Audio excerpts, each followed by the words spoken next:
سوره بقره یعنی گاو در مدینه نازل شده است و از 286 آیت عبارت است. بسم الله الرحمن الرحیم. به نام الله بخشاینده مهربان. الف لام میم. الف لام میم. این گونه حرفهای مقطعاند در اول سوره ها می آیند. یعنی این سیر قرآنی است. به ظاهر این حرف ها ایمان داریم و علم آن را به الله می سپاریم. تفسیر معالم التنزیل تالیف ابو محمد حسین ابن مسعود بغوی. در این اشاره است به اعجاز قرآن و حجت آوردن بر مشرکان. این به آن دلالت می کند که عرب ها مثل این گونه وحی الهی آوردن نتوانستند. ذلك الكتاب لا ريب فيه هدى للمتقين.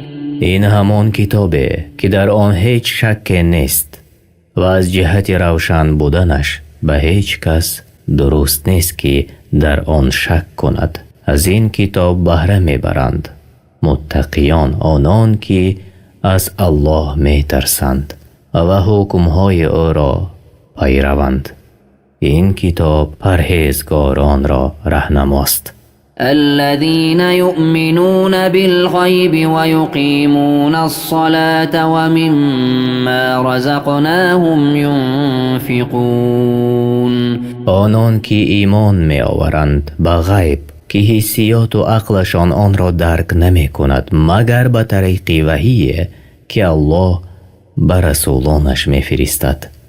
یعنی ایمان این کلمه است که در بر می گیرد اقرار کردنی به الله، ملائکه ها، کتاب ها، رسولان، روز آخرت و تقدیر نیک و بد را و نیز اقرار کردنی با زبان و عمل کردن با دل، زبان و جوارح است. یعنی آنهایی که از عذاب الله حذر می کنند و امیدوار رحمتش می باشند. از کتاب تفسیر قرآن عظیم تالیف عبدالفدا اسماعیل ابن عمر ابن کثیر. و آنان بنابر تصدیقشان به غیب نماز را در وقتش موافق شریعت محمد صلی الله علیه و سلم ادا می نمایند و از آنچه روزیشان داده ایم نفقه می دهند. یعنی نفقه واجبی مانند زکات، نفقه زن و فرزند و نفقه مستحبی مانند همه کارهای خیر. والذين يؤمنون بما أنزل إليك وما أنزل من قبلك وبالآخرة هم يوقنون. و آنان که به آنچه بر تو نازل شد قرآن و حکمت یعنی سنت و بر پیامبرانی پیش از تو مانند تورات، انجیل و غیره ها نازل شده است ایمان می آورند و به آخرت باور دارند. یعنی زنده گردانیدن بعد از میرانیدن و آنچه در آن از حساب و جزا است. در آیت ذکر آخرت بیان شده است، زیرا ایمان آوردن به آن از بزرگترین چیز است که مؤمن پرهیزگار را بر اجرای طاعت وادار می کند و از محرمات دور می سازد و به محاسبه نفس بیدار می کند. أولئك على هدى من ربهم وأولئك هم المفلحون. کسانی که دارای این گونه صفاتند با نور پروردگارشان و توفیق از جانب خالقشان در حیات دنیا عمر به سر میبرند و خود نجات یافتگانند. آنچه را که طلب کرده اند دریافتند و از بدی آنچه که گریختند نجات یافتند. إن الذين كفروا سواء عليهم أنذرتهم أم لم تنذرهم لا يؤمنون. کسانی که آنچه به تو نازل شد از جانب پروردگارت انکار کردند و تکبر ورزیدند و ظلم و ستم کردند، هرگز در آنها ایمان واقع نشود. آنان کافرانند. برابر است خواه بترسانی یا نترسانی، ایمان نمی آورند. ختم الله على قلوبهم وعلى سمعهم وعلى أبصارهم غشاوة ولهم عذاب عظیم. الله بر دلهایشان و بر شنواییشان مهر و بر بیناییشان پرده نهاده است و به سبب کفر و سرکشیشان در جهنم برایشان عذاب بزرگ آماده کرده است. ومن الناس من يقول آمنا بالله وباليوم الآخر وما هم بمؤمنین. و بعضی از مردم که بین مؤمنان و کافران حیران و سرسام می گردند، می گویند با زبانشان به الله و روز قیامت ایمان آورده ایم، حال آن که صدقاً ایمان نآورده اند. يخادعون الله والذين آمنوا وما يخدعون إلا أنفسهم وما يشعرون. این گروه منافقان با جهالت خود الله و مؤمنان را به اظهار کردن ایمانشان و پنهان کردن کفرشان می فریبند و نمی دانند که عاقبت فریبشان بر خودشان بر می گردد و حال آن که این را حس نمی کنند. في قلوبهم مرض فزادهم الله مرضا ولهم عذاب أليم بما كانوا يكذبون. در دلهایشان بیماری هست، یعنی شک، نفاق، پلیدی و فساد، و الله نیز بر کسلیشان بیفزوده است و به جزای دروغی که گفتند برایشان عذاب است دردآور. وإذا قيل لهم لا تفسدوا في الأرض قالوا إنما نحن مصلحون. و چون به آنها نصیحت ها گفته شود که در زمین فساد نکنید، بنابر فاش کردن سر مؤمنان و دوست گرفتن کافران می گویند ما مصلحانیم، یعنی نیکوکارانیم. ألا إنهم هم المفسدون ولكن لا يشعرون. آگاه باشید که اینها خود فسادکارانند ولی به سبب جهل و سرکشیشان حس نمی کنند. وإذا قيل لهم آمنوا كما آمن الناس قالوا أنؤمن كما آمن السفهاء ألا إنهم هم السفهاء ولكن لا يعلمون. و چون به آنان یعنی منافقان گفته شود که شما نیز مانند دیگر مردمان یعنی مثل ایمان صحابگان ایمان بیاورید، می گویند آیا ما نیز هم مانند بخیردان ایمان بیاوریم؟ الله تعالی سخنان آنان را رد کرد و فرمود آگاه باشید که آنان خود بخیردانند و نمی دانند. وإذا لقوا الذين آمنوا قالوا آمنا وإذا خلوا إلى شياطينهم قالوا إنا معكم إنما نحن مستهزئون. و چون منافقان به مؤمنان وا میخورند میگویند ایمان آوردیم، و چون به نزد شیطانهای خیش یعنی پیشروان کفر برگشته رفتند میگویند ما با شما هستیم، ما مؤمنان را مسخره میکنیم. الله یستهزئ بهم و یمدهم فی طغیانهم یعمهون. الله است که آنها را مسخره میکند و آنها را به حال خود میگذارد تا همچنان در طغیان خیش سرگردان بمانند و گمراهی و حیرتشان زیاد گردد و آنها را بر مسخره کردنشان جزا دهد. أولئك الذين اشتروا الضلالة بالهدى فما ربحت تجارتهم وما كانوا مهتدين. اینها منافقان گمراهی را به هدایت خریدند، پس تجارتشان سود نکرد، یعنی کفر را اختیار کردند بر ایمان و در شمار هدایت یافتگان در نیامدند. این است زیان آشکارا. مثلهم كمثل الذي استوقد نارا فلما أضاءت ما حوله ذهب الله بنورهم وتركهم في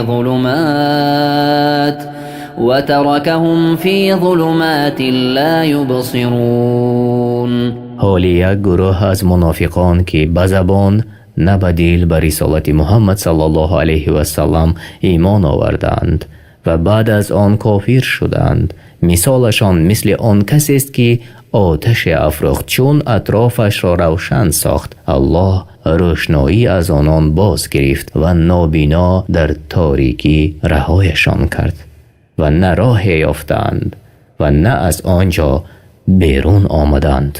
صم بكم عمي فهم لا يرجعون. کر هستند و خوبی ها را نمی شنوند، گنگانند و نمی توانند سخن نیک بر زبان آورند و در مقابل حق کور هستند و به این سبب نمی توانند که به سوی ایمان را که ترک کرده بودند بازگردند. او كصيب من السماء فيه ظلمات ورعد وبرق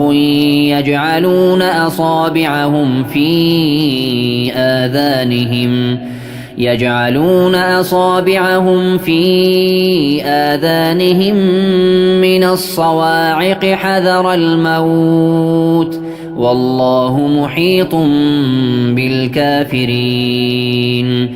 یا حال دیگر منافقان که برایشان حق ظاهر می گردد و باری دیگر در آن شک می کنند، به مانند حال جماعت است که در صحرا راه می روند و چون به باران سخت گرفتار آمده باشند که از آسمان فرو ریزد و در آن تاریکی ها رعد و برق باشد و از ترس صدای آنها و از ترسیدن از مرگ انگشتان خود را در گوشهایشان نهند، الله از هر سو آنها را یعنی کافران را احاطه نموده است. يكاد البرق يخطف أبصارهم كلما أضاء لهم مشوا فيه وإذا أظلم عليهم قاموا ولو شاء الله لذهب بسمعهم وأبصارهم إن الله على كل شيء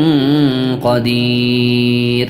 نزدیک است که برق چشمهایشان را برباید، هرگاه برق به آنها روشنی دهد در آن روشنی راه روند و چون راه را بر آنها تاریک کند بیستند و اگر الله میخواست هر آینه شنوایی و بینایی های آنها را می برد، به درستی که الله در همه وقت بر همه چیز توانا است. یا ایها الناس اعبدوا ربکم الذی خلقکم والذین من قبلکم لعلکم تتقون. الله برای تمام مردم ندا کرده می گوید ای مردم، پروردگارتان را با توحید عبادت کنید که شما را با نعمتهای خود تربیه نمود و از او بترسید و دین او را مخالفت نکنید. هر آینه شما را از نیستی و کسانی که پیش از شما بودند به وجود آورد تا اینکه شما از پرهیزگاران باشید که الله از آنها راضی است و آنها از الله راضی هستند. الذي جعل لكم الأرض فراشا والسماء بناء وأنزل من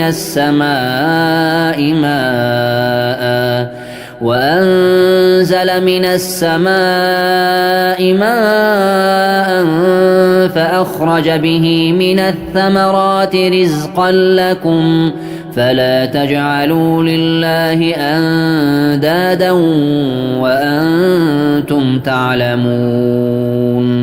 آن اللهی که زمین را چون گلیم بیانداخت و آسمان را چون بینای برافراخت و از آسمان آب فرستاد و با آن آب برای روزی شما از زمین هر گونه ثمره بیارانید و خود می‌دانید که الله در آفرینش مخلوقات خود کسی را شریک نگرفته است. این چنین نباید برای الله در عبادتش چیزهای را شریکان او قرار دهید. وَإِن كُنتُمْ فِي رَيْبٍ مِّمَّا نَزَّلْنَا عَلَى عَبْدِنَا فَأْتُوا بِسُورَةٍ مِّن مِّثْلِهِ وَادْعُوا شُهَدَاءَكُم مِّن دُونِ اللَّهِ إِن كُنتُمْ صَادِقِينَ. و ای کافرانی سرکش، اگر در آنچه بر بنده خویش نازل کردیم در شک هستید و گمان میکنید که آن از نزد الله نیست، پس سوره نیز مانند آن بیاورید و غیر الله همه مددگارانتان را فرا خوانید اگر در دعواهایتان راستگو باشید. فَإِن لَّمْ تَفْعَلُوا وَلَن تَفْعَلُوا فَاتَّقُوا النَّارَ الَّتِي وَقُودُهَا النَّاسُ وَالْحِجَارَةُ أُعِدَّتْ لِلْكَافِرِينَ. و هرگاه چنین نکرده اید که هرگز نتوانید کرد، پس بترسید از آتشی که برای کافران مهیا شده. هیزم آن مردمان و سنگ‌ها هستند. وبشر الذين آمنوا وعملوا الصالحات أن لهم جنات تجري من تحتها الأنهار كلما رزقوا منها من ثمرة رزقا قالوا هذا الذي رزقنا من قبل وأتوا به متشابها ولهم فيها أزواج مطهرة وهم فيها خالدون. و با آن کسانی که ایمان آوردند و کارهای شایسته کردند مژده ده که در آخرت برایشان بستان‌هایی است و قصرهای عالی مرتبه و درختان سایه افکند که زیر آنها جایها جاری می شوند و هرگاه از آنجا از میوه‌های گوناگون روزی داده شوند گویند پیش از این در دنیا از چنین میوه‌های داده شده بودیم و هر وقتی که از آن میوه‌ها چشیدند طعم و لذت نوی را یافتند، گرچند که این میوه‌ها مانند به یکدیگرند و نیز در آنجا همسران پاکیزه دارند و در جنت نمی میرند و از آنجا بیرون نمی شوند و آنجا جاویدانه باشند. معنای همسران پاکیزه تازه از افلاسی های حسی به مانند بول و حیض و پاک از افلاسی های معنوی به مانند دروغگویی و بداخلاقی. تفسیر سعدی. إن الله لا يستحيي أن يضرب مثلا ما بعوضة فما فوقها فأما الذين آمنوا فيعلمون أنه الحق من ربهم وأما الذين كفروا فيقولون ماذا أراد الله بهذا مثلا يضل به كثيرا ويهدي به كثيرا وما يضل به إلا الفاسقين. همانا الله از حق شرم ندارد که چیزی را خاطررسان کند گرچند کم یا زیاد باشد، به مانند پشه و بالاتر از آن مثل بزند، اما آنهایی که ایمان آوردند می‌دانند که این مثل راست و از پروردگارشان است و اما آنهایی که کافرند مسخره میکنند و میگویند الله به آن مثل چیز خواسته است.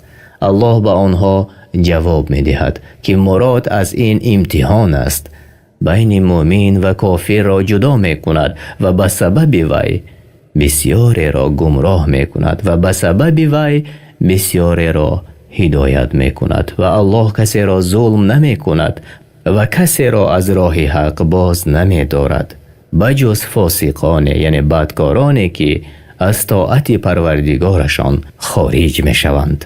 معنای فاسق: کافر و منافق به سبب از طاعت پروردگارشان بیرون برآمدنشان فاسق نامیده شدند. تفسیر طبری: الذين ينقضون عهد الله من بعد ميثاقه ويقطعون ما أمر الله به أن يوصل ويفسدون في الأرض أولئك هم الخاسرون. کسانی که پیمان الله را پس از بستن آن می شکنند و آنچه را که الله به پیوستن آن یعنی نزدیکی کردن به خویشاوندان فرمان داده می برند و در زمین فساد می کنند، زیانکارانند. یعنی و آن پیمان یعنی الله را یکه و یگانه عبادت کنند و به او شریک نآورند. كيف تكفرون بالله وكنتم أمواتا فأحياكم ثم يميتكم ثم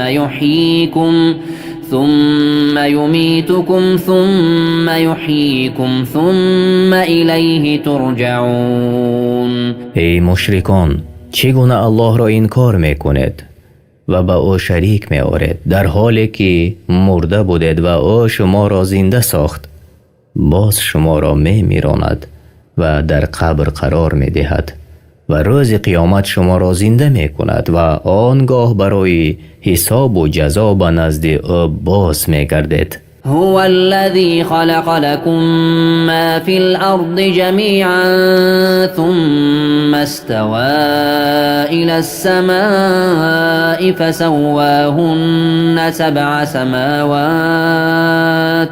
وهو بكل شيء عليم.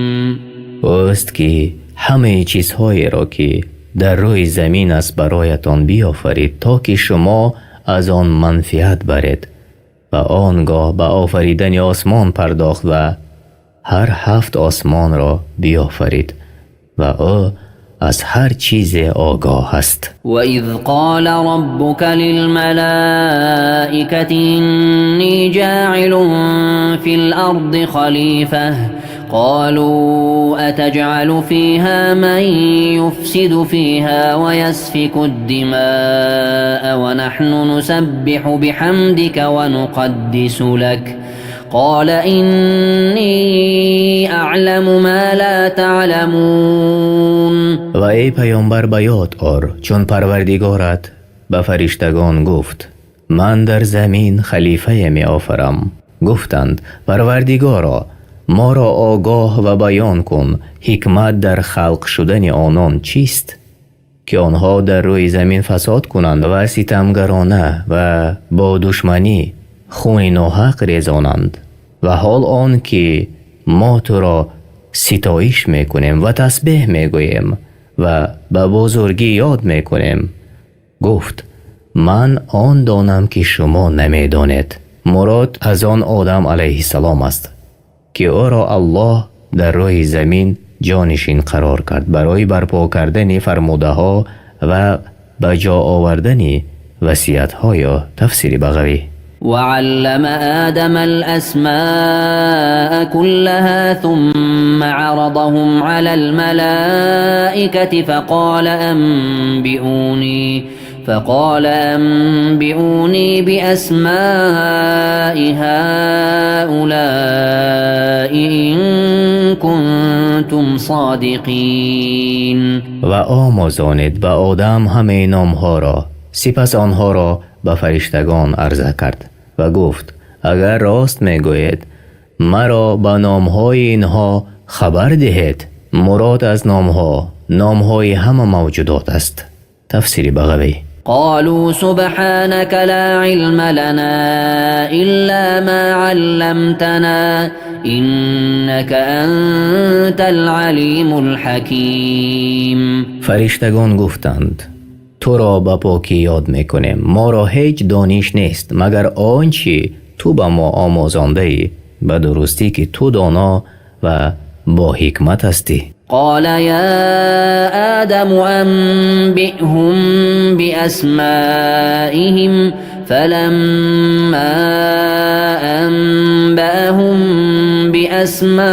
بأسمائهم قال ألم أقل لكم إني أعلم غيب السماوات والأرض وأعلم ما تبدون وما كنتم تكتمون. الله گفت ای آدم آنها را از نامهایی که از دانستن آن عاجز ماندند آگاه کن، چون از آن نامها آگاهشان کرد. الله به ملائکه ها گفت آیا به شما نگفتم که من پنهان آسمان ها و زمین را می دانم و بر آنچه آشکار می کنید و پنهان می داشتید آگاهم. وَإِذْ قُلْنَا لِلْمَلَائِكَةِ اسْجُدُوا لِآدَمَ فَسَجَدُوا إِلَّا إِبْلِيسَ أَبَى وَاسْتَكْبَرَ وَكَانَ مِنَ الْكَافِرِينَ. و چون به فرشتگان گفتیم آدم را سجده کنید، همه سجده کردند جز ابلیس که روی گرداند و خودسرانه خود را از انسان بالا دانست و او از زمره انکار کنندگان و نافرمان روایان الله گردید و کافر شد. و چون به فرشتگان گفتیم آدم را سجده کنید، بر دو قول است. صحیح ترین آن سجده حقیقی برای آدم علیه السلام و دیگری در بر میگیرد معنای اطاعت و به جا آوردن امرهای او تعالی را. و این سجده سجده تعظیم یعنی تحیه سلام است، نه سجده عبادت. تفسیر بغوی.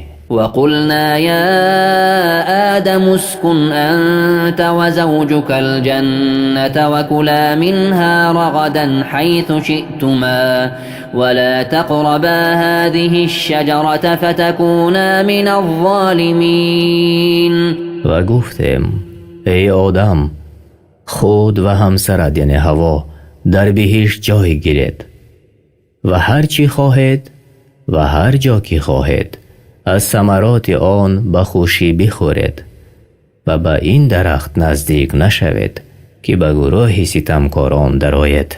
فأزلهما الشيطان عنها فأخرجهما مما كانا فيه وقلنا اهبطوا بعضكم لبعض عدو ولكم في الأرض مستقر ومتاع إلى حين.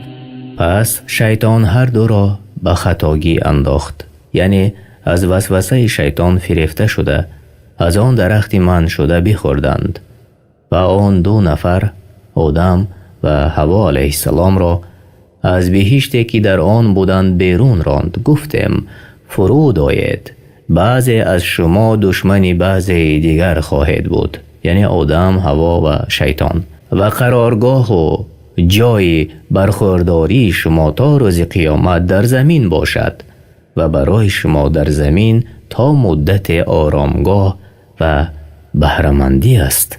فتلقى آدم من ربه كلمات فتاب عليه إنه هو التواب الرحيم. و آدم از پروردگارش چند کلمه تعلیم گرفت، پس الله توبه او را پذیرفت، زیرا به تحقیق توبه پذیر و مهربان است. یعنی و آن کلمه ها اینهایند: ای پروردگار ما، به خود ستم کردیم و اگر ما را نبخشی و بر ما رحمت نکنی از زیان دیدگان خواهیم بود. تفسیر طبری.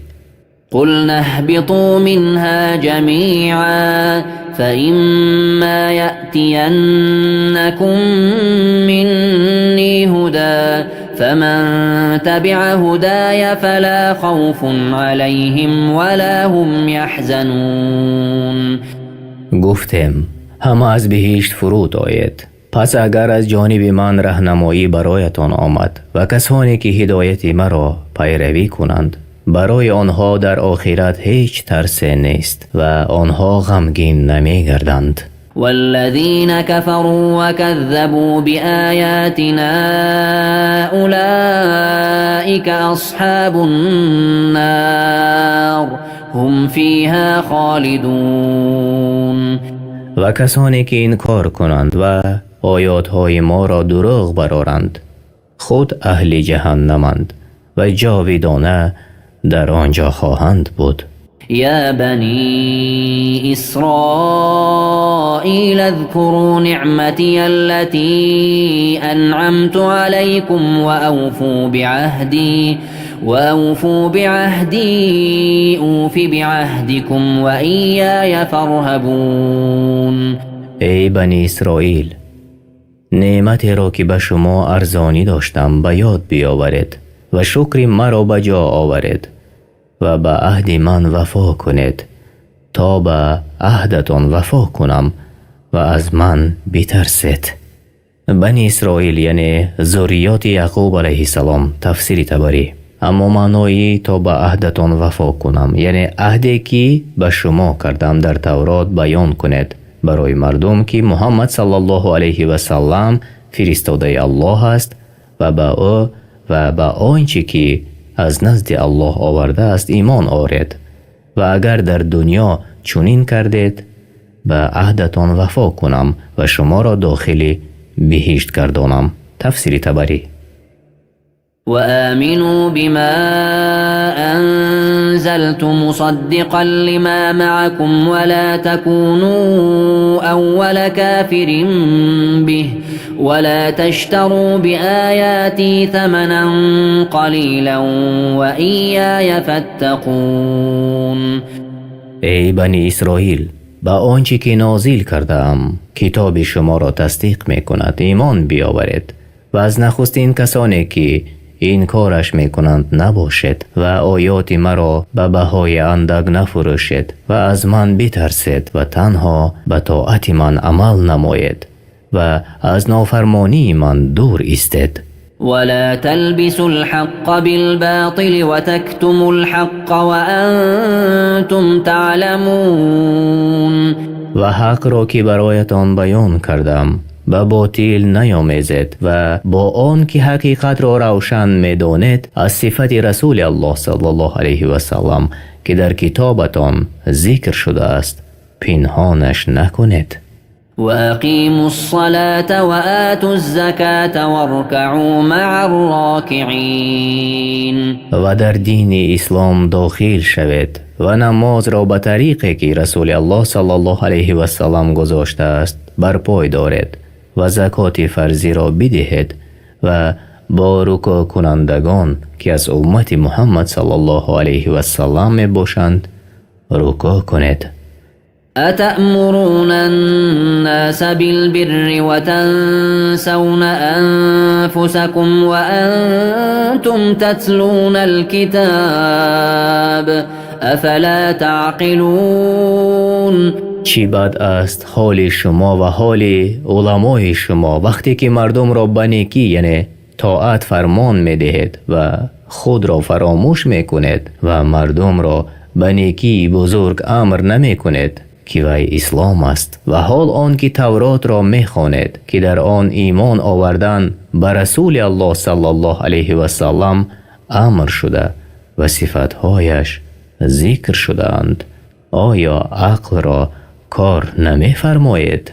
واستعینوا بالصبر والصلاة وإنها لكبيرة إلا على الخاشعين. و در همه کارهایتان با تمام نوعهای صبر و اینچنین از نماز یاری جوید به درستی که نماز دشوار است جز برای اهل خشوع یعنی خاکساران فروتنان در طاعت.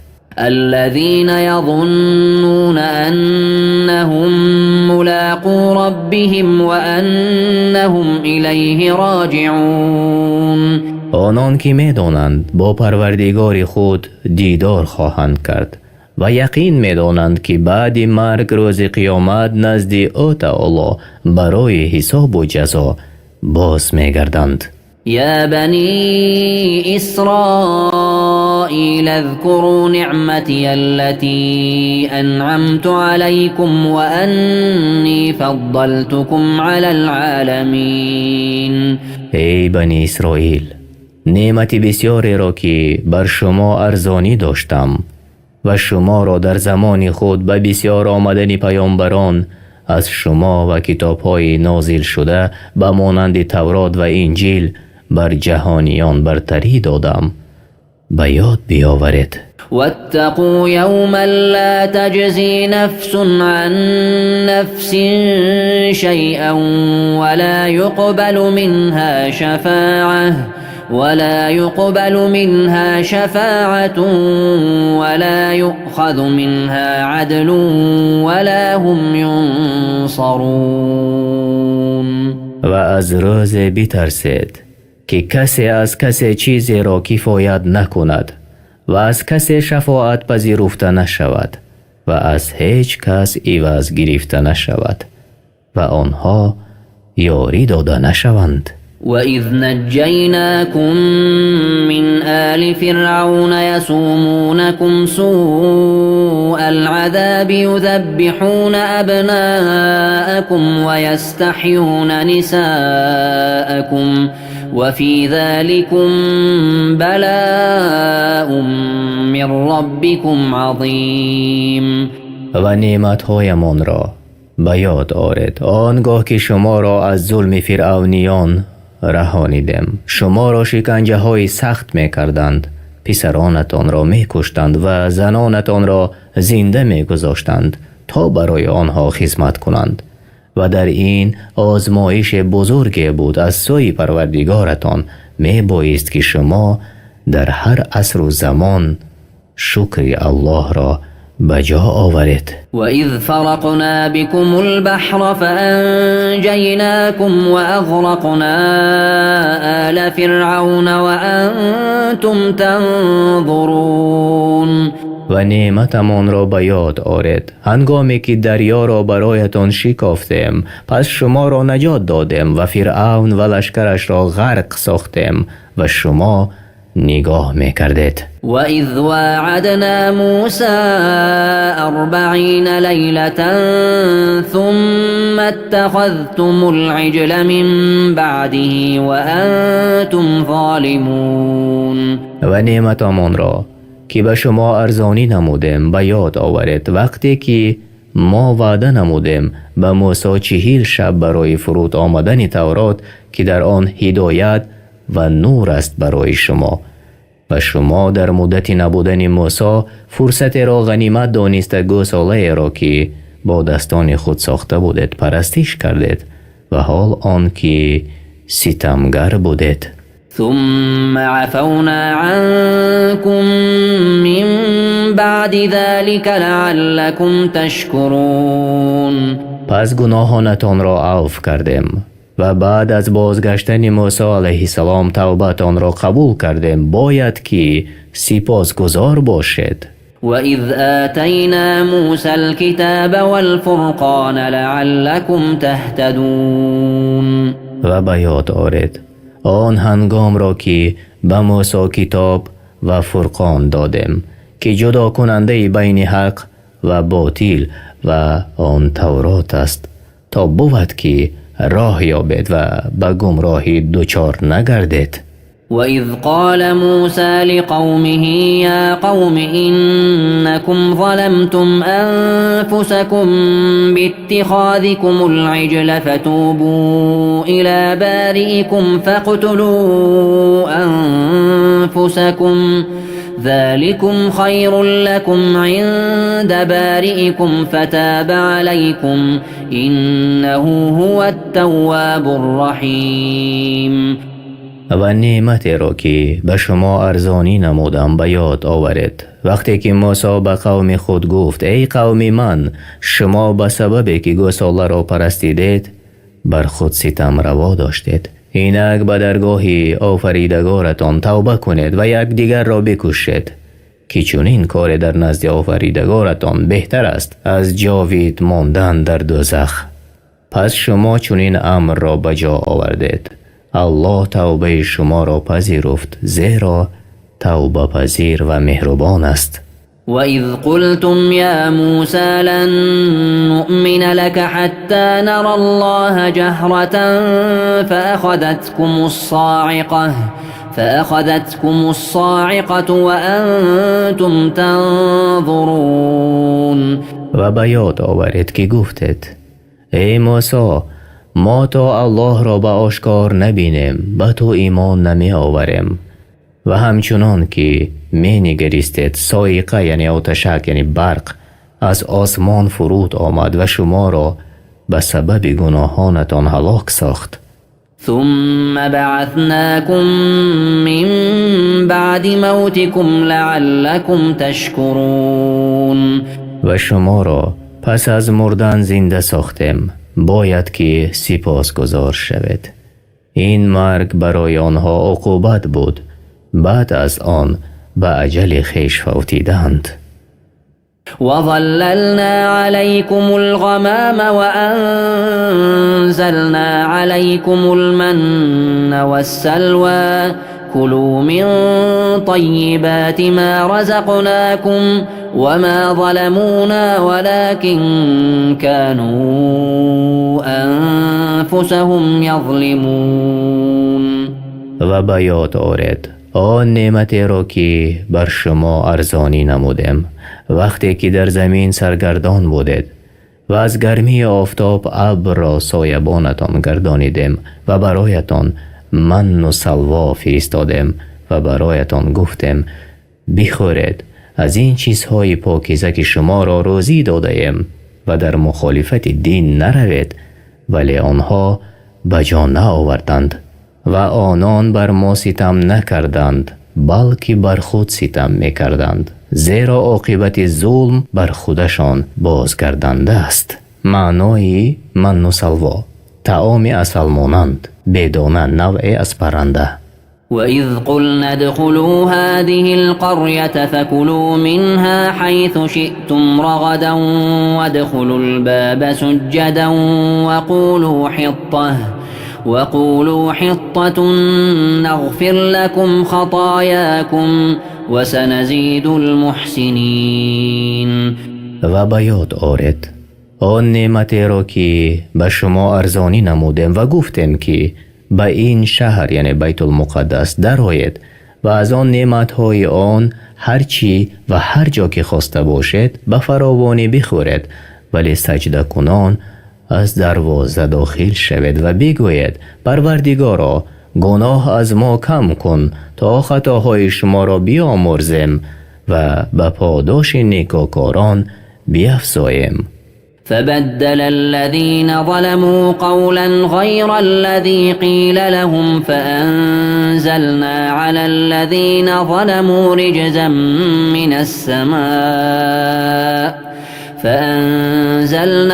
الذين ظلموا رجزا من السماء بما كانوا يفسقون. پس ستمگاران از بنی اسرائیل آن سخن را به سخن دیگری غیر از آنچه به آنان گفته شده بود تبدیل کردند و بر آنان به سبب سرکشیشان و بیرون آمدنشان از طاعت پروردگار عذاب آسمانی فرود آوردیم. وإذ استسقى موسى لقومه فقلنا اضرب بعصاك الحجر فانفجرت منه 12 عينا قد علم كل أناس مشربهم كلوا واشربوا من رزق الله ولا تعثوا في الأرض مفسدين. و به یاد آورید آنگاه که تشنه لبان و سرگردان بودید پس موسی برای قوم خود آب خواست گفتیم عصایت را بر سنگ بزن پس 12 چشمه از آن برآمد هر گروه محل آب نوشی خود را بدانست تا بینشان کشمکش نشود و برایشان گفتیم از روزی الله بخورید و بیاشامید و در روی زمین با فساد سرکشی نکنید. وإذ قلتم يا موسى لن نصبر على طعام واحد فادع لنا ربك يخرج لنا مما تنبت الأرض فادع لنا ربك يخرج لنا مما تنبت الأرض من بقلها وقثائها وفومها وعدسها وبصلها قال أتستبدلون الذي هو أدنى بالذي هو خير اهبطوا مصرا فإن لكم ما سألتم وضربت عليهم الذلة والمسكنة وباءوا بغضب من الله ذلك بأنهم كانوا يكفرون بآيات الله ويقتلون النبيين بغير الحق ذلك بما عصوا وكانوا يعتدون. و به یاد آرد وقتی که ما به شما طعام یعنی شیرین و پرنده اشتها بخش فرود آوردیم مثل عادتتان ناشکری کردید و به تنگی و ملال دچار گشتید. پس گفتید ای موسی ما بر یک نوع طعام نتوانیم صبر کرد. از پروردگارت بخواه تا برای ما از آنچه از زمین می روید چون سبزی، بادرنگ، گندم و نسک و پیاز بیرویاند. موسی گفت آیا می خواهید آنچه را که بهتر است و آنچه پستر است عوض کنید؟ از بادیه به شهر باز گردید که در آنجا هر چی خواهید به شما بدهند. آنها خواهش نفس خود را برخواست الله بالا دانستند. وقتی که به شهر وارد شدند مقرر شد بر آنها خواری و بیچارگی و به خشم الله نزدیک شدند و این بدان سبب بود که به آیات الله کافر شدند و پیامبران را به ناحق کشتند و نافرمانی کردند و تجاوز نمودند. إن الذين آمنوا والذين هادوا والنصارى والصابئين من آمن بالله واليوم الآخر وعمل صالحا فلهم أجرهم عند ربهم ولا خوف عليهم ولا هم يحزنون.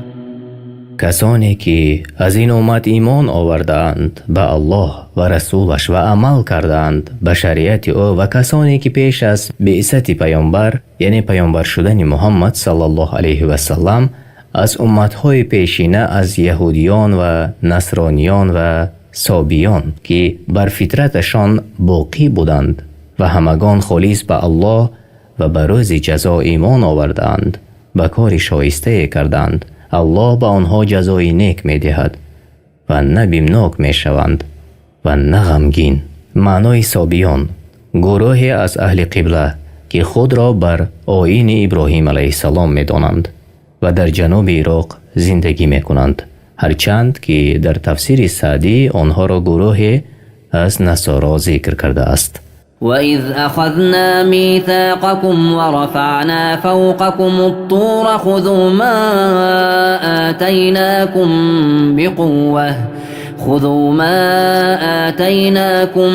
بِقُوَّةٍ وَاذْكُرُوا مَا فِيهِ لَعَلَّكُمْ تَتَّقُونَ.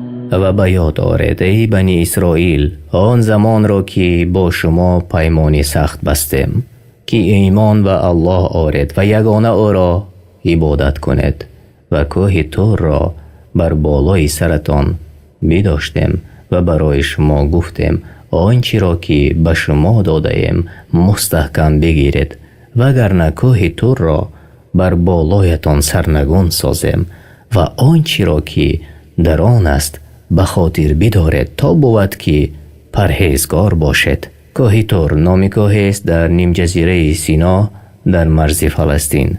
در آنجا موسی با پروردگار خود مناجات کرد. تفسیر طبری. ثم تولیتم من بعد ذلك فلولا فضل الله عليكم ورحمته لكنتم من الخاسرین. باری دیگر بعد از گرفتن پیمان و نگاه داشتن کوه بر بالایتان رو گردانیدید و اگر فضل و رحمت الله نمی بود همانا شما در دنیا و آخرت از زیانکاران می شدید. ولقد علمتم الذين اعتدوا منكم في السبت فقلنا لهم كونوا قردة خاسئين. و ای جماعت یهودیان بیشک دانستید آن گروه را که روز شنبه از حد خود تجاوز کردند، یعنی حیله اندیشیدند، روز شنبه برای صید کردن ماهی ها و تور گذاشتند و خندق کندند تا ماهی ها را به دست آورند و روز یک شنبه ماهی های صید شده را گرفتند، زیرا صید روز شنبه برایشان حرام بود. پس به آنها خطاب کردیم میمون های خار شده باشد. تفسیر بغوی. فجعلناها نكالا لما بين يديها وما خلفها وموعظة للمتقين. و آنها را برای گناهانشان عبرتی همزمانانشان و آیندگان و پند برای پرهیزکاران گردانیدیم. وَإِذْ قَالَ مُوسَى لِقَوْمِهِ إِنَّ اللَّهَ يَأْمُرُكُمْ أَن تَذْبَحُوا بَقَرَةً قَالُوا أَتَتَّخِذُنَا هُزُوًا قَالَ أَعُوذُ بِاللَّهِ أَنْ أَكُونَ مِنَ الْجَاهِلِينَ. ای بنی اسرائیل، جنایت پیشگذشتگان خود، سرکشی و جدالشان با موسی علیه السلام را به یاد دارید که آن وقت موسی به قوم خود گفت الله فرمان می دهد که گاوی را بکشید. خودپسندانه گفتند آیا ما را مسخره می کنی؟ گفت به الله پناه می برم که از نادانان یعنی مسخره کنندگان باشم. قالوا ادع لنا ربك يبين لنا ما هي قال إنه يقول إنها بقرة لا فارض ولا بكر عوان بين ذلك فافعلوا ما تؤمرون. گفتند برای ما پروردگارت را بخوان تا بیان کند که آن چگونه گاو است. موسی گفت الله می گوید گاو است نه سخت پیر و از کار افتاده، نه جوان و کار ناکرده، میان سال. اکنون برای اجرا نمودنی امر پروردگارتان بشتابید. قالوا ادع لنا ربك يبين لنا ما لونها قال إنه يقول إنها بقرة صفراء فاقع لونها تسر الناظرين. گفتند برای ما پروردگارت را بخوان تا بگوید که رنگ آن چیست. گفت میگوید گاو است زرد سخت که رنگش بینندگان را شاد میگرداند. قالوا ادع لنا ربك يبين لنا ما هي إن البقرة شابه علينا وإنا إن شاء الله لمهتدون. بنی اسرائیل گفتند برای ما پروردگارت را بخوان تا بگوید آن چگونه گاو است که آن گاو بر گاو خسته ما مانند شده است و هر آینه اگر الله خواسته باشد راه یافتگانیم. قال إنه يقول إنها بقرة لا ذلول تثير الأرض ولا تسقي الحرث مسلمة لا شية فيها قالوا الآن جئت بالحق فذبحوها وما كادوا يفعلون. موسی برایشان گفت الله می فرماید وی گاوی مهنتکش نیست که رام باشد و زمین را جفت کند و کشتزار را آب دهد، بی عیب و نقصان است و یک رنگ. گفتند اکنون حقیقت را گفتی. پس بعد پرسجوی بسیار آن را کشتند، هرچند که نزدیک بود که از این کار روی گردانند. این چنین بود که بر خود مشقت کردند، الله بر آنها مشقت آورد. وَإِذْ قَتَلْتُمْ نَفْسًا فَادَّارَأْتُمْ فِيهَا وَاللَّهُ مُخْرِجٌ مَا كُنْتُمْ تَكْتُمُونَ. و به یاد آرید آن وقت را که کسی را کشتید و در آن اختلاف کردید و الله آنچه را که پنهان می‌کردید آشکار کننده است. فقلنا اضربوه ببعضها كذلك يحيي الله الموتى ويريكم آياته لعلكم تعقلون. سپس گفتم پاره از آن گاوی کشته شده بر آن آدمی کشته شده بزنید. الله آن را زنده می‌گرداند و از کشنده خود شما را خبر می‌دهد. پس با پاره از آن گاو مرده را زدند و الله آن را زنده گرداند و آن کشنده خود را خبر داد. الله مردگان را اینچنین روز قیامت زنده می‌سازد و نشانه‌های قدرت خویش را اینچنین به شما ای بنی اسرائیل نمایان می‌کند تا که به عقل خود درک کنید و از نافرمانی او باز ایستید. ثم قست قلوبكم من بعد ذلك فهي كالحجارة أو أشد قسوة وإن من الحجارة لما يتفجر منه الأنهار وإن منها لما يشقق فيخرج منه الماء وإن منها لما يهبط من خشية الله وما الله بغافل عما تعملون. لیکن شما را این منفعت نبخشید، بلکه بعد از دیدن چنین معجزه ها دلهای شما چون سنگ سخت گردید، حتی سخت‌تر از سنگ گردید، زیرا که از بعض سنگ ها گاه جوها روان می شوند و چون بعضی دیگر شکافته شود آب از آن بیرون آید و گاه سنگ از ترس الله از بالا به نیشه فرو افتد و الله از آن چیزی که می کند غافل نیست. أفتطمعون أن يؤمنوا لكم وقد كان فريق منهم يسمعون كلام الله ثم يحرفونه من بعد ما عقلوه وهم يعلمون. ای مسلمانان، آیا رفتار بنی اسرائیل را فراموش کردید و امیدوار هستید که یهودیان به دین شما ایمان بیاورند، حال آنکه گروهی از عالمانشان کلام الله تورات را میشنیدند و با آنکه حقیقت آن را میافتند و قصداً آن را در معنا یا لفظ تغییر میدادند و از کار خویش آگاه بودند. وَإِذَا لَقُوا الَّذِينَ آمَنُوا قَالُوا آمَنَّا وَإِذَا خَلَا بَعْضُهُمْ إِلَى بَعْضٍ قالوا أتحدثونهم بما فتح الله عليكم ليحاجوكم به عند ربكم أفلا تعقلون. اینها یهودیان چون با مؤمنان واخوردند با زبانشان گویند ما هم به دین شما و رسولی که در تورات بشارت داده شده است ایمان آوردیم و چون با یکدیگر تنها شوند گویند آیا با مؤمنان از دانشی که الله به شما ارزانی داشته، یعنی در تورات از امر محمد صلی الله علیه و سلم سخن میگوید تا به یاری آن روز قیامت در نزد پروردگارتان بر شما حجت آورند؟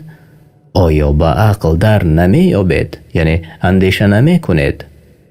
اولا يعلمون ان الله يعلم ما يسرون وما يعلنون. آیا نمیدانند که هر یک گناهی را میکنند و آن را پنهان میدارند و یا آشکار میسازند الله میداند.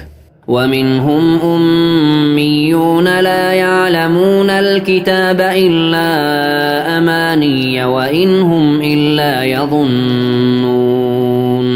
بعضی از یهودیان بیسوادانی هستند که نمیدانند تورات را و آنچه در آن از صفات پیامبر الله صلی الله علیه و سلم را جز آرزوهای دروغ که شنیدند، اینها تنها پایبند گمانهای خود هستند. فويل للذين يكتبون الكتاب بأيديهم ثم يقولون هذا من عند الله ليشتروا به ثمنا قليلا فويل لهم مما كتبت أيديهم وويل لهم مما يكسبون. پس هلاک و وعیدی سخت بود بر عالمان یهودیان که کتاب را خود به دست خود می نویسند و می گویند این از نزد الله است و حال آن که مخالفی آنچه که الله به پیامبرش موسی نازل کرده می باشد تا فایده اندک برند. پس هلاکی باد بر آنها از آنچه نوشتند و هلاکی باد بر آنها از فایده که می برند. وقالوا لن تمسنا النار إلا أياما معدودة قل أتخذتم عند الله عهدا فلن يخلف الله عهده أم تقولون على الله ما لا تعلمون. و بنی اسرائیل گفتند آتش دوزخ جز چند روز ما را نسوزاند. ای پیامبر بگو آیا با الله چنین پیمان بستید تا الله خلاف پیمان خود نکند یا آن که بر الله آنچه را میگوید که خود نمیداند؟ بلى من كسب سيئة وأحاطت به خطيئته فأولئك أصحاب النار هم فيها خالدون. آره، هر کسی کاری بدی انجام دهد و گناهش را فرا گیرد پس آنان اهل دوزخند و آنان در آن جاویدانه خواهند ماند. والذين آمنوا وعملوا الصالحات أولئك أصحاب الجنة هم فيها خالدون. و حکم الله در مقابل چنین کسان هم جاری است، یعنی آنان که ایمان آوردند و طبق شریعتی که الله بر رسولش فرستاده است کارهای شایسته کردند و آنها از اهل بهشتند و در آنجا جاویدانه اند. وَإِذْ أَخَذْنَا مِيثَاقَ بَنِي إِسْرَائِيلَ لَا تَعْبُدُونَ إِلَّا اللَّهَ وَبِالْوَالِدَيْنِ إِحْسَانًا وَذِي الْقُرْبَى وَالْيَتَامَى وَالْمَسَاكِينِ وقولوا للناس حسنا وأقيموا الصلاة وآتوا الزكاة ثم توليتم إلا قليلا منكم وأنتم معرضون. ای بنی اسرائیل، به یاد آرید آن وقت را که عهد و پیمانی سخت گرفتیم که غیر الله نپرستید و به پدر و مادر خویشاوندان و یتیمان و درویشان نیکی کنید و به مردمان سخن نیک گویید و نماز بخوانید و زکات بدهید، سپس روی گردانیدید و سرپیچی کردید مگر شماری اندکی از شما. وَإِذْ أَخَذْنَا مِيثَاقَكُمْ لَا تَسْفِكُونَ دِمَاءَكُمْ وَلَا تُخْرِجُونَ أَنفُسَكُمْ مِنْ دِيَارِكُمْ ثُمَّ أَقْرَرْتُمْ وَأَنْتُمْ تَشْهَدُونَ. و ای بنی اسرائیل، به یاد آرید آن وقت را که با شما پیمان نهادیم در تورات که خون یکدیگر را نریزید و قوم خویش را از خانه های خود بیرون نکنید، سپس خود اقرار کرده اید و خود گواهید. ثم أنتم هؤلاء تقتلون أنفسكم وتخرجون فريقا منكم من ديارهم تظاهرون عليهم بالإثم والعدوان وإن يأتوكم أسارى تفادوهم وهو محرم عليكم إخراجهم أفتؤمنون ببعض الكتاب وتكفرون ببعض فما جزاء من يفعل ذلك منكم إلا خزي في الحياة الدنيا ويوم القيامة يردون إلى أشد العذاب وما الله بغافل عما تعملون. پس شما چون این جماعت هستید که یکدیگر را میکشید و از قوم خود گروهی را از دیارشان بیرون میکنید، یعنی برای ستم کردن، و بر ضد آنها به گناه و دشمنی به همدستی یکدیگر برمیخیزید و اگر اسیر شده به نزد شما بیایند در برابر آزادیشان فدیه میگیرید و حال آنکه بیرون راندنشان بر شما حرام بود. چه بد است افعال شما که به بعضی از احکام تورات ایمان می آورید و بعضی دیگر را انکار می کنید. جزای کسی که چنین کند در دنیا جز خواری نیست و در روز قیامت به سخت‌ترین طرز شکنجه می شود و الله از آنچه که انجام می دهید غافل نیست. اولئک الذین اشتروا الحیاة الدنیا بالآخرة فلا يخفف عنهم العذاب ولا هم ینصرون. اینها همان کسانی اند که به عوض آخرت زندگی دنیا را خریدند، پس عذاب از آنها سبک کرده نشود و کسی یاریشان نکند. ولقد آتینا موسی مریم البینات وأیدناه بروح القدس أفكلما جاءكم رسول بما لا تهوى أنفسكم استكبرتم ففريقا كذبتم وفريقا تقتلون. با تحقیق به موسی کتاب تورات دادیم و از پی او پیامبران فرستادیم و به عیسی پسر مریم معجزه های روشن عنایت کردیم و او را با روح القدس یعنی جبرائیل علیه السلام قوت دادیم و هرگاه پیامبر آمد و چیزهای آورد که پسند شما نبود سرکشی کردید و گروه را دروغگو خواندید و گروه را کشتید. وقالوا قلوبنا غلف بل لعنهم الله بكفرهم فقليلا ما يؤمنون.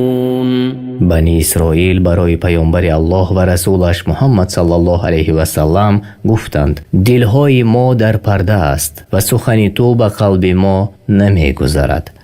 نه، امر این طور نیست چنان که ادعا کردند، بلکه دلشان لعنت کرده شده است و بر آن مهر نهاده شده است و از رحمت الله به سبب کفری که می‌ورزند بیرون شدند. پس کمی از آنها ایمان می‌آورند و حال آنکه ایمانشان به آنها نفع نمی‌رساند. ولما جاءهم كتاب من عند الله مصدق لما معهم وكانوا من قبل يستفتحون على الذين كفروا فلما جاءهم ما عرفوا كفروا به فلعنة الله على الكافرين. و چون آنها را از جانب الله کتاب قرآن آمد که تصدیق کننده کتاب آنان یعنی تورات بود، آن را انکار کردند و پیامبری محمد صلی الله علیه و سلم را نیز انکار کردند و حال آنکه آنها پیش از این بر مشرکان عرب پیروزی می‌طلبیدند و می‌گفتند بعثت پیامبر آخر زمان نزدیک آمد و ما پیرو او شده همراه او با شما می‌جنگیم. وقتی که پیامبر آمد او را شناختند، صفات و صدق او را دانستند، او را منکر شدند. پس لعنت الله بر هر کسی که به پیامبر آخر زمان محمد صلی الله علیه و سلم کفر می آورد و کتابش را تصدیق نمی کند. بئس ما اشتروا به أنفسهم أن يكفروا بما أنزل الله بغيا أن ينزل الله من فضله على من يشاء من عباده فباءوا بغضب على غضب وللكافرين عذاب مهين.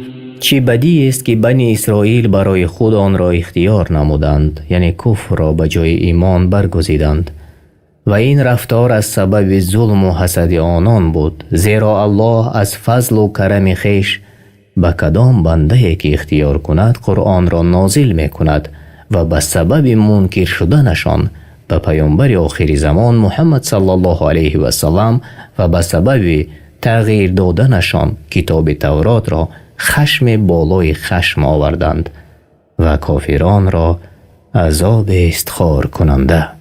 وإذا قيل لهم آمنوا بما أنزل الله قالوا نؤمن بما أنزل علينا ويكفرون بما وراءه وهو الحق مصدقا لما معهم قل فلم تقتلون أنبياء الله من قبل إن كنتم مؤمنين. و چون بعضی مسلمانان به یهودیان گفتند که به آنچه الله نازل کرده است ایمان بیاورید، میگویند ما به آنچه بر خودمان نازل شده است ایمان می آوریم و به غیر آن یعنی تورات هرچند با حقیقت همراه باشد و کتابشان را هم تصدیق کند ایمان نمی آورند. اگر آنها به تورات حقانی ایمان می آوردند هر آیه قرآن را تصدیق می نمودند. ای محمد برایشان بگو اگر شما ایمان آورده بودید از چی سبب پیامبران الله را پیش از این می کشتید؟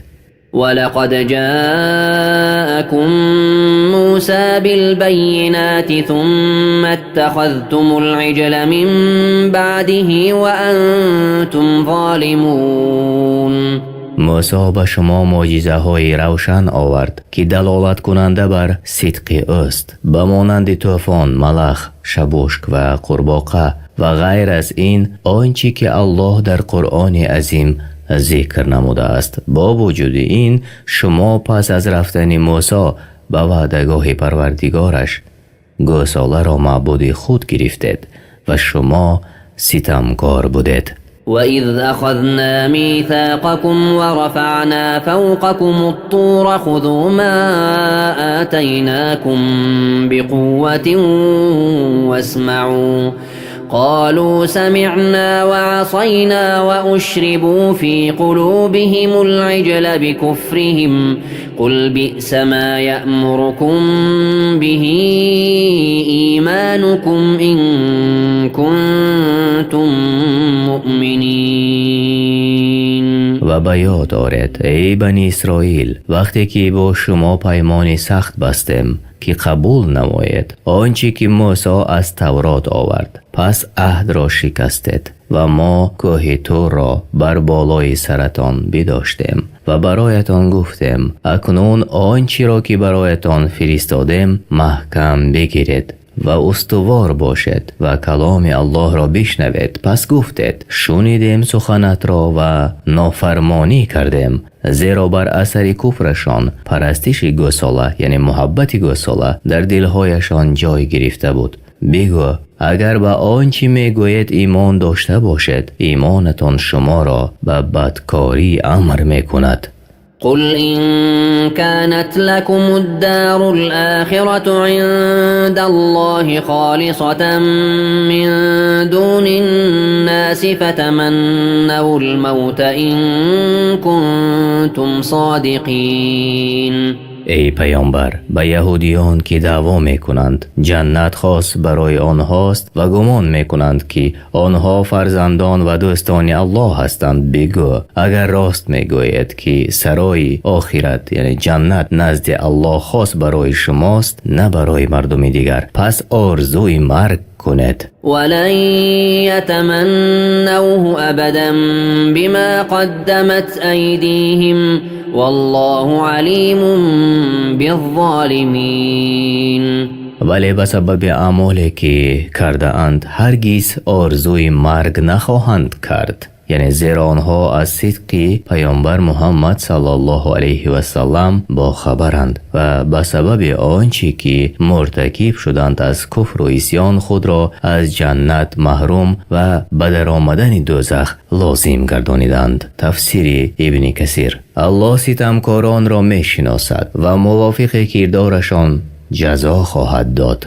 ولتجدنهم أحرص الناس على حياة ومن الذين أشركوا يود أحدهم لو يعمر 1000 سنة وما هو بمزحزحه من العذاب أن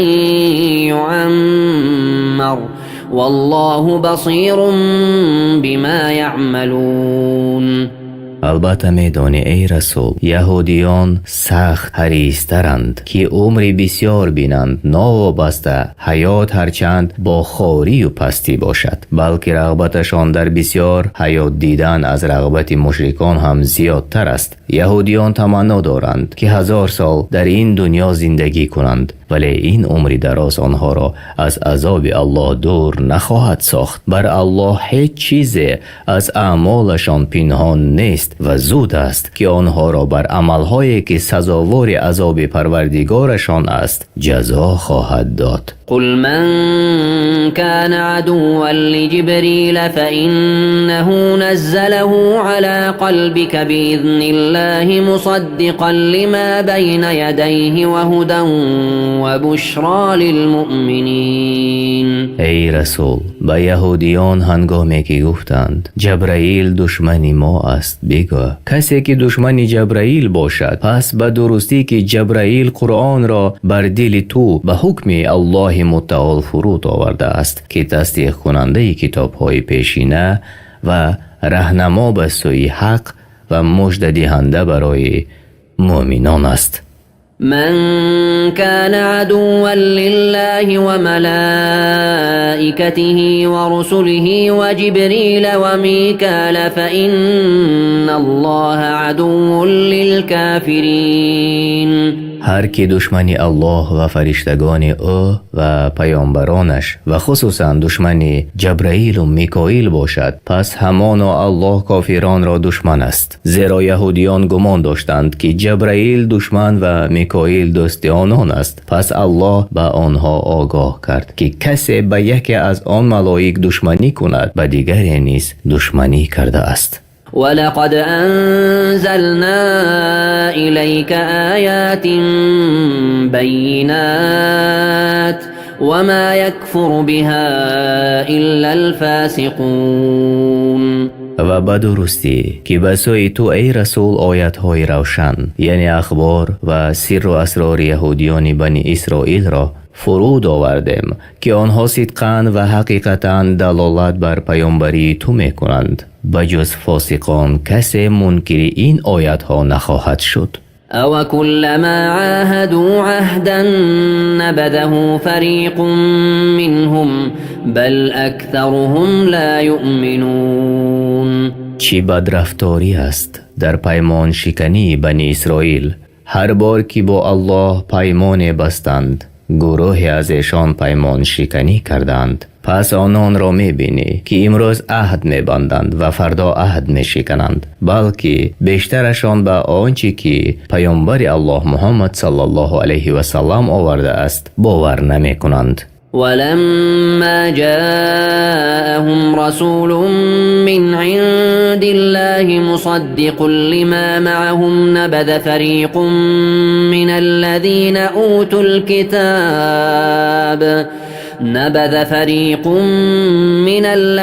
أوتوا الكتاب كتاب الله وراء ظهورهم كأنهم لا يعلمون. و زمانی که پیامبری از جانب الله نزد آنها آمد که تصدیق کننده چیزی بود که با خود داشتند گروهی از اهل کتاب کتاب الله را پشت سرشان انداختند گویا که از آن هیچ نمیدانند. واتبعوا ما تتلو الشياطين على ملك سليمان وما كفر سليمان ولكن الشياطين كفروا يعلمون الناس السحر وما أنزل على الملكين ببابل هاروت وماروت وما يعلمان من أحد حتى يقولا إنما نحن فتنة فلا تكفر فيتعلمون منهما ما يفرقون به بين المرء وزوجه وما هم بضارين به من أحد إلا بإذن الله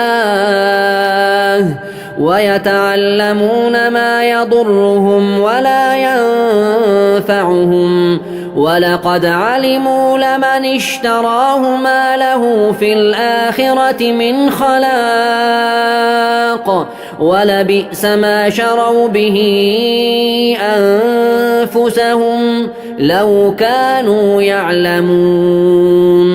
یهودیان پیروی کردند با آنچه شیطانها جادوگران را در عهد پادشاهی سلیمان پسر داوود سخن می گفتند و سلیمان کافر نشد و جادو را نآموخت، ولیکن شیطانها که به الله کافر شدند مردم را برای ویران کردن دینشان جادو می آموزانیدند.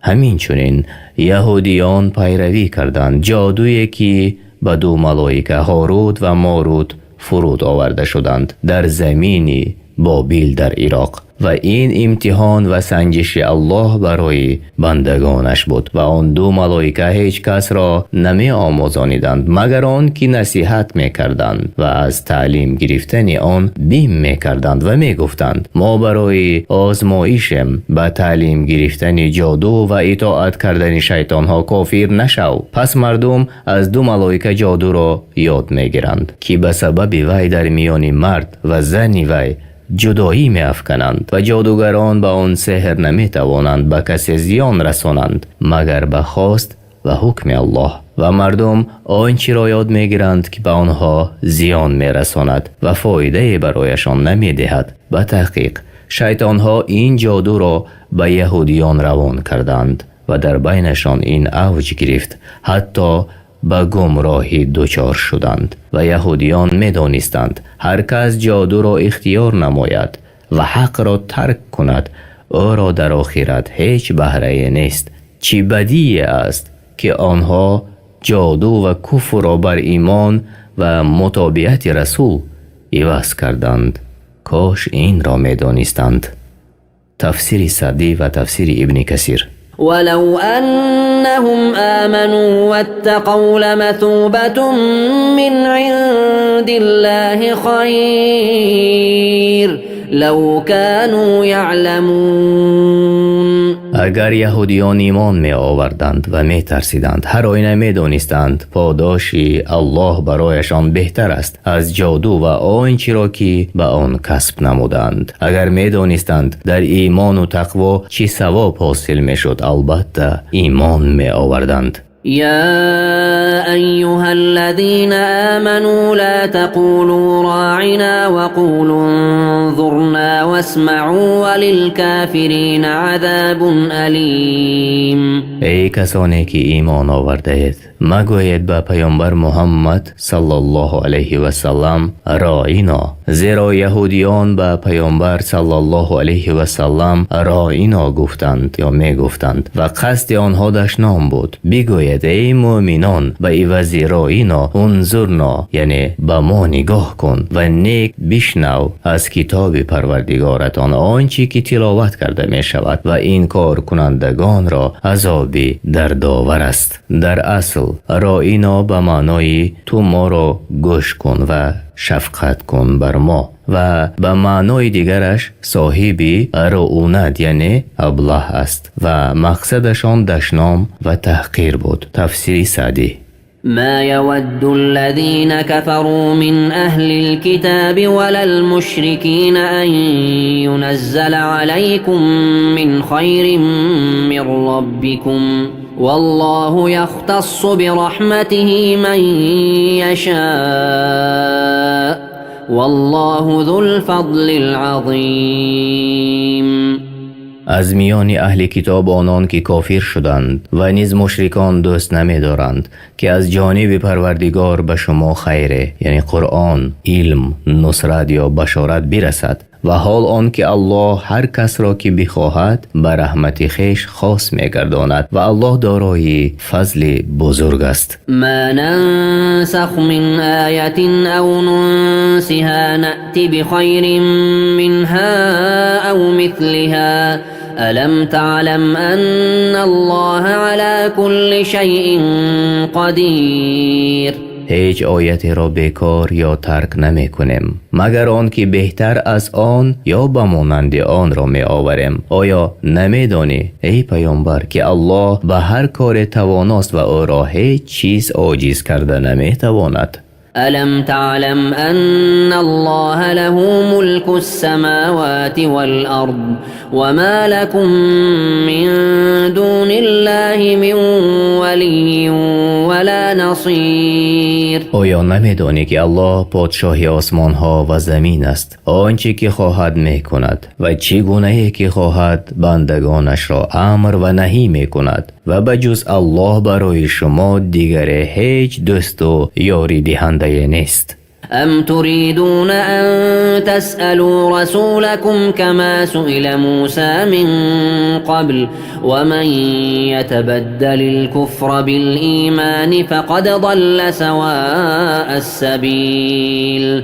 آیا می خواهید از پیامبر خود چیزی بپرسید، یعنی به قصد سرکشی، همچنان که قوم موسی پیش از این از موسی پرسیده بودند؟ آن کس که کفر را به جای ایمان اختیار کند چون کسی است که راه راست را گم کرده باشد. ود كثير من أهل الكتاب لو يردونكم من بعد إيمانكم كفارا حسدا من عند أنفسهم من بعد ما تبين لهم الحق فاعفوا واصفحوا حتى يأتي الله بأمره إن الله على كل شيء قدیر. بسیاری از اهل کتاب با آن که حقیقت بر آنها آشکار شده از روی حسد دوست دارند شما را پس از ایمان آوردنتان به کفر باز گردانند. عفو کنید از کمبودی و خطاگی هایشان و گذشت کنید از جهالتشان تا الله فرمانش را بیاورد و به افعال بدشان آنها را به عذاب گرفتار کند که او بر هر کار تواناست. وأقيموا الصلاة وآتوا الزكاة وما تقدموا لأنفسكم من خير تجدوه عند الله إن الله بما تعملون بصير. ای مؤمنان، نماز را برپا دارید، به طریق صحیح و زکات فرض شده را ادا نمایید و بدانید هر نیکی را که پیشا پیش برای خود میفرستید پاداش آن را نزد الله خواهید یافت. البته الله به کارهایی که میکنید بیناست. وقالوا لن يدخل الجنة إلا من كان هودا أو نصارى تلك أمانيهم قل هاتوا برهانكم إن كنتم صادقين. هر یک از یهودیان یا نصرانیان دعوا کرده گفتند غیر از یهودیان و نصرانیان کسی به بهشت نمی رود. این آرزوی باطل آنهاست. بگو برایشان ای رسول بر صحیح بودن دعوایتان حجتتان را بیاورید اگر شما راستگو باشید. بلى من أسلم وجهه لله وهو محسن فله أجره عند ربه ولا خوف عليهم ولا هم يحزنون. امر این طور نیست چنان که گمان کردند که جنت برای طایفه مخصوص است. آره، هر کس که از راه اخلاص رو به الله کند و به او کسی را شریک نآورد نیکوکار بود و در گفتار و کردارش و با پیامبر الله محمد صلی الله علیه و سلم پیروی نماید، پس هر کسی که اینها را انجام داد در آخرت مزدش را از پروردگارش خواهد گرفت. داخل شدن بهشت چنین است و آنها از بیم و هراس آخرت در ترس نیستند و اندوهگین نمی شوند. وقالت اليهود ليست النصارى على شيء وقالت النصارى ليست اليهود على شيء وهم يتلون الكتاب كذلك قال الذين لا يعلمون مثل قولهم فالله يحكم بينهم يوم القيامة فيما كانوا فيه يختلفون. و یهودیان گفتند نصرانیان بر هیچ چیز از دین حق نیستند و اینچنین نصرانیان در حق یهودیان گفتند و حال آن که آنان تورات و انجیل را می خواندند همچنین مانند قول آنها به هر یک دیندار گفتند تو بر هیچ چیز در دین حق نیستی. پس الله روز قیامت میان آنها در آنچه اختلاف دارند حکم می کند و هر یکی را موافق بر عملش جزا خواهد داد. ومن أظلم ممن منع مساجد الله أن يذكر فيها اسمه وسعى في خرابها أولئك ما كان لهم أن يدخلوها إلا خائفين لهم في الدنيا خزي ولهم في الآخرة عذاب عظيم. و نیست کسی ظالمتر از آنان که یاد کردن نام الله را در مسجدها از برپا داشتن نماز و تلاوت قرآن و مانند آن منع می کنند و در ویرانی آنها می کشند. این گروه ظالمان را سزاوار است که هراسان و ترسان به مسجدها درآیند. آنها را در دنیا خواری و در آخرت عذاب بزرگ است. ولله المشرق والمغرب فأينما تولوا فثم وجه الله إن الله واسع عليم. مشرق و مغرب و مابین آن از آن الله است. او پادشاهی همه زمین است. پس بر هر جایی که روی آرید یعنی در نماز همان جا رو به الله است. شما از ملک و طاعت او بیرون نیستید به درستی که الله فراخ نعمت و داناست. وقالوا اتخذ الله ولدا سبحانه بل له ما في السماوات والأرض كل له قانتون. یهودیان، نصرانیان و مشرکان گفتند که الله برای خود فرزند گرفت. پاک است او، بلکه هرچی در آسمان ها و زمین است از آن اوست و همه فرمان بردار اویند. بدیع السماوات والأرض وإذا قضى أمرا فإنما يقول له كن فيكون. الله تعالی آفریننده آسمان ها و زمین است. چون اراده چیزی کند میگوید موجود شو و آن چیز موجود می شود. وقال الذين لا يعلمون لولا يكلمنا الله أو تأتينا آية كذلك قال الذين من قبلهم مثل قولهم تشابهت قلوبهم قد بينا الآيات لقوم يوقنون. نادانان اهل کتاب و غیر آنها یعنی از روی کبرشان به پیامبر الله صلی الله علیه و سلم گفتند چرا الله با ما سخن نمی گوید که تو حقیقتا فرستاده او تعالی هستی یا معجزه بر ما نمی آید که بر صدق پیامبری تو دلالت کند. کسانی که پیش از آنها بودند نیز سرکشانه چنین سخنان می گفتند به سببی که دلهایشان هم مانند یکدیگر است. همانا ما برای گروهی که به الله ایمان حقیقی که دارند نشانه های بیان کرده ایم. إنا أرسلناك بالحق بشيرا ونذيرا ولا تسأل عن أصحاب الجحيم.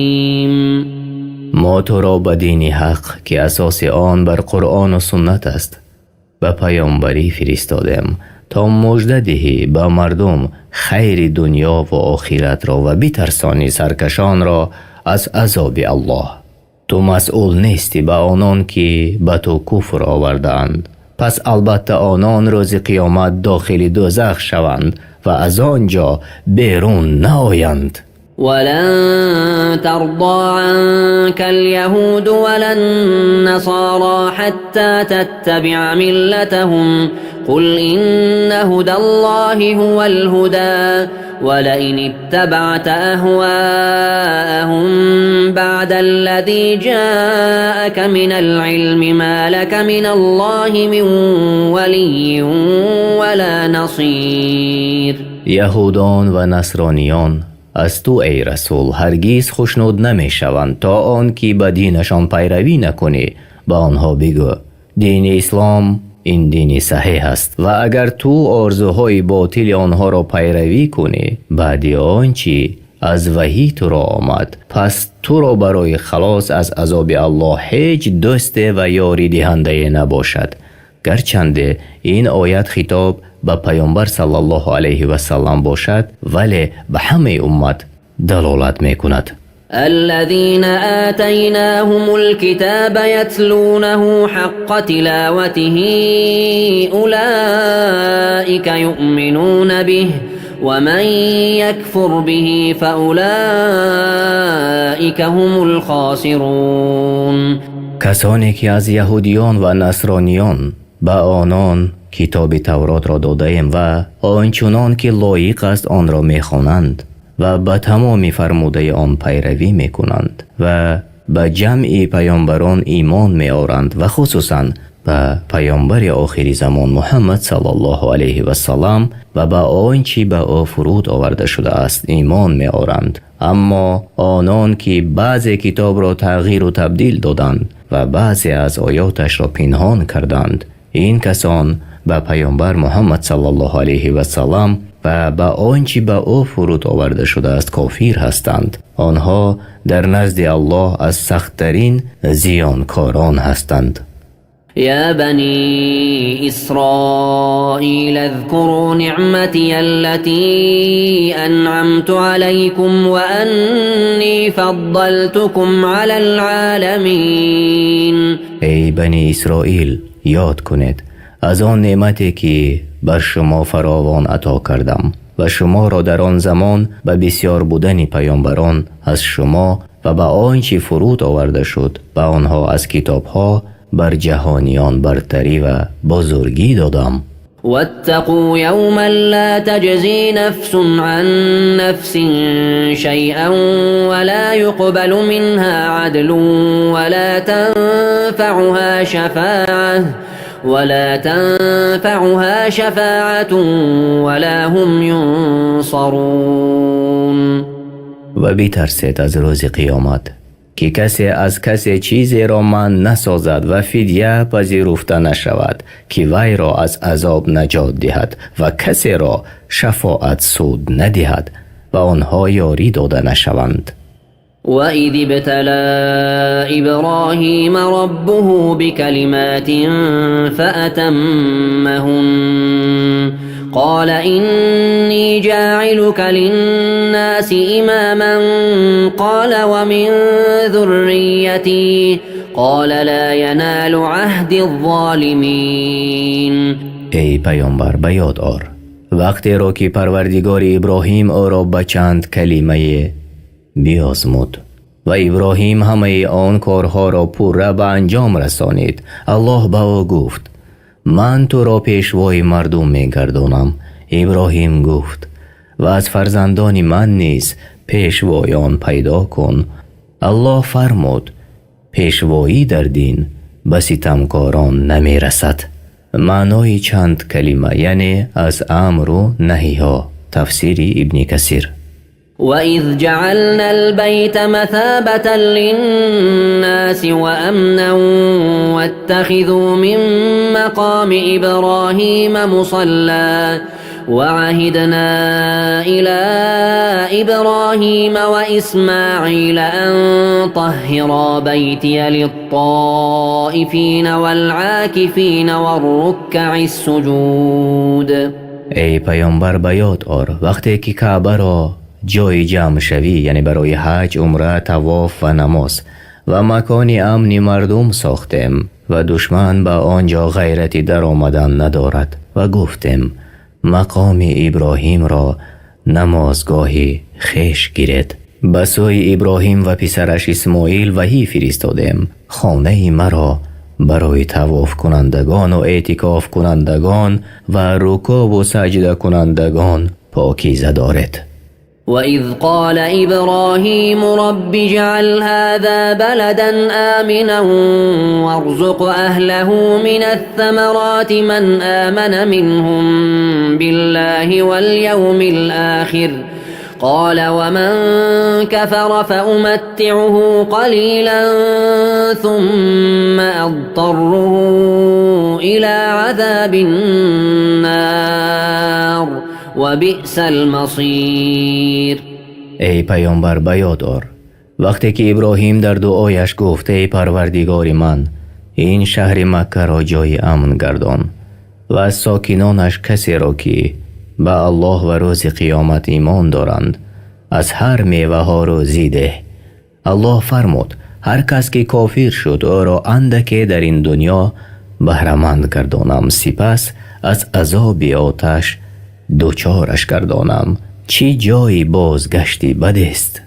وإذ يرفع إبراهيم القواعد من البيت وإسماعيل ربنا تقبل منا إنك أنت السميع العليم. ای پیامبر بیادار وقتی که ابراهیم و اسماعیل اساسهای خانه را بلند میکردند و هر دو با خشوع دعا کرده گفتند ای پروردگار ما از ما عملهای شایسته و دعاهایمان را بپذیر که تو شنوا به سخنان بندگانت و دانا هستی به احوال آنها. ربنا وجعلنا مسلمين لك ومن ذريتنا أمة مسلمة لك وأرنا مناسكنا وتب علينا إنك أنت التواب الرحيم. ای پروردگار ما را استوار بر اسلام و فرمان بردار احکام خیش ساز و نیز فرزندان ما را فرمان بردار خیش گردان و طرز عبادت های ما را به ما نشان بده و توبه ما را بپذیر که تو توبه پذیرنده و مهربان هستی. ربنا وابعث فيهم رسولا منهم يتلو عليهم آياتك ويعلمهم الكتاب والحكمة ويزكيهم إنك أنت العزيز الحكيم.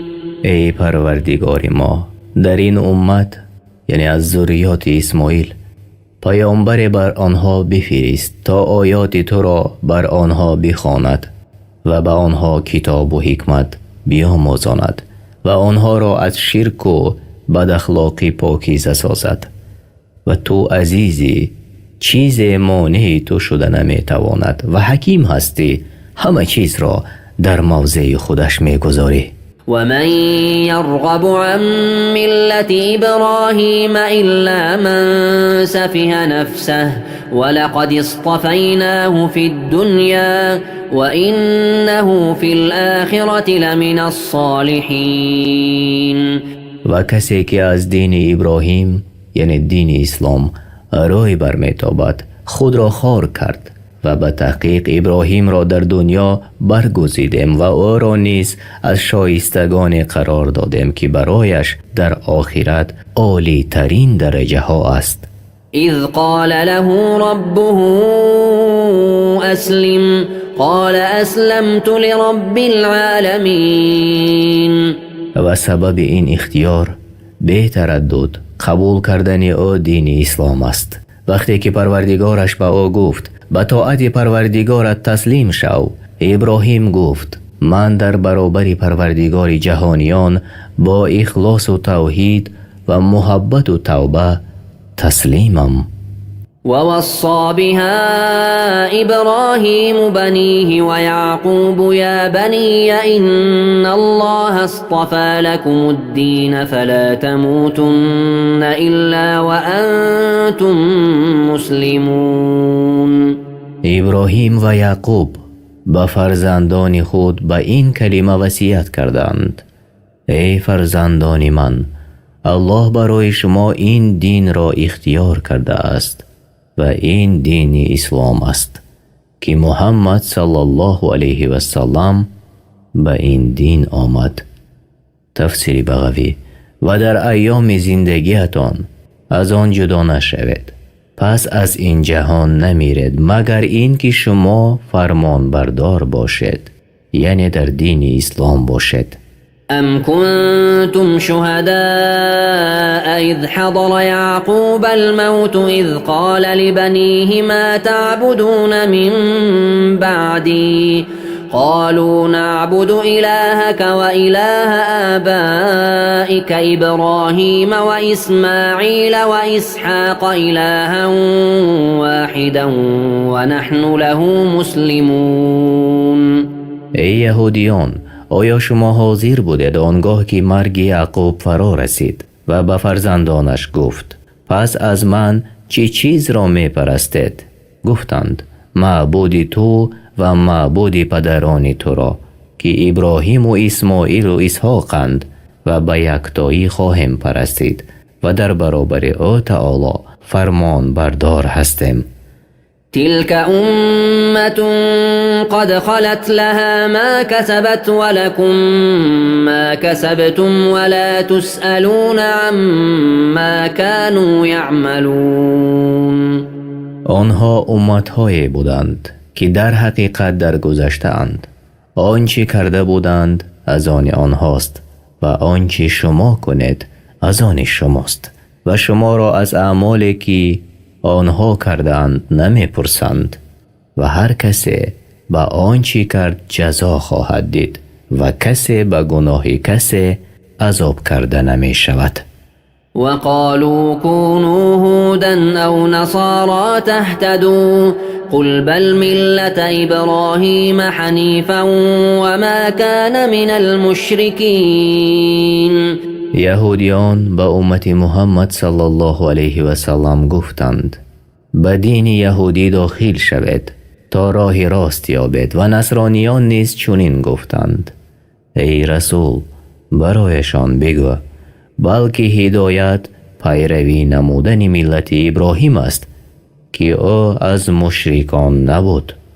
قولوا آمنا بالله وما أنزل إلينا وما أنزل إلى إبراهيم وإسماعيل وإسحاق ويعقوب والأسباط وما أوتي موسى وعيسى وما أوتي النبيون من ربهم لا نفرق بين أحد منهم ونحن له مسلمون. ای مؤمنان، به یهودیان و نصرانیان بگوید ما به الله و آیاتی که بر ما نازل شده و نیز آنچه بر ابراهیم و اسماعیل و اسحاق و یعقوب و نبیرگانش نازل شده و نیز آنچه به موسی و عیسی فرستاده شده و آنچه بر پیامبران دیگر از جانب پروردگارشان آمده است ایمان آوردیم. میان هیچ یک از پیامبران فرق نمی نهیم و همه در برابر الله با طاعت و عبادت تسلیم هستیم. فإن آمنوا بمثل ما آمنتم به فقد اهتدوا وإن تولوا فإنما هم في شقاق فسيكفيكهم الله وهو السميع العليم.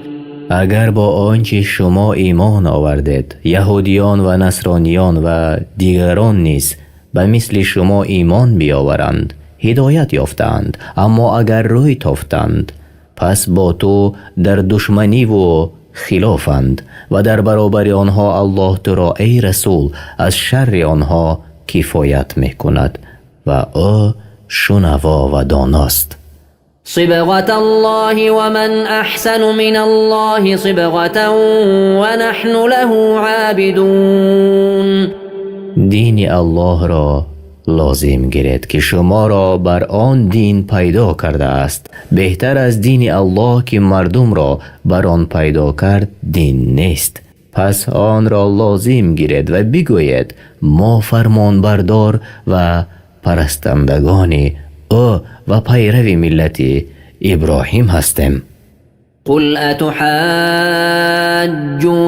في الله وهو ربنا وربكم ولنا أعمالنا ولكم أعمالكم ونحن له مخلصون.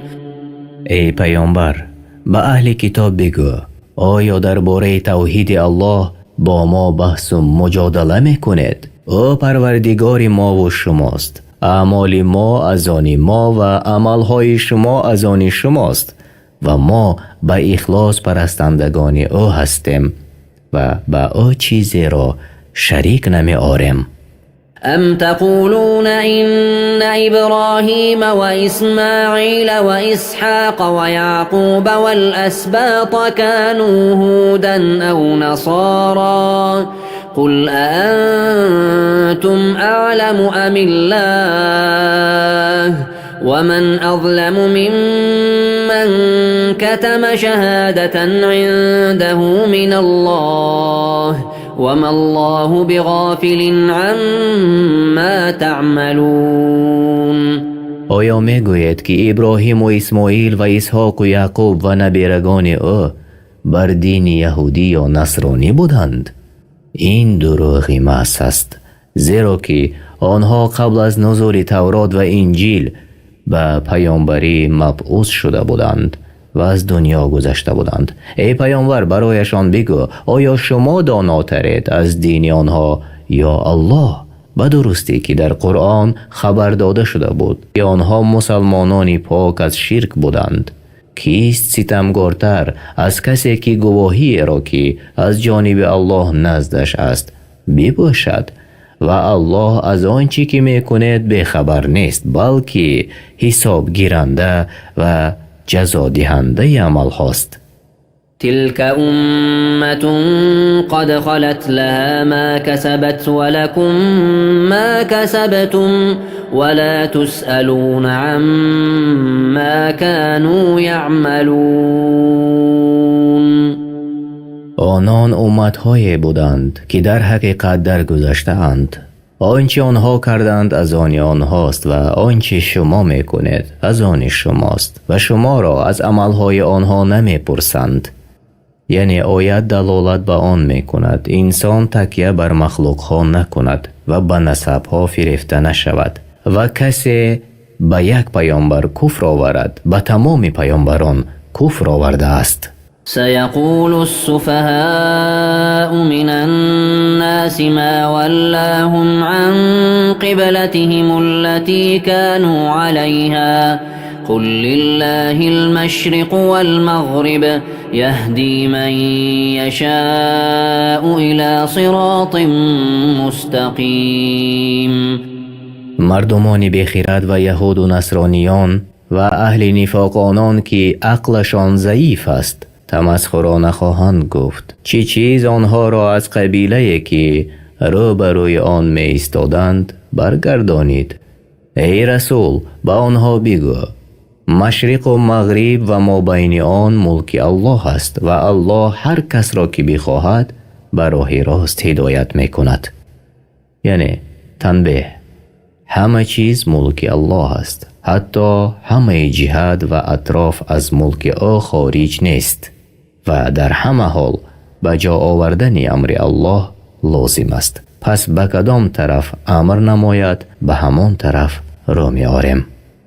وكذلك جعلناكم أمة وسطا لتكونوا شهداء على الناس ويكون الرسول عليكم شهيدا وما جعلنا القبلة التي كنت عليها إلا لنعلم من يتبع الرسول ممن ينقلب على عقبيه وإن كانت لكبيرة إلا على الذين هدى الله وما كان الله ليضيع إيمانكم إن الله بالناس لرؤوف رحیم. و همچنین شما را براه راست راه نمودم و شما را بهترین امتها گردانیدم تا با مردم در آخرت گواه باشد و نیز پیامبر بر شما گواه باشد که او رسالت پروردگارش را به مردم رسانید و آن قبله را که رو به سوی آن میکردید دیگرگون نکردم مگر به آن سبب که آنان را که به پیامبر پیروی میکنند از آنان که پیروی نمیکنند باز شناسم. و کسانی که ایمانشان ضعیف بود از سبب شک و نفاقشان از دینشان بدین شدند. به درستی که گردانیدن قبله از بیت المقدس به سوی کعبه دشوار است مگر بر کسانی که الله به آنها هدایت و ایمان و تقوا ارزانی نموده است. الله ایمان و نمازتان را تباه نمی کند به درستی که الله به مردم مهربان و بخشاینده است. تفسیر بغوی. قد نرى تقلب وجهك في السماء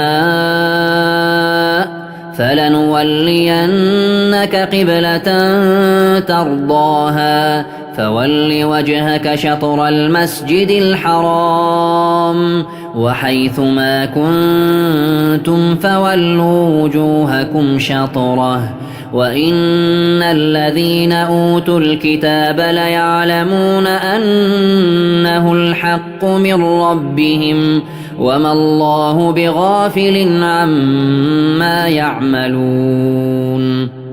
ای پیامبر، ما چشم دوختن و نگاه کردن تو را به تمام جهتهای آسمان میبینیم که با شوق در انتظار آن هستی که وحی نازل شود. پس البته تو را به آن قبله میگردانیم که به وی خوشنود شوی. پس روی به جانب مسجد الحرام کن و هر جا که باشد ای مسلمانان چون اراده نماز کردید روی به آن جانب کنید. اهل کتاب میدانند که گردانیدن قبله به سوی کعبه حق است و در کتابشان ثابت است و الله از آنچه میکنند بیخبر نیست. ولئن أتيت الذين أوتوا الكتاب بكل آية ما تبعوا قبلتك وما أنت بتابع قبلتهم وما بعضهم بتابع قبلة بعض ولئن اتبعت أهواءهم من بعد ما جاءك من العلم إنك إذا لمن الظالمين. ای رسول، برای آنان که تورات و انجیل داده شد هر دلیل و نشانه که بیاوری که گردانیدن قبله به سوی کعبه حق است هرگز قبله تو را پیروی نخواهند کرد و تو پیروی کننده نیستی قبله آنها را و بعضی آنها قبله بعضی دیگر را پیروی کننده نیستند. و اگر تو بعد آنچه که از دانش به تو آمده است و خواهش های نفسانی آنها پیروی کنی آنگاه همانا از ستمکاران باشی. یعنی این آیت خطاب برای جمع امت است و آن تهدید و وعید است به هر شخصی که خواهش های ضد شریعت اسلام را پیروی میکند. الذين آتيناهم الكتاب يعرفونه كما يعرفون أبناءهم وإن فريقا منهم ليكتمون الحق وهم يعلمون.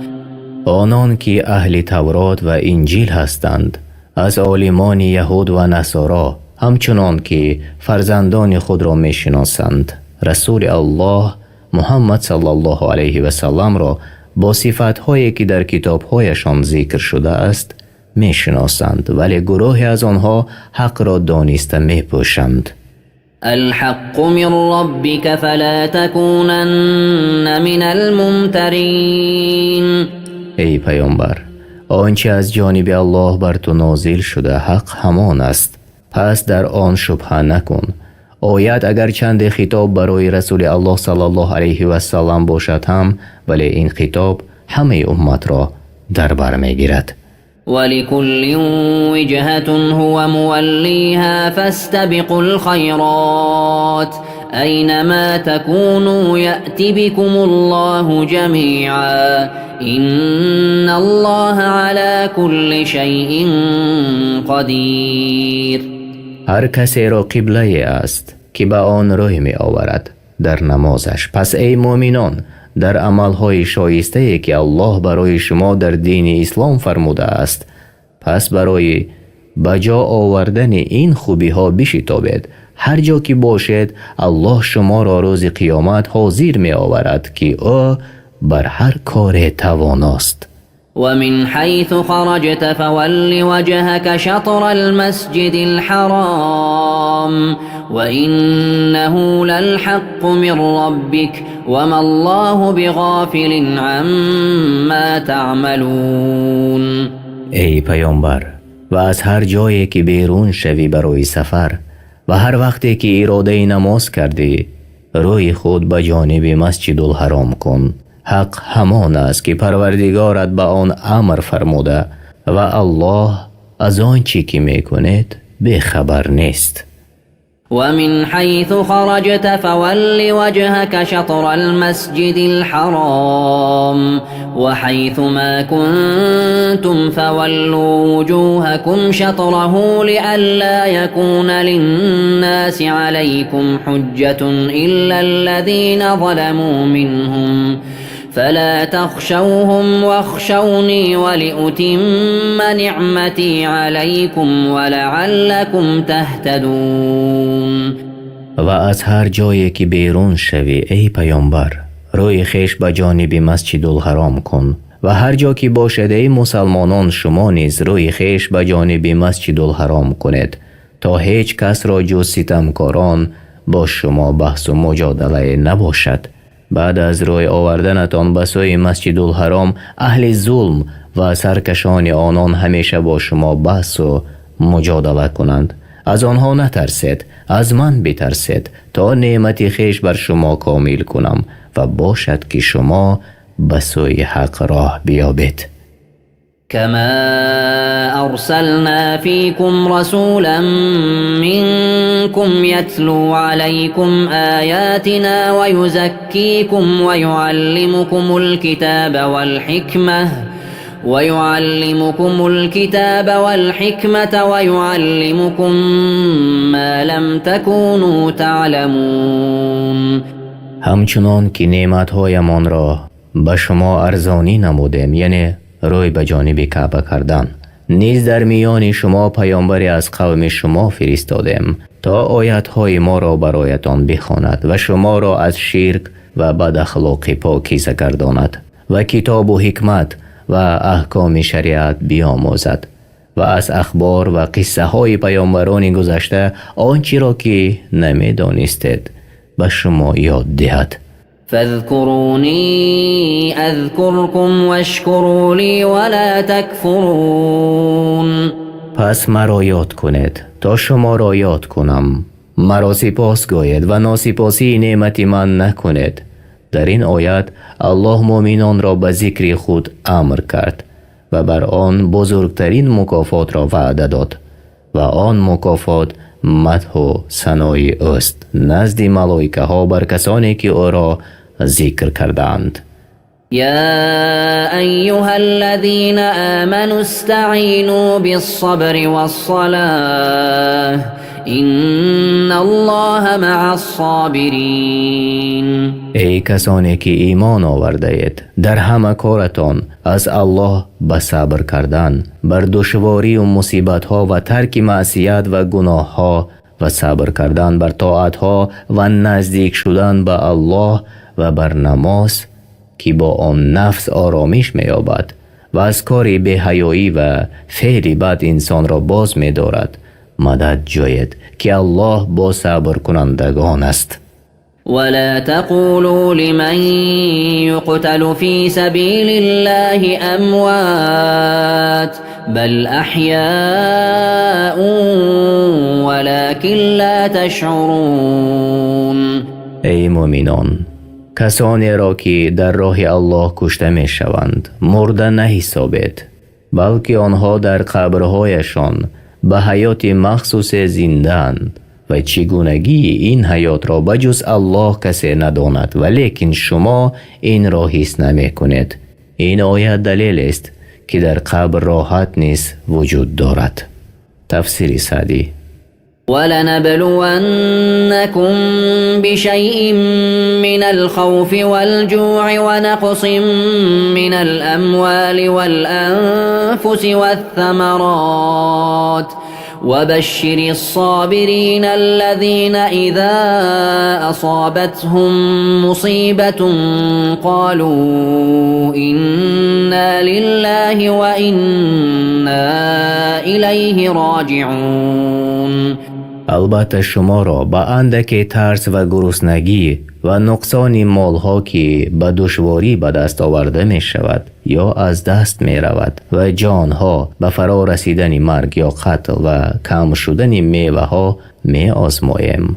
و ای پیامبر، صبر کنندگان را خبری خوش ده که به سبب صبرشان در دنیا و آخرت شاد و خرم می گردند. صفت این گونه صبر کنندگان چنین است که چون مصیبت به آنها رسید گفتند ما بندگان الله هستیم و زیر امر و تدبیر او تعالی هستیم. آنچه خواست با ما میکند و ما به سوی او تعالی باز خواهیم گردید و بعد از آن برای حساب و جزا از نو زنده خواهیم شد.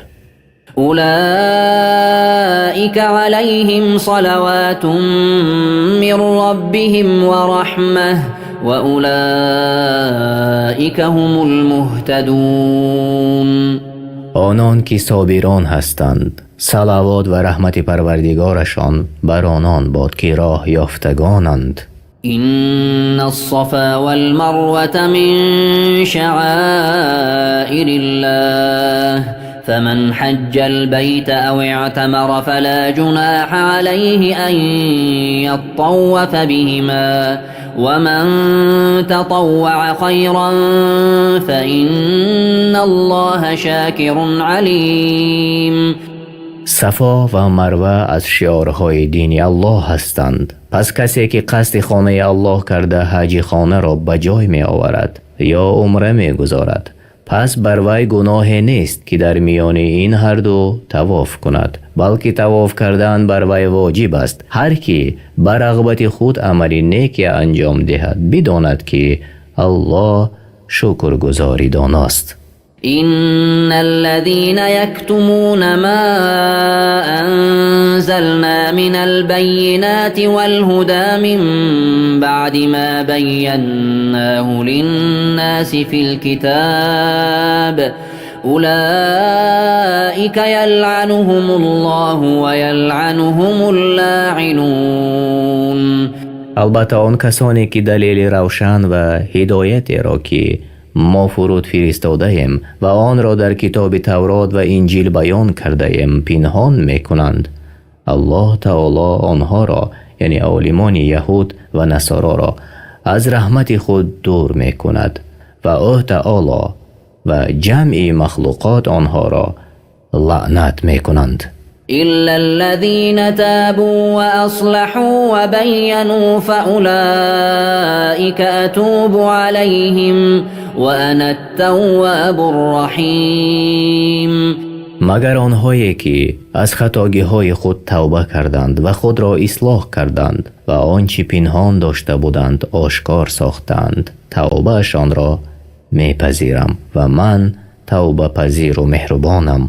إن الذين كفروا وماتوا وهم كفار أولئك عليهم لعنة الله والملائكة والناس أجمعين. به درستی آنان که ایمان را انکار کرده اند و حق را پنهان کرده اند و بر کفرشان دوامت کرده اند، لعنت الله و فرشتگان و همه مردم بر آنها باد. خالدین فیها لا یخفف عنهم العذاب، جاودانه در لعنتند و در عذابشان سبوکی داده نشود و لحظه برای عذر طلبیدن مهلتشان ندهند. و الهکم اله واحد لا اله الا هو الرحمن الرحیم. ای مردم، معبود شما الله یگانه است، در ذات، نام، صفات، افعال و پرستش و بجز او هیچ کس سزاوار عبادت نیست. معبود غیر او نیست. بخشاینده است برای جمعی خلق و مهربان است با مؤمنان. إن في خلق السماوات والأرض واختلاف الليل والنهار والفلك التي تجري في البحر بما ينفع الناس وما أنزل الله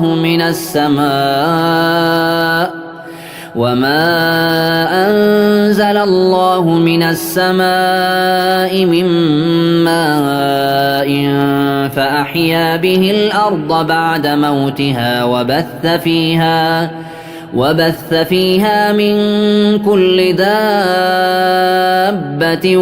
وتصريف الرياح والسحاب المسخر بين السماء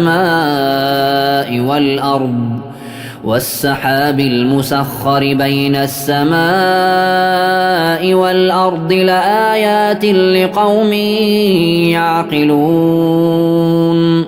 بدرستی در آفرینش آسمان ها بنابر بلندی و وسعیش و زمین بنابر کوه و پستی و دریاهایش و در پی یکدیگر آمدن شب و روز و در کشتی هایی که در دریا می روند و سبب نفع مردمانند و در بارانی که الله از آسمان فرو می فرستد تا زمین مرده را به آن زنده سازد و جنبندگان را در آن پراکنده کند و در گردانیدن بادها و ابرهای رام شده که میان زمین و آسمانند.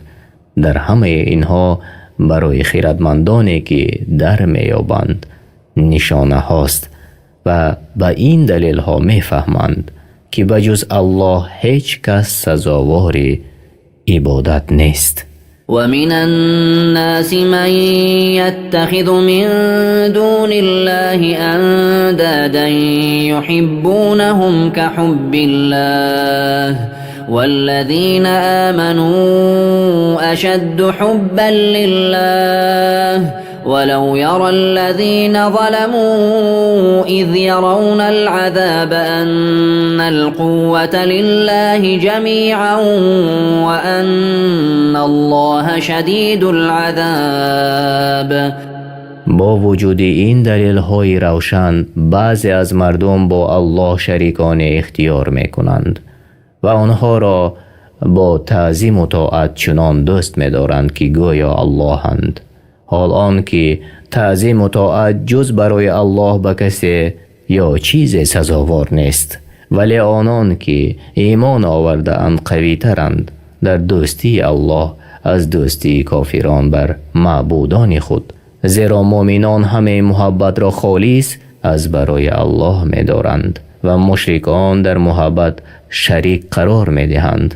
آنان که نفس خود را با شرک ظلم کردند و اگر عذاب آخرت را مشاهده می کردند می دانستند که تنها الله دارای همه قوت است و او سخت عذاب کننده است. آنگاه بجز الله کسی را معبود نمی گرفتند و نزدیک نمی شدند.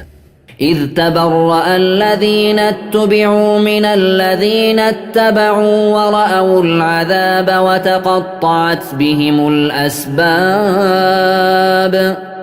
آنگاه کسانی که پیرو شدند از کسانی که پیروی کرده بودند بیزاری جویند و عذاب را مشاهده کنند و پیوندگری هایی که از خویشاوندی و دوستی در دنیا داشتند بریده شوند. وقال الذين اتبعوا لو أن لنا كرة فنتبرأ منهم كما تبرؤوا منا كذلك يريهم الله أعمالهم حسرات عليهم وما هم بخارجين من النار. و آن پیروان گویند کاش باری دیگر باز می گشتیم تا آنچنان که از ما بیزاری جستند از آنها بیزاری می جستیم. الله کردارهایشان را این چنین سبب حسرتشان سازد و آنها از آتش رهایی نیابند و هیچگاه آنها از دوزخ خارج شونده نیستند.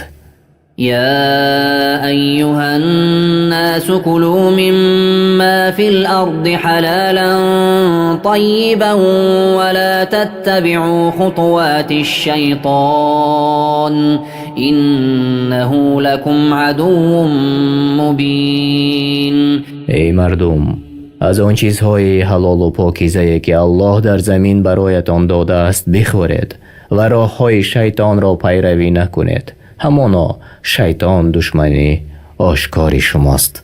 إنما يأمركم بالسوء والفحشاء وأن تقولوا على الله ما لا تعلمون. البته شیطان شما را به همه بدی ها و کارهای زشت فرمان می دهد و می خواهد که درباره الله چیزهای بگوید، یعنی از حلال و حرام که به آن آگاه نیستید. وإذا قيل لهم اتبعوا ما أنزل الله قالوا بل نتبع ما ألفينا عليه آباءنا أولو كان آباؤهم لا يعقلون شيئا ولا يهتدون. چون به آنها مؤمنان گویند که به آنچه الله نازل کرده است پیروی کنید، گویند نه، ما به همان راه می رویم که پدرانمان می رفتند، یعنی مشرکان. آیا پیروی پدرانشان می کنند اگر پدرانشان بفهم و گمراه باشند؟ ومثل الذين كفروا كمثل الذي ينعق بما لا يسمع إلا دعاء ونداء صم بكم عمي فهم لا يعقلون. مثال کافران و داعیان آنها به سوی هدایت و ایمان مثل چوپان است که به چارپایان داد میزند و بیم میکند و حال آن که چارپا معنای کلامش را نمیفهمد جز ندا و صدای آواز را. این کافران ناشنوا هستند، صدای حق را نمیشنوند، گنگانند، زبانشان به حق نطق نمیزند و کورانند از دیدن راه حق و عقلهایشان به نفعشان کار نمی کند. يا أيها الذين آمنوا كلوا من طيبات ما رزقناكم واشكروا لله إن كنتم إياه تعبدون. ای کسانی که ایمان آورده اید، از آن چیزهای پاکیزه با لذت حلال که روزی شما کرده ایم بخورید و نباشید به مانند کافرانی که پاکیزه ها را حرام می حسابند و پلیت ها را حلال می شمارند. و شکر نعمت های بزرگ الله با دل و زبان کنید اگر شما امر او را بجا آورده باشید و تنها او را عبادت کنید و با او شریک نآورید. إنما حرم عليكم الميتة والدم ولحم الخنزير وما أهل به لغير الله فمن اضطر غير باغ ولا عاد فلا إثم عليه إن الله غفور رحيم. البته الله بر شما حرام گردانیده است آن چیزی را که بر شما ضرر می آورد به مانند خود مرده، خون و گوشت خوک و آنچه را که در وقت ذبح نام غیر الله بر آن بخوانند و از فضل و رحمت الله است بر شما که مباح گردانید خوردن چیزهای حرام شده را هنگامی که مجبور شود به قدر ضرورت و از حد نگذراند پس بر وی گناه نیست به درستی الله آمرزنده و بخشاینده است. إن الذين يكتمون ما أنزل الله من الكتاب ويشترون به ثمنا قليلا أولئك ما يأكلون في بطونهم إلا النار ولا يكلمهم الله يوم القيامة ولا يزكيهم ولهم عذاب أليم. آنان که پنهان می دارند از صفتهای پیامبر محمد صلی الله علیه و سلم و حقیقتهای دیگری را که الله در کتاب نازل کرده است و آن را با بهای اندک از مال دنیا می فروشند به عوض این کارشان در روز قیامت شکمهای خود را از آتش پر می سازند. الله به آنها سخن نمی گوید و آنها را پاک نمی سازد و برای آنها عذاب المناک است. أولئك الذين اشتروا الضلالة بالهدى والعذاب بالمغفرة فما أصبرهم على النار. اینها گمراهی را به جای هدایت و عذاب را به جای آمرزش خریدند. چگونه جرأت می کنند به صبر کردن در آتش دوزخ؟ الله از این اقدامشان در تعجب می شود. پس ای آدمان از جرأت و صبر آنان تعجب کنید. ذلك بأن الله نزل الكتاب بالحق وإن الذين اختلفوا في الكتاب لفي شقاق بعيد. این عذاب را که آنان سزاوار شدند به سبب آن است که به کتابی بر پیامبرش فرود آورده الله کافر شدند و آنان که در کتاب اختلاف کردند و به بعض کتاب ایمان آوردند و به بعضیش کفر آوردند همان آنها در مخالفت دور از حق هستند. ليس البر أن تولوا وجوهكم قبل المشرق والمغرب ولكن البر من آمن بالله واليوم الآخر والملائكة والكتاب والنبيين وآتى المال على حبه ذوي القربى واليتامى والمساكين وابن السبيل والسائلين وفي الرقاب وأقام الصلاة وآتى الزكاة والموفون بعهدهم إذا عاهدوا والصابرين في البأساء والضراء وحين البأس أولئك الذين صدقوا وأولئك هم المتقون. نزد الله نیکی آن نیست که در نماز روی خود به جانب مشرق و مغرب کند بلکه نیکوکار کسی است که به الله یگانه که شریک و مانند ندارد و روز قیامت و فرشتگان و کتاب الله و پیامبران ایمان آورد و مال خود را با آن که دوستش دارد به رغبت خود به خویشاوندان و یتیمان و درماندگان و مسافران و گدایان و غلامان ببخشد و نماز بگذارد و زکات فرض شده را بدهد و نیز کسانی هستند که چون عهد می‌بندند با آن وفا می‌کنند و آنان که در تنگ دستی و بیماری و هنگام جنگ صبر می‌کنند اینها راستگویان و پرهیزگارانند.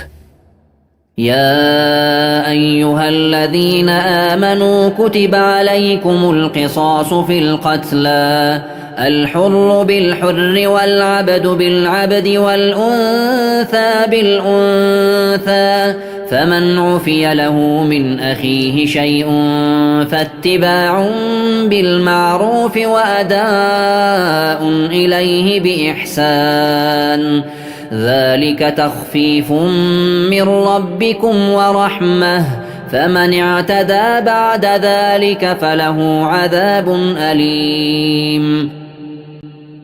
ای کسانی که ایمان آورده اید، درباره کشتگانی که قصداً کشته شدند بر شما قصاص مقرر شد، آزاد در برابر آزاد و بنده در برابر بنده و زن در برابر زن.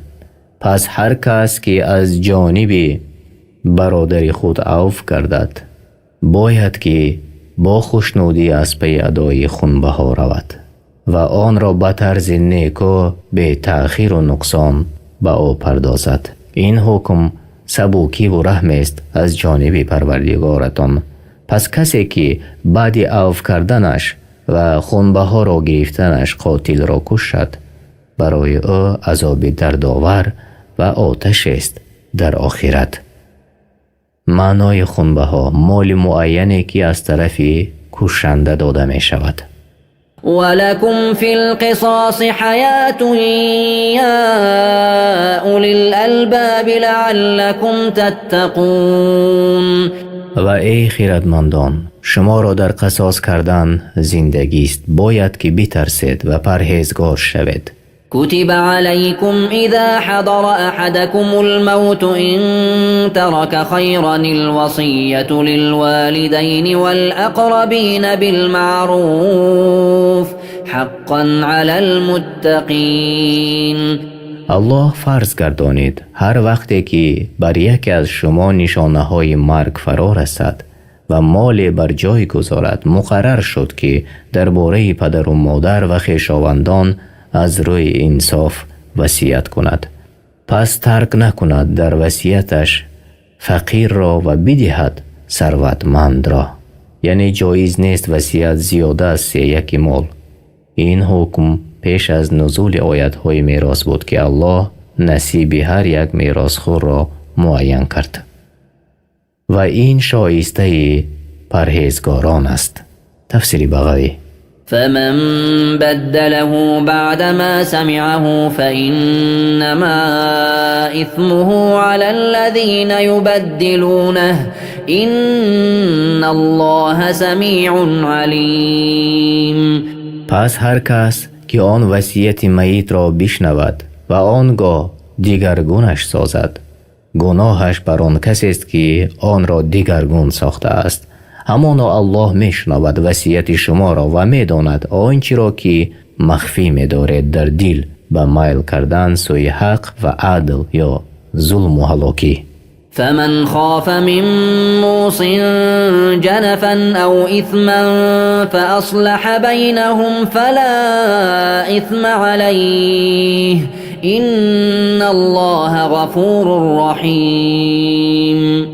اگر کسی داند که وصیت کننده در وصیت خود دور است از حق، خواه قصداً باشد یا سهواً، و نصیحت کند وصیت کننده را به عدل و او نصیحت را قبول نکند، پس اگر اصلاح میان آنان پردازد به تغییر دادن وصیت تا موافق شریعت شود، مرتکب گناه نشده است و درستی الله آمرزنده مهربان است. يا أيها الذين آمنوا كتب عليكم الصيام كما كتب على الذين من قبلكم لعلكم تتقون. ای کسانی که ایمان آورده اید، روزه داشتن بر شما فرض شد همچنان که بر کسانی پیش از شما فرض شده بود. باید که از پروردگارتان بترسید و بین خودتان و گناههایتان قلعه از طاعت و عبادت او قرار دهید.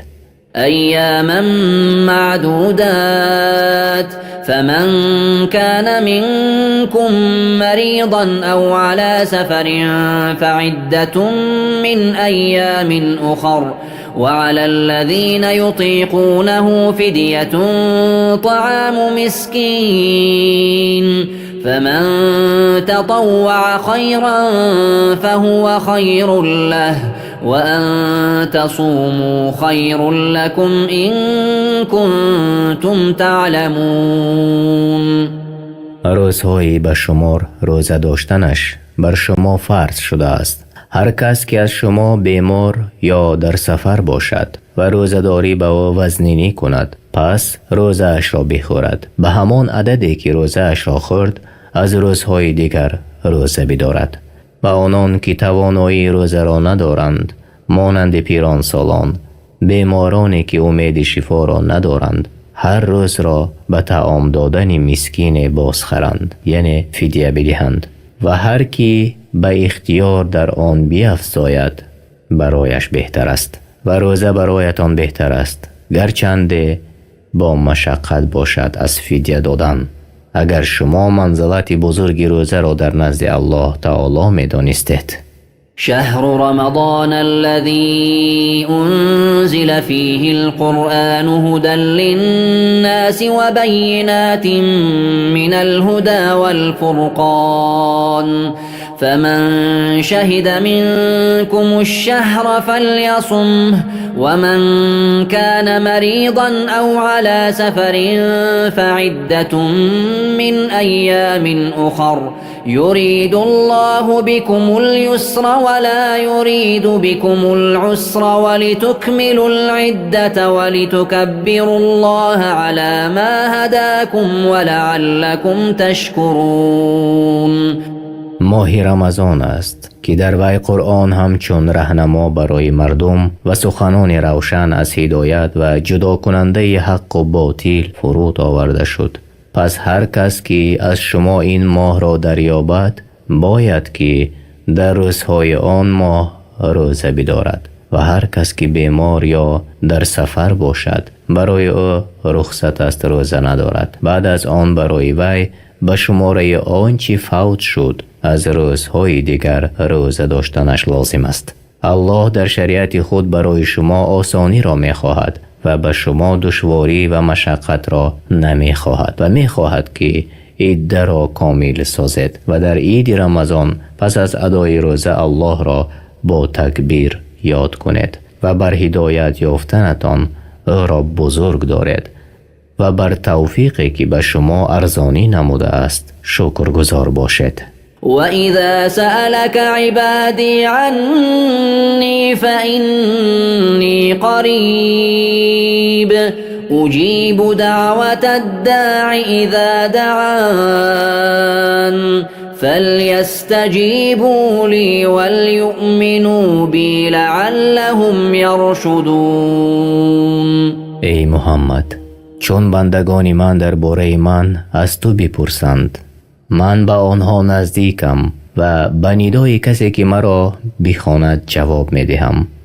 پس مرا در آنچه که آنها را فرمودم و از آنچه که آنها را من نمودم اطاعت کنند و به من ایمان آورند باشد که راهی آبادی دین دنیایشان را دریابند. أحل لكم ليلة الصيام الرفث إلى نسائكم هن لباس لكم وأنتم لباس لهن علم الله أنكم كنتم تختانون أنفسكم فتاب عليكم وعفى عنكم فالآن باشروهن وابتغوا ما كتب الله لكم وكلوا واشربوا حتى يتبين لكم الخيط الأبيض من الخيط الأسود من الفجر ثم أتموا الصيام إلى الليل ولا تباشروهن وأنتم عاكفون في المساجد تلك حدود الله فلا تقربوها كذلك يبين الله آياته للناس لعلهم يتقون. الله در شبهای ماه رمضان برایتان همبستری با همسرانتان را مباح گردانید. آنها پوشش و حفظ شمایند و شما نیز پوشش و حفظ آنها هستید. الله می دانست که شما با نفس خود خیانت می ورزید. با مخالفت حرام کرده الله در شبهای رمضان با همبستری کردنتان با همسران، پس توبه شما را پذیرفت و شما را عفو کرد و امر را به شما وسیع گردانید. اکنون با آنها همبستر شوید و آنچه را که الله بر شما مقدر گردانیده است طلب کنید، یعنی از فرزند، و بخورید و بیاشامید تا روشنی صبح در تاریکی شب آشکار شود و روزه را تا فرو رفتن آفتاب به شب برسانید و چون در مسجد به اعتکاف نشستید با همسران هم بستر نشوید. این حدود فرمان الله است، به آن نزدیک نشوید. الله آیات و احکام خود را این چنین بیان می کند باشد که به پرهیزگاری برسند. ولا تأكلوا أموالكم بينكم بالباطل وتدلوا بها إلى الحكام لتأكلوا فريقا من أموال الناس بالإثم وأنتم تعلمون. مالهای یکدیگر را به ناحق به مانند قسمی بر دروغ به زور گرفتن دزدی پاره نخورید و اموال خود را به رشوت به حاکمان ندهید تا بدان سبب مالهای گروه دیگر را به ناحق بخورید و شما خود حرام بودن این را می‌دانید. يسألونك عن الأهلة قل هي مواقيت للناس والحج وليس البر بأن تأتوا البيوت من ظهورها ولكن البر من اتقى وأتوا البيوت من أبوابها واتقوا الله لعلكم تفلحون. از تو ای پیامبر درباره هلالهای ماه میپرسند، بگو الله آن را نشانه گردانیده است برای دانستن مردم وقتهای عبادت خود را به مانند رسیدن وقت روزه و حج و معاملاتشان و نکوکاری آن نیست که از پشت به خانه ها درآید، ولی نکوکاری راه کسانی است که پرهیزگار باشند و از درها به خانه ها درآیند.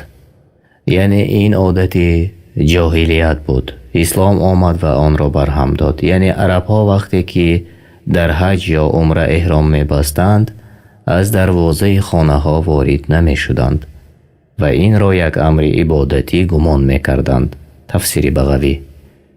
بنابراین الله خبر داد که این نکوکاری نیست و الله این کار را مشروع نکرده است، بلکه نکوکاری آن است که از الله بترسد و از گناه دور شود و در همه حالت از الله بترسید تا رستگار شود.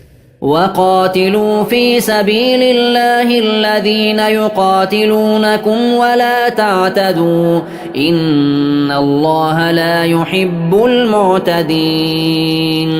ای مؤمنان، در راه الله با کسانی جنگ کنید که با شما جنگ میکنند و از حد نگذرید، یعنی به مانند کشتن زنان، دیوانگان، کودکان، راهبان و کشتن حیوانات و بریدن درختان، زیرا الله از حد گذشتگان را دوست ندارد.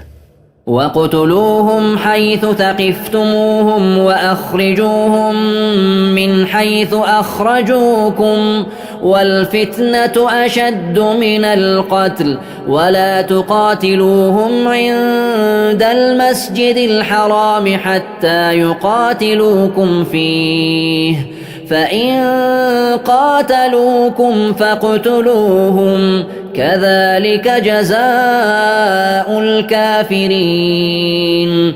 هر جا که آنها مشرکان را بیابید بکشید و از آنجا که شما را بیرون کردند، یعنی از مکه، بیرون کنید که فتنه یعنی کفر، شرک و پیش راه اسلام را بستن از قتل سخت‌تر است و در مسجد الحرام شما با آنها جنگ سر نکنید تا آنگاه که با شما جنگ سر نکنند و اگر با شما در مسجد الحرام جنگیدند پس آنها را بکشید که این است جزای کافران. فإن انتهوا فإن الله غفور رحیم.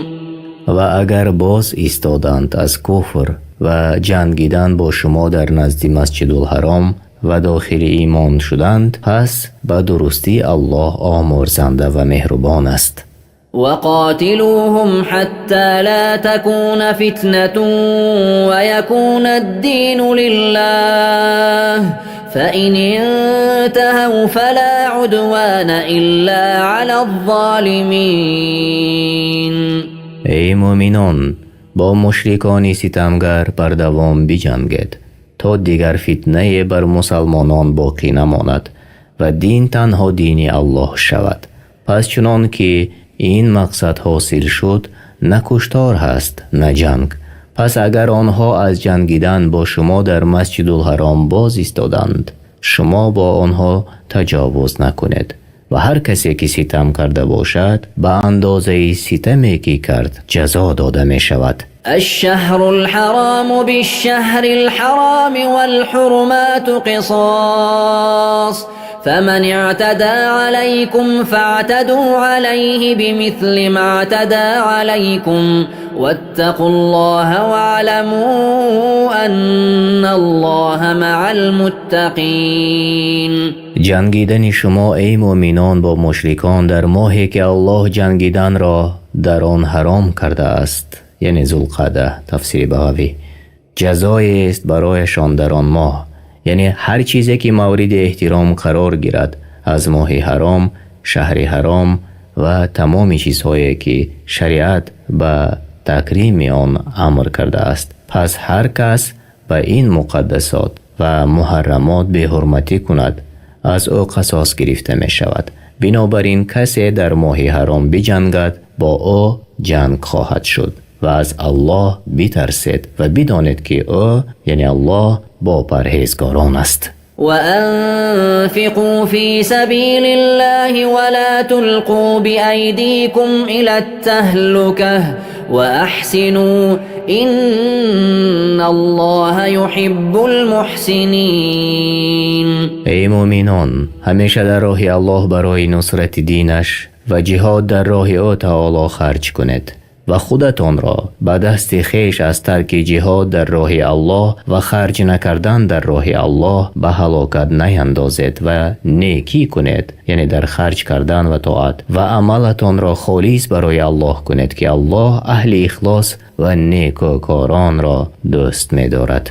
وأتموا الحج والعمرة لله فإن أحصرتم فما استيسر من الهدي ولا تحلقوا رؤوسكم حتى يبلغ الهدي محله فمن كان منكم مريضا أو به أذى من رأسه ففدية من صيام أو صدقة أو نسك فإذا أمنتم فمن تمتع بالعمرة إلى الحج فما استيسر من الهدي فمن لم يجد فصيام 3 أيام في الحج و7 إذا رجعتم تلك 10 كاملة ذلك لمن لم يكن أهله حاضر المسجد الحرام واتقوا الله واعلموا أن الله شديد العقاب. حج و عمره را برای الله کامل به جای آورید و اگر شما از حج باز داشته شوید به مانند قصد دشمن یا بیماری آنقدر که میسر است از شتر یا گاو یا گوسفند قربانی کنید یعنی به قصد نزدیک شدن به الله و سر نتراشید وقتی که در راه باز داشته شده اید تا قربانی شما به قربانگاهش برسد. بعد از انجام آن از احرام برآمدنتان حلال می شود همچنان که پیامبر صلی الله علیه و سلم در حدیبیه انجام دادند. بعد از آن سرش را می تراشد اما شخصی که در حرم است قربانیش به جا نمی آید مگر در حرم. وقتی آن روزی عید است، روزی 10 ماه ذوالحجه و 3 روزی بعد آن از ایام تشریق، یا اگر سرش زخم یا شبوش داشته باشد پس برای او جایز است که سر خود را بتراشد، اما برای او لازم است که فدیه بدهد و فدیه اش 3 روز روزه گرفتن یا غذا دادن به 6 مسکین و یا ذبح حیوانی است که برای قربانی جایز است و او از میان این چیزها یکی را انتخاب می نماید، اما ذبح کردن بهتر است. و چون امین شدید و هر کی به سبب ادای عمره تا وقت حج بهره‌ور شد آنقدر که او را میسر است قربانی کند، و هر کی را قربانی میسر نشد 3 روز در حج روزه بدارد، و چون از حج به اهل خود باز گردد 7 روز روزه بدارد تا 10 روزی کامل شود، و لازم است که 10 روز روزه را بدارد. و این حکمی یعنی قربانی و روزه داشتن برای کسی است که از مردم مکه نباشد. از الله بترسید و امر و نهی او را به جا آورید و بدانید که الله به سختی عقوبت میکند شخصی را که مخالف امر او شود. الحج أشهر معلومات فمن فرض فيهن الحج فلا رفث ولا فسوق ولا جدال في الحج وما تفعلوا من خير يعلمه الله وتزودوا فإن خير الزاد التقوى واتقون يا أولي الألباب. حج در ماه‌های معین است، یعنی شوال، ذوالقعده و دهه اول ذوالحجه. پس هر کی را حج واجب گردید در آن ماه‌ها این فریضه را ادا کند، پس باید در وقت حج جماع نکند و فسق از او سر نزند و خصومت نکند و بیرون آمدنش از طاعت الله حرام و با هم مناقشه کردنش به غضب و کراهیت می انجامد. هر کاری نیک انجام می دهد الله از آن آگاه است. هر یکی را بر عملش جزای کافی می دهد و برای نفس خیش توشه کنید که بهترین توشه ها پرهیزگاری است. ای صاحب خیرتمندان از من بترسید. ليس عليكم جناح أن تبتغوا فضلا من ربكم فإذا أفضتم من عرفات فاذكروا الله عند المشعر الحرام واذكروه كما هداكم وإن كنتم من قبله لمن الضالين. اگر به هنگام حج طلب کنید روزی را از پروردگارتان با فایده بردن از سودا در ایام حج گناهگار نشده اید. و چون بعد غروب آفتاب از عرفات، یعنی عرفات مکان است که روز 9 ذوالحجه حاجیان در آنجا می ایستند، بازگشته اید الله را در مشعر الحرام با تسبیح و تکبیر و دعا یاد کنید که شما را به راه راست هدایت فرمود. هر آینه پیش از این از آن گمراهان بودید، حق را نمی دانستید. مشعر الحرام یعنی مزدلفه. ثم أفيضوا من حيث أفاض الناس واستغفروا الله إن الله غفور رحيم. سپس از آن جای یعنی از عرفات که عامه مردم از زمان ابراهیم تا امروز از آن باز می‌گردند باز گردید و از الله آمرزش بخواهید تا گناهانتان را بیامرزد به درستی که او آمرزنده مهربان است. فإذا قضيتم مناسككم فاذكروا الله كذكركم آباءكم أو أشد ذكرا فمن الناس من يقول ربنا آتنا في الدنيا وما له في الآخرة من خلاق. چون عبادت خود را پورا به جای آوردید الله را بیشتر یاد کنید همچنان که پدران خیش را یاد می کردید. گروهی از مردم مقصدشان دنیا است فقط. می گویند ای پروردگار ما را در دنیا چیزی بده از سلامتی، مال و فرزند. اینها را در آخرت نصیب نیست. ومنهم من يقول ربنا آتنا في الدنيا حسنة وفي الآخرة حسنة وقنا عذاب النار. و بعضی از مردم گروه مؤمنان یعنی میگویند ای پروردگار ما را در دنیا تندرستی، رزق، علمی نفع آور، زنی صالحه و عمل شایسته و غیره از امور دین و دنیا و در آخرت جنت را بده و از عذاب دوزخ ما را نگه دار. یعنی در صحیح بخاری و مسلم آمده است که بیشتری دعاهای پیامبر صلی الله علیه و سلم این بود. این دعا همه خیر دنیا و آخرت را در بر میگیرد. تفسیر سعدی. أولئك لهم نصيب مما كسبوا والله سریع الحساب.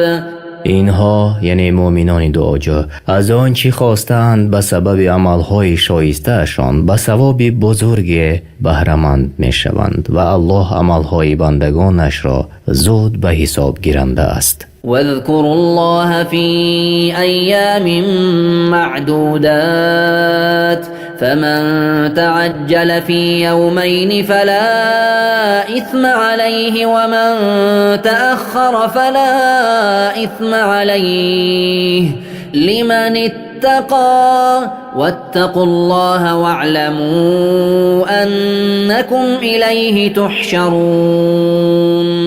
الله را در روزهای با شمار یعنی ایام تشریق، روزهای 11 و 12 و 13 دهه ماه ذوالحجه یاد کنید و هر کی در 2 روز شتاب کند و از مینا قبل از غروب آفتاب روز 12 بعد از رمی جمار گناه بر وی نیست. معنای رمی جمار با سنگ زدن شیطان در جای مخصوص در مینا. و هر کی تأخیر کند شب بماند در مینا و روز 13 رمی جمار کند، پس گناه نیست مر کسی را که در حج خود تقوا را پیشه خود گرفت. لیکن تأخیر کردن افضل تر است، زیرا آن توشه است در عبادت و اقتدا به فعل پیامبر الله صلی الله علیه و سلم. از الله بترسید ای مسلمانان و در عملهای خویش مراقبت نماید و بدانید که برای حساب و جزا همگان به پیشگاه او تعالی گرد می آید. ومن الناس من يعجبك قوله في الحياة الدنيا ويشهد الله على ما في قلبه وهو ألد الخصام. بعضی از مردم یعنی از منافقان کسی هست که سخن او رابطه به زندگی این دنیا را دارد نه آخرت را. تو را ای محمد در تعجب می آرد و او به قسم خود بیان می دارد بر آنچه در دلش از محبت اسلام و الله است گواه می آرد، بلکه جرأت کرده با سخن دروغ به الله گواهی بر حق می دهد، حال آنکه او از سخت‌ترین دشمنان اسلام و مسلمانان است. وإذا تولى سعى في الأرض ليفسد فيها ويهلك الحرث والنسل والله لا يحب الفساد. و چون از پیش تو ای محمد باز گردد در زمین بشتابد، فساد کند و کشتزارها و چارپایان را نابود سازد و الله تباهکاری را دوست ندارد. و اذا قیل له اتق الله اخذته العزة بالإثم فحسبه جهنم ولبئس المهاد. و چون به آن منافق فسادکار گویند که از الله بترس و از عذاب او حذر کن، در روی زمین فساد نکن، نصیحت را قبول نمی کند بلکه او را کبر و عادت جاهلیت به گناه می برد، پس جهنم او را بسنده است و همانا بد جای است. ومن الناس من يشري نفسه ابتغاء مرضات الله والله رؤوف بالعباد. بعضی از مردم برای جستن خوشنودی الله جان خیش را در راه او و به جا آوردن طاعتش فدا می کنند. الله بر این بندگان مهربان است و با زودی و با مهلت بندگان مؤمنش را در رحمتش قرار می دهد و بهترین مکافات را به آنها عطا می کند. يا أيها الذين آمنوا ادخلوا في السلم كافة ولا تتبعوا خطوات الشيطان إنه لكم عدو مبين. ای کسانی که ایمان آورده اید، به الله که پروردگار شماست و به محمد که پیامبر شماست و به اسلام که دین شماست، همگان به اسلام درآیید و به جمع احکام او عمل کنید و چیزی را از آن ترک نکنید و راهی را که در آن شیطان شما را به معصیت دعوت می نماید پیروی نکنید، زیرا که او دشمنی آشکار شماست، پس از او حذر کنید. تفسیر بغوی و تفسیر ابن کثیر. فإن زللتم من بعد ما جاءتكم البينات فاعلموا أن الله عزيز حكيم.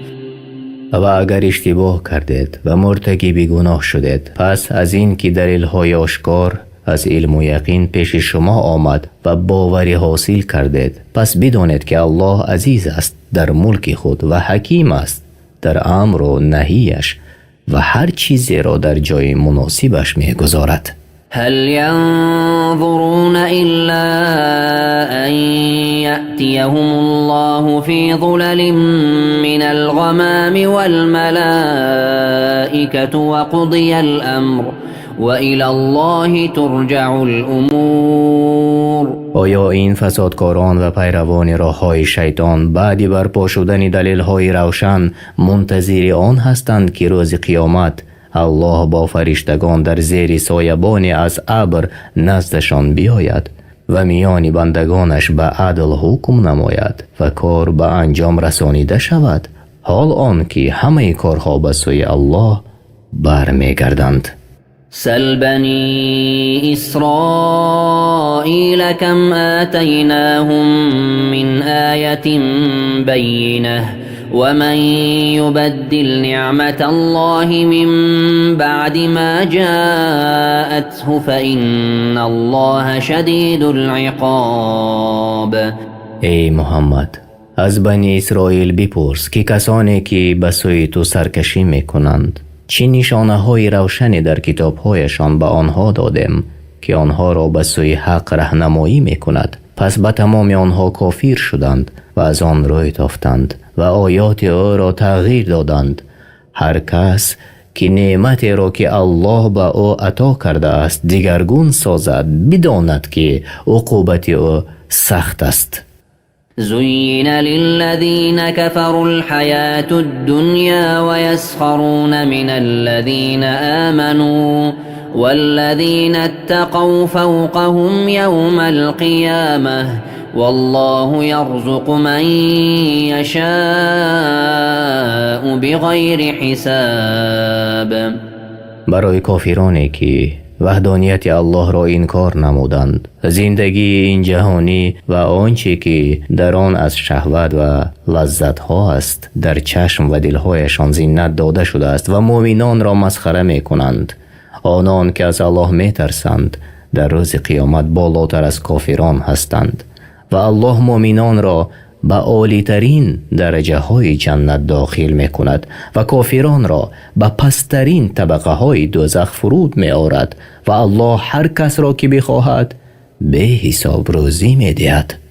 كان الناس أمة واحدة فبعث الله النبيين مبشرين ومنذرين وأنزل معهم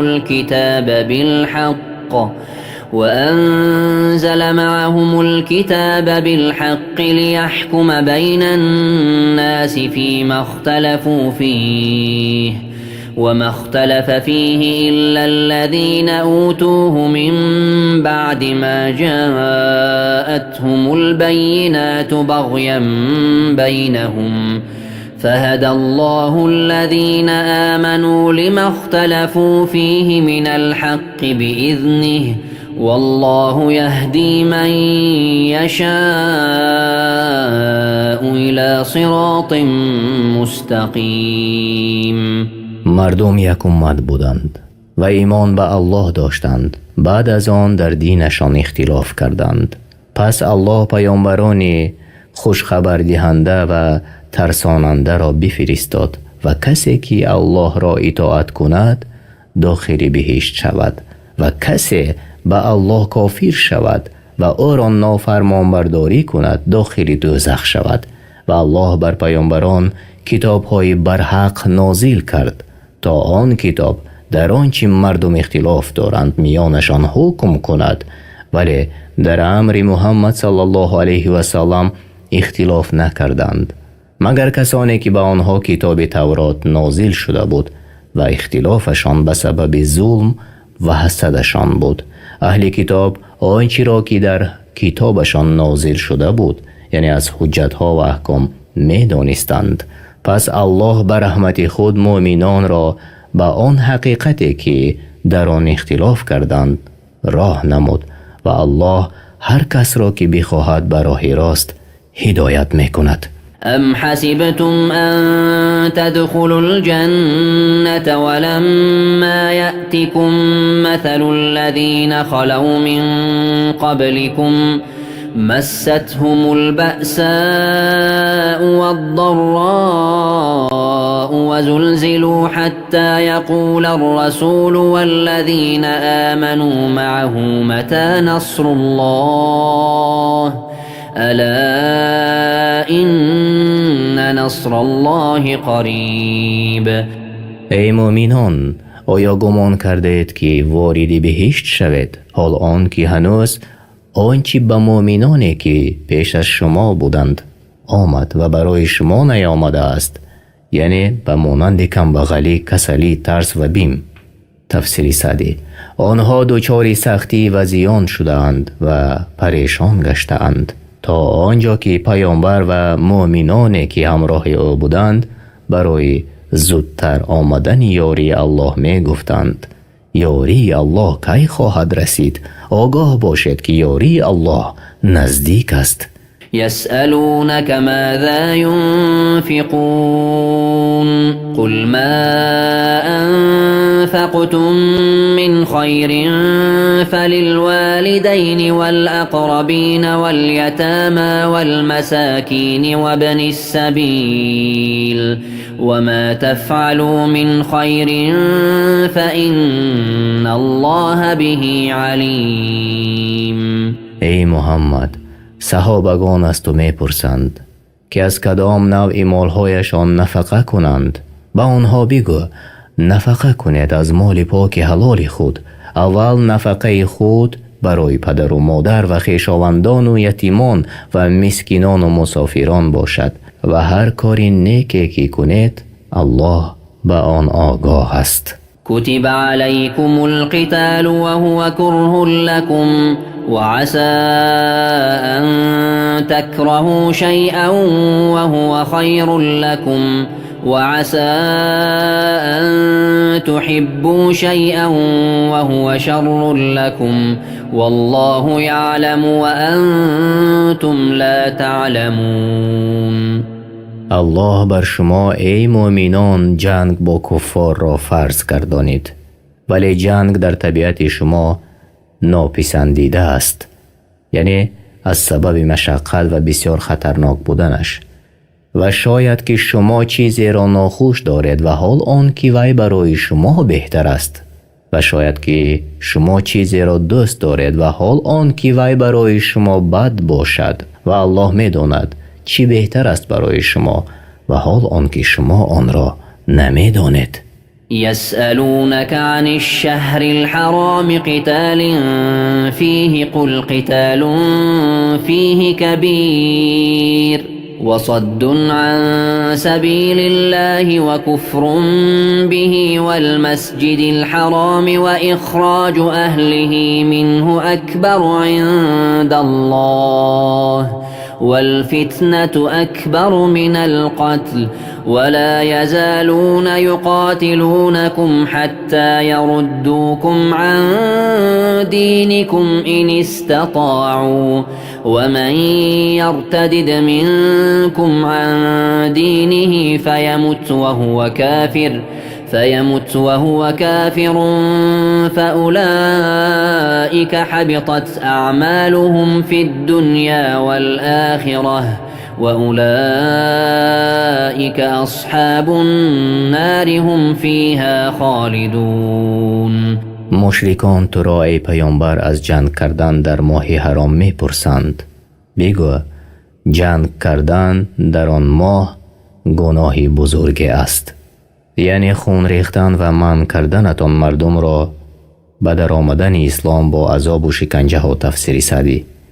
اما کافر شدنتان به الله و رسول او و دینش و بازداشتن مردم از راه حق و مسجد الحرام و بیرون راندن پیامبر و مهاجران از آنجا در نزد الله گناهی بزرگتر است و فتنه کردن از قتل بزرگتر است. آنها همیشه با شما می جنگند تا اگر بتوانند شما را از دینتان بازگردانند. از میان شما کسی آنها را اطاعت کرد و از دین خود بازگشت و کافر بمیرد، عملهایش در دنیا و آخرت نابود شده جاودانه در جهنم باقی بماند. إن الذين آمنوا والذين هاجروا وجاهدوا في سبيل الله أولئك يرجون رحمة الله والله غفور رحیم.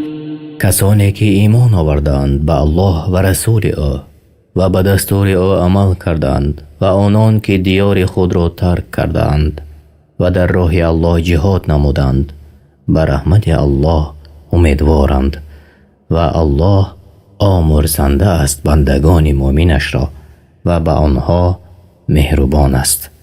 يسألونك عن الخمر والميسر قل فيهما إثم كبير ومنافع للناس وإثمهما أكبر من نفعهما ويسألونك ماذا ينفقون قل العفو كذلك يبين الله لكم الآيات لعلكم تتفكرون. ای پیامبر، تو را مسلمانان از شراب و خرید و فروش آن و از هر چیزی که خوردنی یا نوشاکی مست کننده است و عقل را می پوشاند و از حکم قمار می پرسند. بگو در آنها ضرر و فساد بسیار است، یعنی در دین، دنیا، عقل و مالها، و در آن فایده های است برای مردم از جهت کسب کردن مالها و غیره ها و گناهانشان از نفعشان بیشتر است، زیرا از ذکر الله و نماز باز می دارد و دشمنی و بدبینی را بین مردم واقع می کند و مال را نابود می سازد. و از تو می پرسند چقدر نفقه کنند؟ بگو آنچه که از حاجت ضروری زیاد است. الله آیات و شریعت خود را اینچنین برای شما روشن بیان می کند باشد که در کار دنیا و آخرت بیندیشید. في الدنيا والآخرة ويسألونك عن اليتامى قل إصلاح لهم خير وإن تخالطوهم فإخوانكم والله يعلم المفسد من المصلح ولو شاء الله لأعنتكم إن الله عزيز حكيم. تو را ای پیامبر از یتیمان می پرسند چگونه همزیستی کنند با آنها در زندگیشان؟ بگو به صلاح آوردن کار آنها بهتر است و اگر با آنها همزیستی در خوردنی ها و معامله ها می کنید پس آنها برادران شمایند. الله فسادکار را از اصلاحگر باز می شناسد و اگر خواهد بر شما سخت می گیرد که الله عزیز و حکیم است. ولا تنكحوا المشركات حتى يؤمن ولأمة مؤمنة خير من مشركة ولو أعجبتكم ولا تنكحوا المشركين حتى يؤمنوا ولعبد مؤمن خير من مشرك ولو أعجبكم أولئك يدعون إلى النار والله يدعو إلى الجنة والمغفرة بإذنه ويبين آياته للناس لعلهم يتذكرون. زنان مشرکه را تا ایمان نیاورند به زنی نگیرید و بدانید که کنیز مؤمنه که او را نه مال است و نه شرف بهتر از زنی آزاد مشرکه است. گرچه شما را به تعجب آورد و به مردان مشرک زن مؤمنه را خواه آزاد یا غلام باشد ندهید تا اینکه ایمان به الله و رسول او بیاورند و بدانید غلام مؤمن با کمبغلیش بهتر است از مرد آزاد مشرک گرچه شما را به تعجب آورد. اینها زنان و مردان مشرک در گفتار و کردار و حالات خود مردم را به جهنم دعوت می کنند.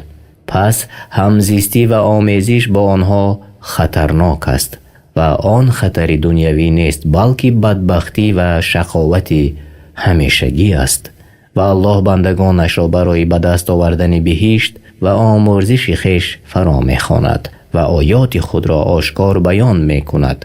ضرور است که بیندیشند. ويسألونك عن المحيض قل هو أذى فاعتزلوا النساء في المحيض ولا تقربوهن حتى يطهرن فإذا تطهرن فأتوهن من حيث أمركم الله إن الله يحب التوابين ويحب المتطهرين. و تو را از حیض زنان می پرسند. با آنها بگو ای پیامبر حیض ناپاکی است پس در ایام حیض از زنان دوری بگیرید و به آنها نزدیک نشوید تا خونشان باز ایستد و چون پاک شدند از آنجا که الله فرمان داده است به آنها نزدیکی کنید. همانا الله کسانی را که همیشه از گناهانشان توبه می کنند دوست دارد و کسانی را دوست می دارد که خود را از گناهان دور و پاک می گردانند. یعنی حیض و آن خون است که از رحم زنان طبیعتاً در وقتهای مخصوص روان می شود. نساؤكم حرث لكم فأتوا حرثكم أنا شئتم وقدموا لأنفسكم واتقوا الله واعلموا أنكم ملاقوه وبشر المؤمنين. زنانتان کشتزار شما هستند پس هر طوری که دوست دارید با زنانتان علاقه کنید اما علاقه در جایی که الله حلال فرموده است یعنی جایی که فرزند به دنیا می آید و با بجا آوردن کارهای خوب به الله نزدیکی جوید و در همه حالات از الله بترسید و بدانید که حتما شما او تعالی را خواهید دید و مؤمنان را مژده ده از چیزهایی که آنها را در آخرت خرسند می کنند. یعنی از جمله کارها این است که مرد با زنش برای نزدیکی به الله و بسیار کردن نسل و به وجود آمدن فرزندان صالح که مایه خیر و برکت جامعه است علاقه کند. تفسیر سعدی. ولا تجعلوا الله عرضة لأيمانكم أن تبروا وتتقوا وتصلحوا بين الناس والله سمیع علیم. الله را وسیله سوگندهای خویش قرار ندهید تا با این بهانه از نیکوکاری و تقوا و اصلاح در میان مردم باز ایستید. یعنی نباید قسمهای آنها مانعی برای انجام کارهای خوب و پرهیز از کارهای بد و اصلاح بین مردم باشد. پس با این بهانه حجت می آورید که با الله قسم خورده اید که آن را اجرا نمی کنید، بلکه قسم خورنده کارهای خوب انجام دهد و بر قسمی خورده اش کفارت دهد و این عمل را عادت خود نگرداند که الله سخنان شما را می شنود و به احوال شما داناست. لا يؤاخذكم الله باللغو في أيمانكم ولكن يؤاخذكم بما كسبت قلوبكم والله غفور حليم. الله شما را به سبب سوگندهای بیهوده که بر زبانتان می آید جزا نمی دهد، بلکه شما را به آنچه دلهایتان قصد کرده است جزا می دهد. الله آمرزنده است آن کسی را که توبه کرده است و پربردار است، زود به جزا نمی گیرد کسانی را که نافرمان برداری او می کنند. للذين يؤلون من نسائهم تربص 4 أشهر فإن فاءوا فإن الله غفور رحيم. برای کسانی که سوگند می خورند که با زنان خیش هم بستری نمی کنند باید 4 ماه انتظاری بکشند. پس اگر قبل از 4 ماه باز آیند الله گناهانشان را آمرزنده است و به آنها مهربان است. وإن عزموا الطلاق فإن الله سميع عليم. و اگر قصد طلاق کردند با بهانه قسم خوردن و ترک جماع کردنشان الله به سخنانشان شنوا و به مقصدهایشان داناست و آنها را بر این کردارشان جزا می دهد. والمطلقات يتربصن بأنفسهن 3 قروء ولا يحل لهن أن يكتمن ما خلق الله في أرحامهن إن كن يؤمن بالله واليوم الآخر وبعولتهن أحق بردهن في ذلك إن أرادوا إصلاحا ولهن مثل الذي عليهن بالمعروف وللرجال عليهن درجة والله عزيز حكيم. باید که زنان طلاق شده تا 3 بار پاک شدن از شوهر کردن باز ایستند، زیرا بدانند که در رحم او فرزنده نیست. برای زن روا نیست که در این مدت به شوهر برآید تا زمانی که عده به پایان نرسد و اگر به الله و روز قیامت ایمان دارند روا نیست که آنچه را که الله در رحم آنان آفریده است یا در حالت حیض هستند پنهان دارند و شوهرانشان اگر قصد اصلاح دارند و بازگردانیدن آنها در این مدت سزاوارترند و برای زنان حق است و همچنان که مردان بر زنان حق دارند که باید به طور شایسته ادا نمایند و مردان بر زنان درجه برتری دارند. از صحبت نیک، زندگی خوب، سروری در خانه و صاحب طلاق هستند. الله بزرگ دارای عزت و قهر است و حکیم است، هر چیزی را در جای مناسب خود می گذارد. الطلاق مرتان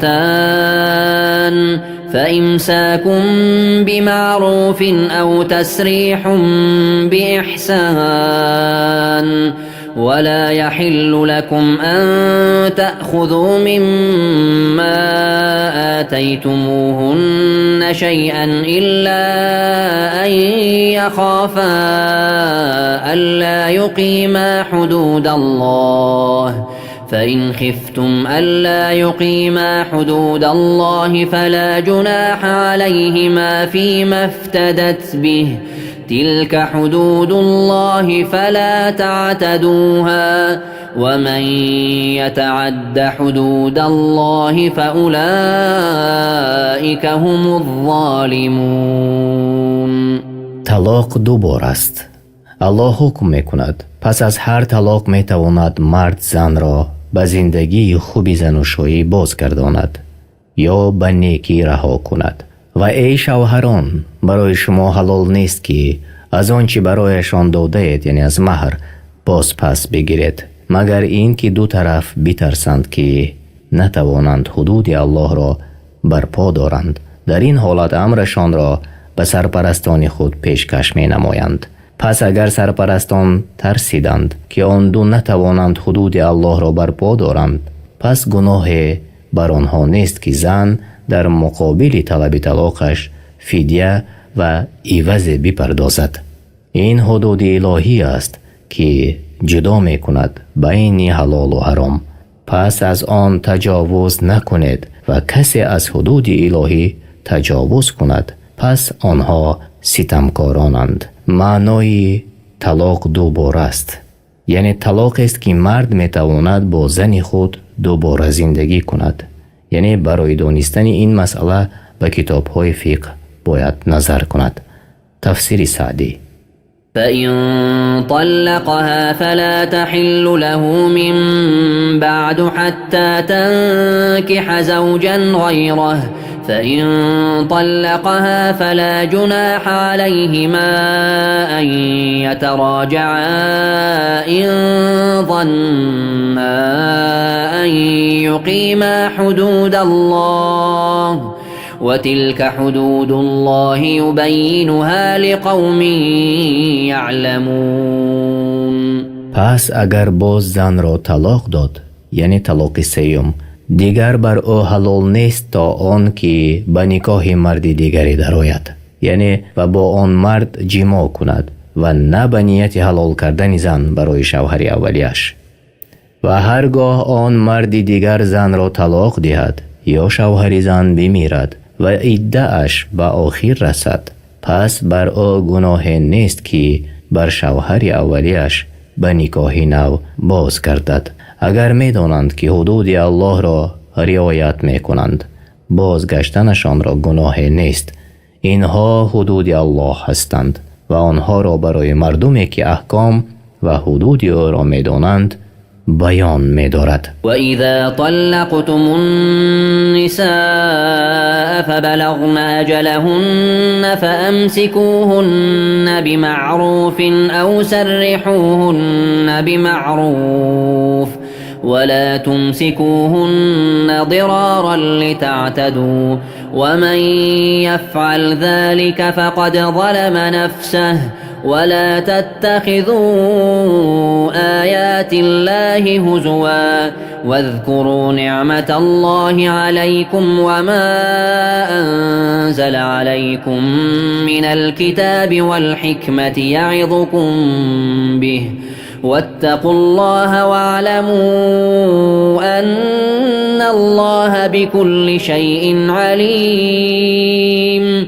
و چون زن را طلاق دادید و به پایان عده خود نزدیک شدند، پس یا آنها را به خوبی نگاه دارید و یا به خوبی رها کنید و هرگز آنها را برای آزار و زیان رسانیدن نگاه ندارید تا از حد تجاوز کنید. و هر کسی که چنین کند بر خود ستم کرده است و آیات و فرموده های الله را به تمسخر و بازی نگیرید، زیرا در این کارتان از حلال گذشته وارد حرام می شود. و نعمت های الله را شکر کنید و آنچه از کتاب و سنت برای شما نازل کرده است و شما را به آن پند می دهد به یاد آورید و از الله بترسید و بدانید که الله بر هر چیز داناست.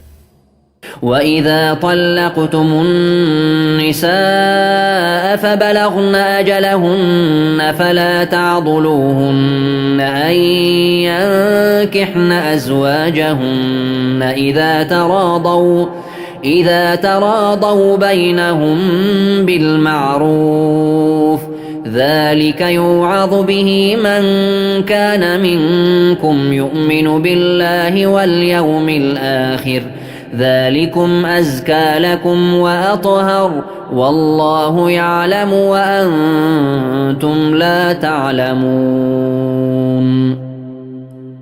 و چون زنان را طلاق دادید و به پایان عده خود رسیدند، آنها را از این که به شوهران قبلی خود ازدواج کنند منع نکنید. یعنی شوهرش خواست با او ازدواج کند و زن هم موافقت کند، برای سرپرستی زن از طرف پدر و غیر جایز نیست که به سبب خشمگین بودن بر شوهر زن را از ازدواج با او منع کنند.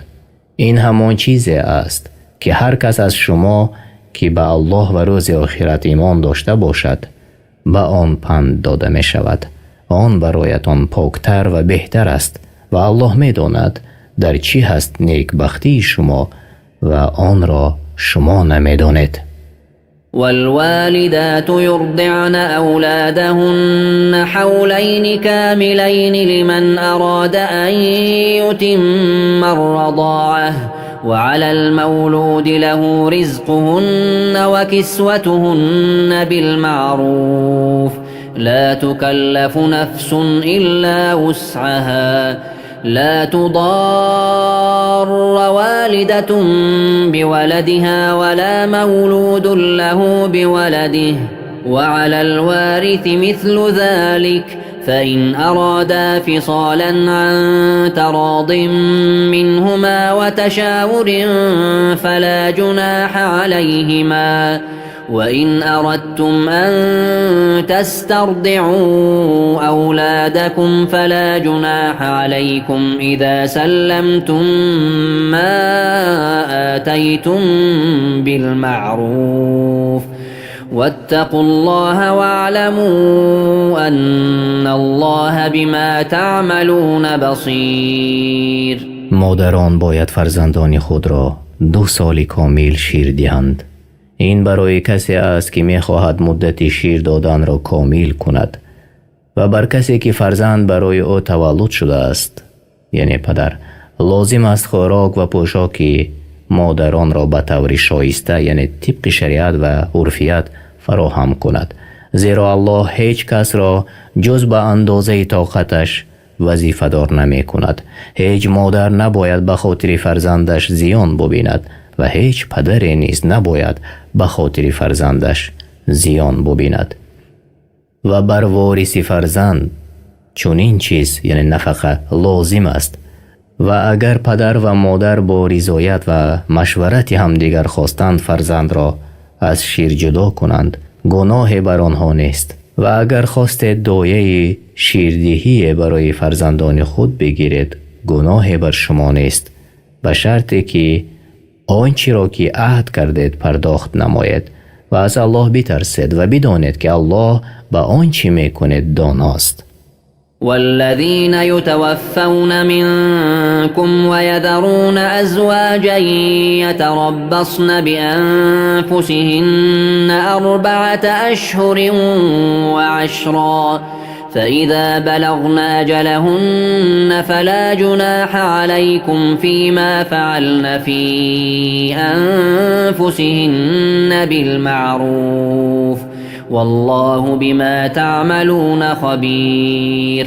و کسانی از شما که بمیرند و زنان را بر جای میگذارند باید که زنان 4 ماه و 10 روز انتظاری بکشند و باید از خانه شوهرانشان بیرون نآیند و خود را زینت ندهند و به شوهر نبرایند و چون عده خود را به پایان رسانیدند بر شما گناهی نیست ای سرپرستان زنها در آنچه که آنها موافق شریعت درباره خود انجام دهند یعنی به شوهر برآمدند و الله به آنچه میکنید آگاه است و بر عملهایتان شما را جزا میدهد. ولا جناح عليكم فيما عرضتم به من خطبة النساء أو أكننتم في أنفسكم علم الله أنكم ستذكرونهن ولكن لا تواعدوهن سرا إلا أن تقولوا قولا معروفا ولا تعزموا عقدة النكاح حتى يبلغ الكتاب أجله واعلموا أن الله يعلم ما في أنفسكم فاحذروه واعلموا أن الله غفور حليم.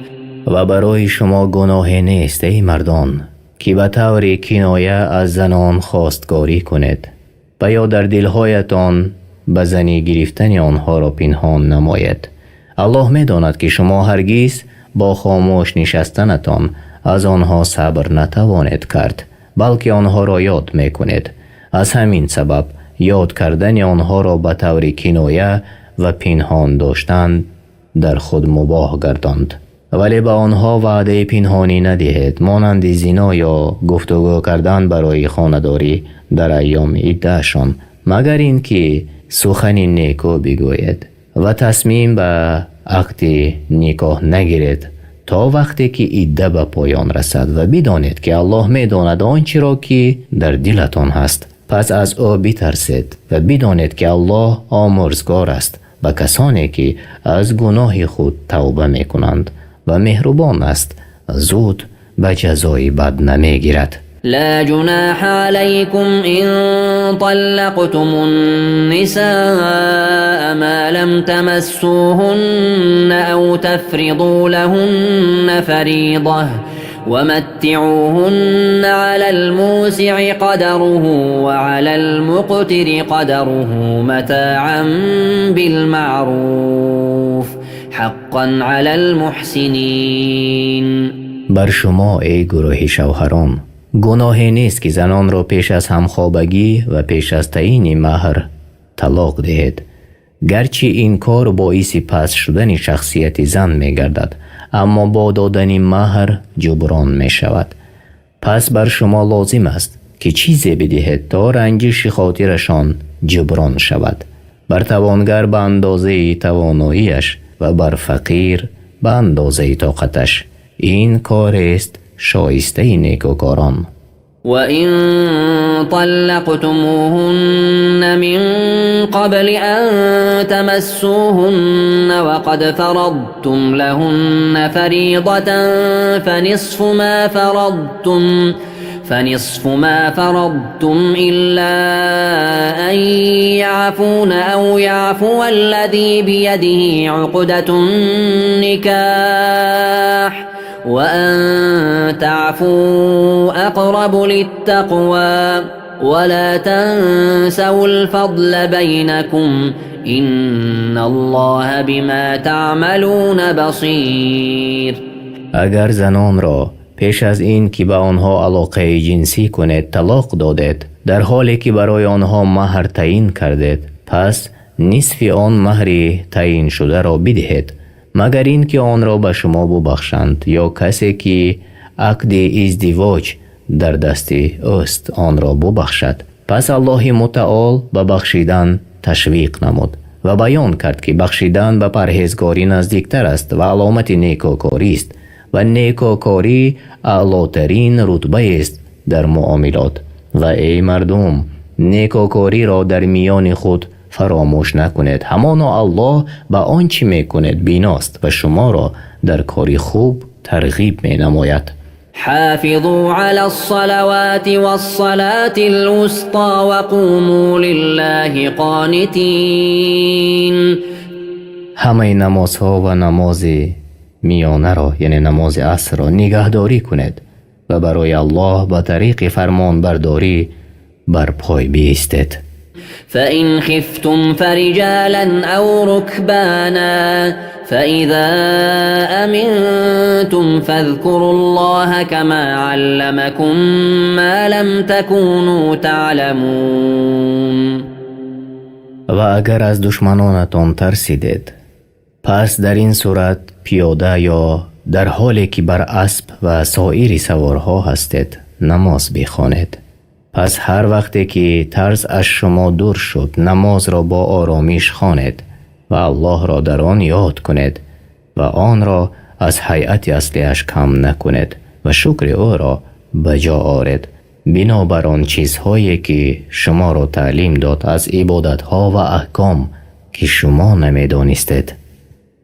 یعنی وقتی از دشمنانتان ترسیدید، در این حالت بر نمازگزار لازم نیست که رویش حتما به سوی قبله باشد، چون در حالت سواره بودن این کار مشکل است. تفسیر سعدی.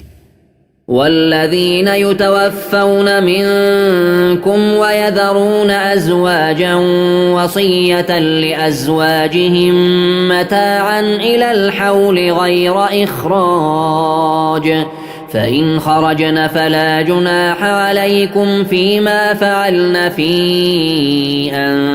أنفسهن من معروف والله عزيز حكيم. و کسانی از شما می میرند و زنانی را بر جا می گذارند باید برای همسران خود وصیت کنند که وارثان شوهر آنها را تا 1 سال کمک کنند و آنها را از خانه بیرون ننمایند و اگر خودشان بیرون رفتند پس در آنچه آنها به طور شایسته درباره خود انجام می دهند گناهی بر شما نیست. الله عزیز و حکیم است.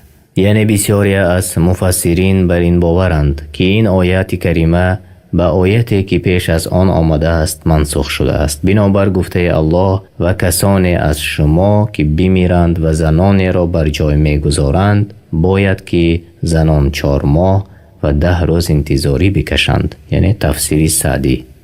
وللمطلقات متاع بالمعروف حقا على المتقين. و طلاق شدگان را طبق شریعت به پوشاک و نفقه خوب بهره‌مند ساختن لازم است. آنها کسانی اند که از الله خود می ترسند و امر و نهیش را به جا می آورند. كذلك يبين الله لكم آياته لعلكم تعقلون. همچنین الله احکام خود را درباره فرزندان و زنان روشن بیان می دارد. هدف از بیان آن برای بندگان این است که آن را بفهمند که در آن بیندیشند و با آن عمل نمایند. ألم تر إلى الذين خرجوا من ديارهم وهم ألوف حذر الموت فقال لهم الله موتوا ثم أحياهم إن الله لذو فضل على الناس ولكن أكثر الناس لا يشكرون. ای رسول، آیا این قصه عجیب را که برای گذشتگان شما پیش آمد نشنیده ای؟ آنگاه که وبا یعنی بیماری سرایت کننده و پهن شونده سرزمین آنها را فرا گرفت، آنها هزاران نفر بودند. برای آن که از دست مرگ فرار کنند از سرزمین خود بیرون رفتند، اما فرار آنها را نجات نداد و نتوانست چیزی را که از وقوع آن می ترسیدند از آنها دور نماید و الله برخلاف مقصودشان با آنها برخورد کرد و همه را هلاک گردانید. بعد از مدت الله آنها را به سبب فضل و احسان خود زنده گردانید تا اینکه عمر خود را دوام دهند و عبرت گرفته با توبه باز کردند. و آنها می بایست شکر نعمت‌های الهی را بجا آورند ولی بیشترینشان در انجام فریضه شکرگزاری کوتاهی ورزیدند. وقاتلوا في سبيل الله واعلموا أن الله سميع عليم. ای مسلمانان، برای نصرت دین الله در راه الله با کافران بجنگید و بدانید که الله به سخنان شما شنوا و به نیت و عملهای شما داناست. من ذا الذي يقرض الله قرضا حسنا فيضاعفه له أضعافا كثيرة والله يقبض ويبسط وإليه ترجعون. کیست به الله قرض نیکو دهد و الله به او وعده داده است که پاداش او را چندین برابر نماید. الله رزق هر کس را که بخواهد زیاد یا کم می کند. پس ترس از فرق نباید مانع نفقه شود و آدمی نباید گمان برد که اموالی را که نفقه نموده ضایع گردانیده است، بلکه بازگشت همه بندگان به سوی الله است و نفقه کنندگان و عمل کنندگان مزدشان را نزد الله می یابند. ألم تر إلى الملأ من بني إسرائيل من بعد موسى إذ قالوا لنبي له مبعث لنا ملكا نقاتل في سبيل الله قال هل عسيتم إن كتب عليكم القتال ألا تقاتلوا قالوا وما لنا ألا نقاتل في سبيل الله وقد أخرجنا من ديارنا وأبنائنا فلما كتب عليهم القتال تولوا إلا قليلا منهم والله عليم بالظالمين. آیا از قصه بزرگان بنی اسرائیل پس از موسی خبر نیافتی؟ آنگاه به پیامبر خودشان گفتند برای ما پادشاهی برپا کن تا در راه الله با دشمنان جنگ کنیم. پیامبرشان گفت شاید اگر جنگیدن بر شما فرض گردد جنگ نکنید، زیرا که من پی میبرم از ترس و گریختن شما در جنگ. گفتند چرا در راه الله جنگ نکنیم در حالی که از سرزمین و فرزندانمان بیرون رانده شده ایم؟ پس وقت جنگ بر آنها فرض شد ترسیده از جنگ گریختند و روی برتافتند، مگر اندکی از آنها در جنگ استوار ایستاد و الله به ستمکاران عهد شکن داناست. وقال لهم نبيهم إن الله قد بعث لكم طالوت ملكا قالوا أنا يكون له الملك علينا ونحن أحق بالملك منه ولم يؤت سعة من المال قال إن الله اصطفاه عليكم وزاده بسطة في العلم والجسم والله يؤتي ملكه من يشاء والله واسع علیم.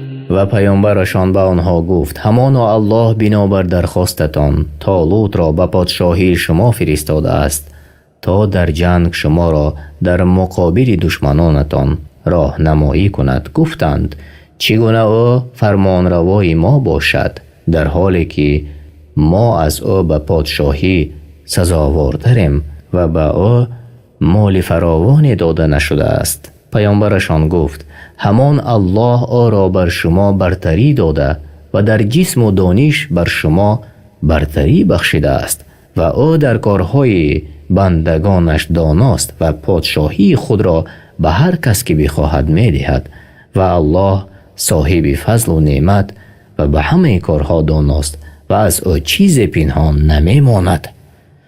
وقال لهم نبيهم إن آية ملكه أن يأتيكم التابوت فيه سكينة من ربكم وبقية مما ترك آل موسى وآل هارون تحمله الملائكة إن في ذلك لآية لكم إن كنتم مؤمنين. پیغمبرشان گفت که نشان پادشاهی او این است که به شما صندوق می آید و این صندوق به دست دشمنان افتاده بود. در آن تورات و آرامی دل از پروردگارتان و باقی میراث خاندان موسی و خاندان هارون در آن است، مانند عصا و پاره های از تورات که فرشتگان آن را می بردارند. این برای شما عبرت است. اگر مؤمن باشد طالوت را به امر الله به پادشاهی اختیار کنید.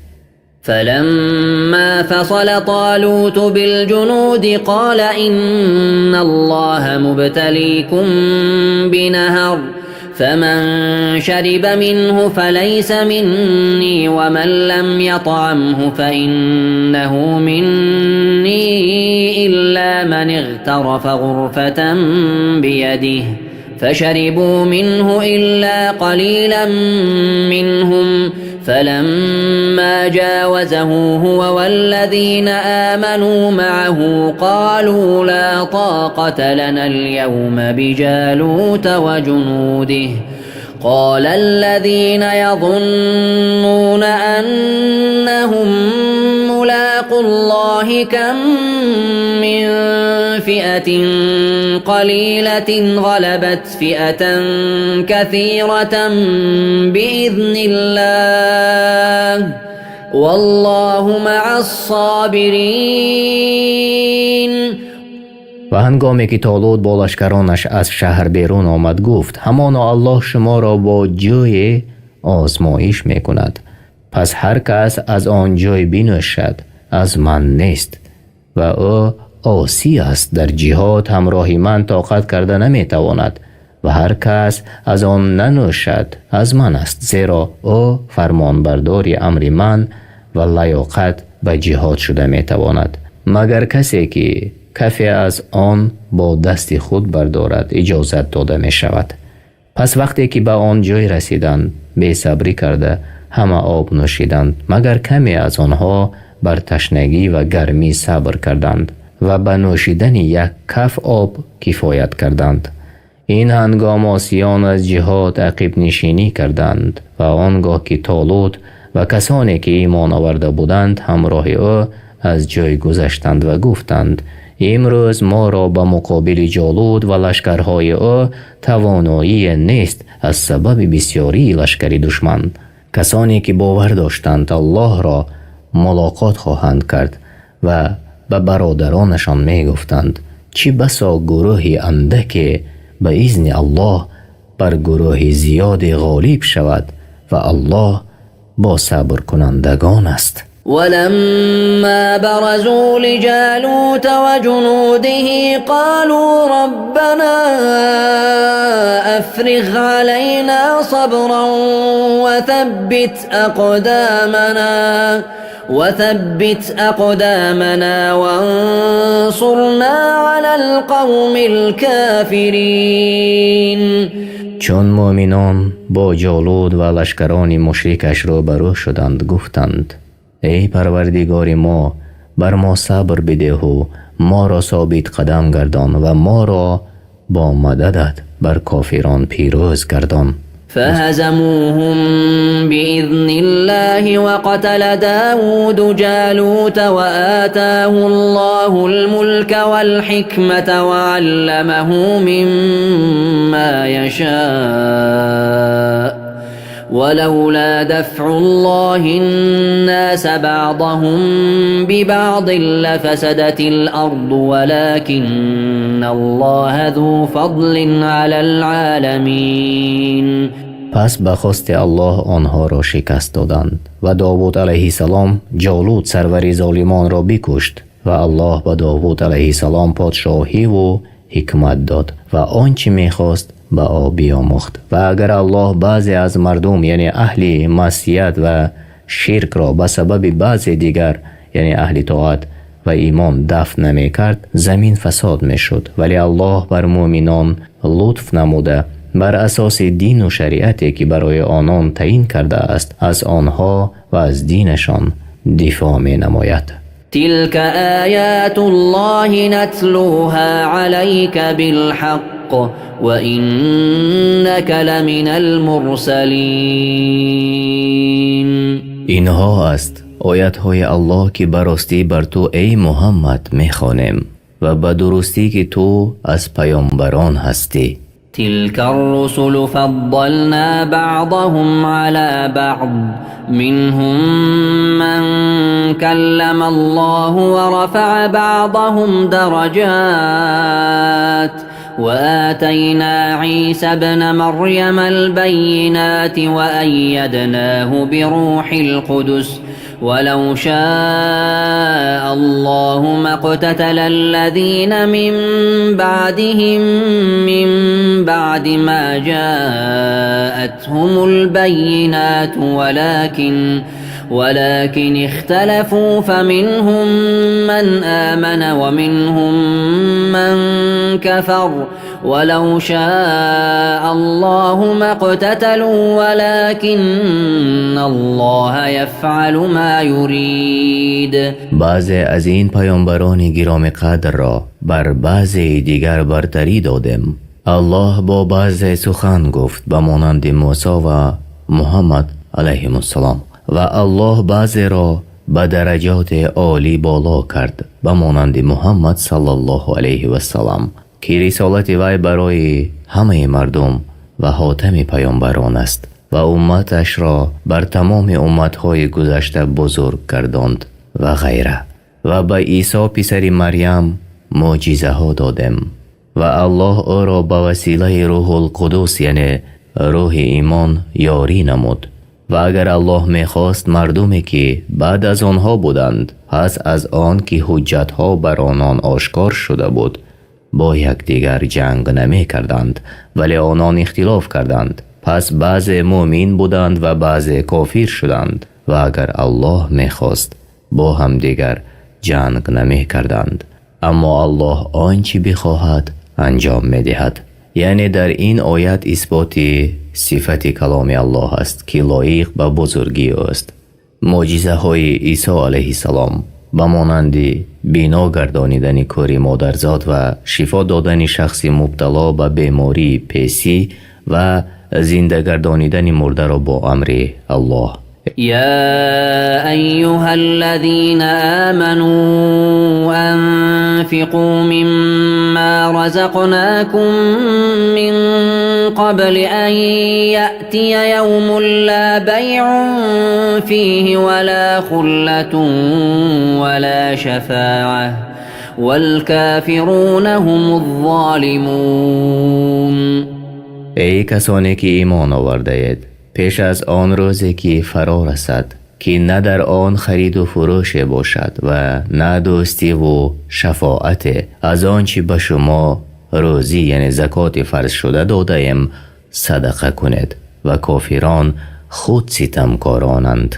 الله لا إله إلا هو الحي القيوم لا تأخذه سنة ولا نوم له ما في السماوات وما في الأرض من ذا الذي يشفع عنده إلا بإذنه يعلم ما بين أيديهم وما خلفهم ولا يحيطون بشيء من علمه إلا بما شاء وسع كرسيه السماوات والأرض ولا يؤوده حفظهما وهو العلي العظيم.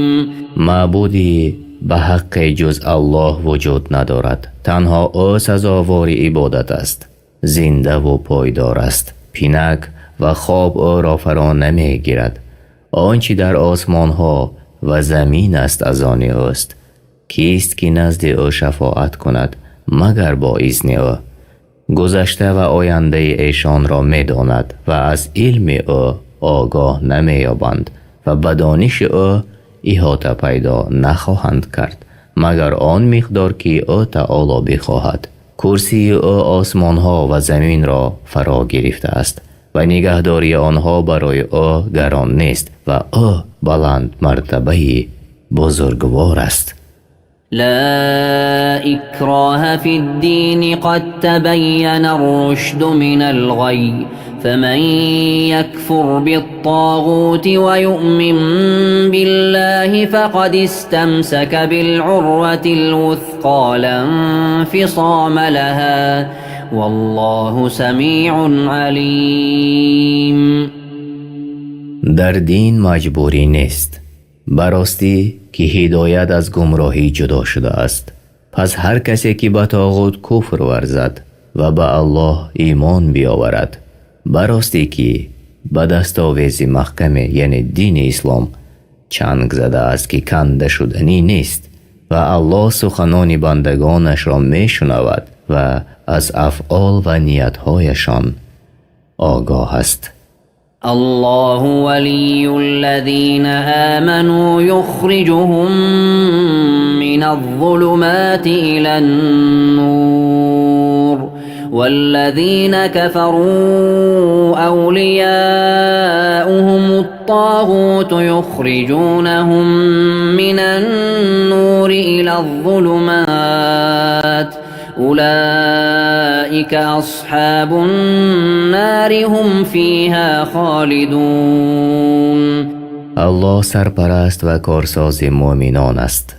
آنان را به نصرت، توفیق و حفظ خود از تاریکی ها به سوی نور یعنی ایمان، علم و طاعت بیرون میبرد و کسانی که کفر ورزیدند پرستندگان طاغوتند که آنان را از روشنایی ایمان به سوی تاریکی ها یعنی کفر، جهل و معصیت میکشانند.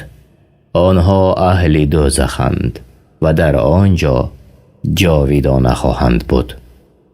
ألم تر إلى الذي حاج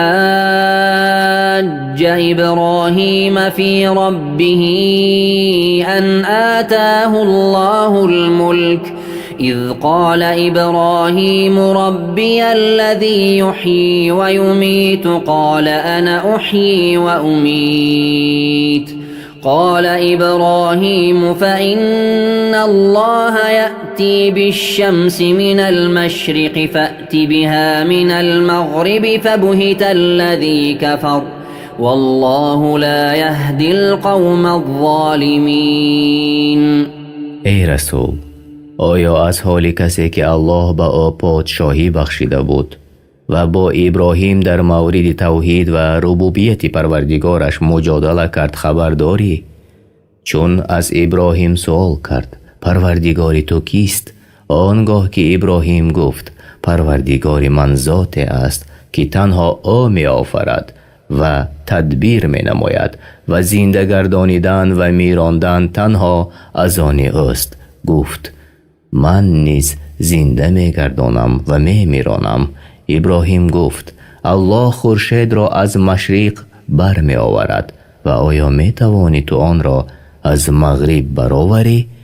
پس کسی که کفر ورزیده بود حیران شد و حجتش برباد رفت.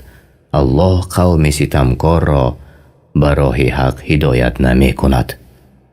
أو كالذي مر على قرية وهي خاوية على عروشها قال أنا يحيي هذه الله بعد موتها فأماته الله 100 عام ثم بعثه قال كم لبثت قال لبثت يوما أو بعض يوم قال بل لبثت 100 عام فانظر إلى طعامك وشرابك لم يتسنه وانظر إلى حمارك ولنجعلك آية للناس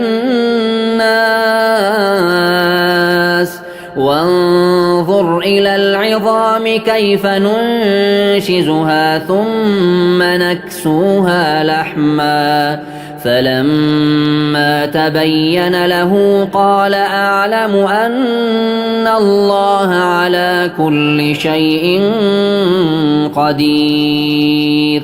یا دیدی که مانند آن کس که به دهی رسید، دهی که سقف‌های بینایش فرو ریخته بود، گفت از کجا الله این مردگان را زنده کند؟ الله او را به مدت 100 سال میراند و خرش را هم همراه او میراند و خوراک و نوشیدنی را نیز به همراه داشت که الله خوراک و نوشیدنی او را به همان حالت در این مدت طولانی نگاه داشت. آنگاه زنده اش کرد و گفت چه مدت در اینجا بودی؟ گفت 1 روز یا نصف از 1 روز در این حالت ماندم و این بر حسب گمان او بود. الله فرمود بلکه 100 سال در این حالت مانده ای و فرمود او را به خوراک و آبت بنگر که تا این مدت تغییر نیافته است و به خرت بنگر که تیکه تیکه شده و پوسیده است و استخوانهایش ریخته جدا شده اند ما میخواهیم تو را برای مردمان عبرت گردانیم و بینگر که استخوانها را چگونه به هم میپیوندیم و گوشت بر آن میپوشانیم. چون قدرت الله بر او آشکار شد اقرار کرده گفت میدانم که الله بر هر کار تواناست. تفسیر سعدی. وإذ قال إبراهيم رب أرني كيف تحيي الموتى قال أولم تؤمن قال بلى ولكن ليطمئن قلبي قال فخذ أربعة من الطير فصرهن إليك ثم اجعل على كل جبل منهن جزءا ثم ادعهن يأتينك سعيا واعلم أن الله عزيز حكيم. ابراهیم گفت ای پروردگار من به من بنمای که مردگان را چگونه زنده می سازی.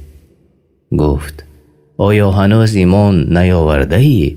گفت آره ای پروردگار من ایمان دارم که تو بر هر چیز توانا هستی و مردگان را زنده می گردانی و بندگان را سزا و جزا می دهی، اما می خواهم دلم آرام گیرد و به حقیقت محض برسم. گفت 4 پرنده بگیر و آنها را بکش و پاره پاره کن و با یک دیگر بیامیز و هر پاره از آنها را بر کوه بینه، پس آنها را فریاد کن.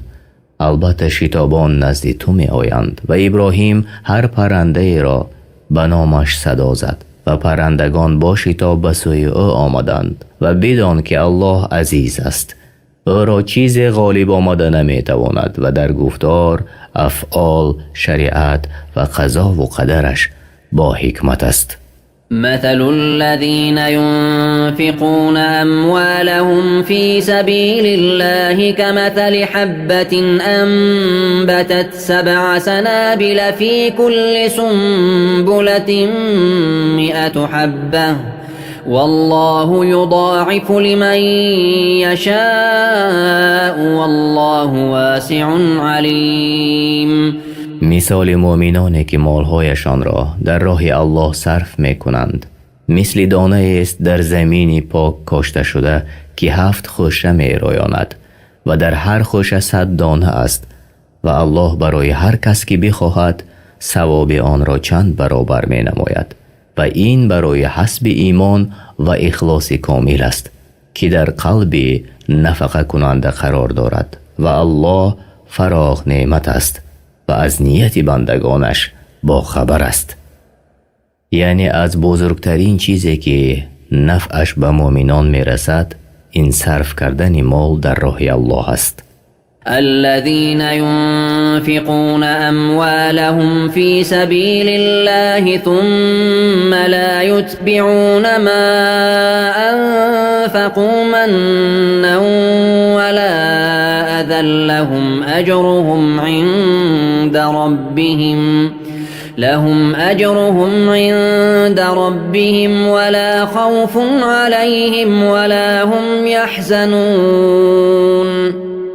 آنهایی که مالهای خود را در راه الله و در دیگر نوعهای خیر صرف می کنند پس از خیری کردهشان بر کسی منت نمی کنند و نعمتها را بر نمی شمارند و کسی را با زبان و کردار آزار نمی دهند. در نزد پروردگارشان برایشان ثوابی بزرگ است و در آخرت بر آنها ترس نیست و آنچه از دنیا فوتشان شد غم نخواهند خورد. قول معروف ومغفرة خير من صدقة يتبعها أذى والله غني حليم. گفتار نیکو و بخشش از ظلمی که به سخن یا به فعل است از صدقه هایی که از پی آن آزرده کردن باشد بهتر است و الله از صدقه های بندگانش بی نیاز و بردبار است که آنها را تیز به عذاب نمی گیرد. يا أيها الذين آمنوا لا تبطلوا صدقاتكم بالمن والأذى كالذي ينفق ماله رئاء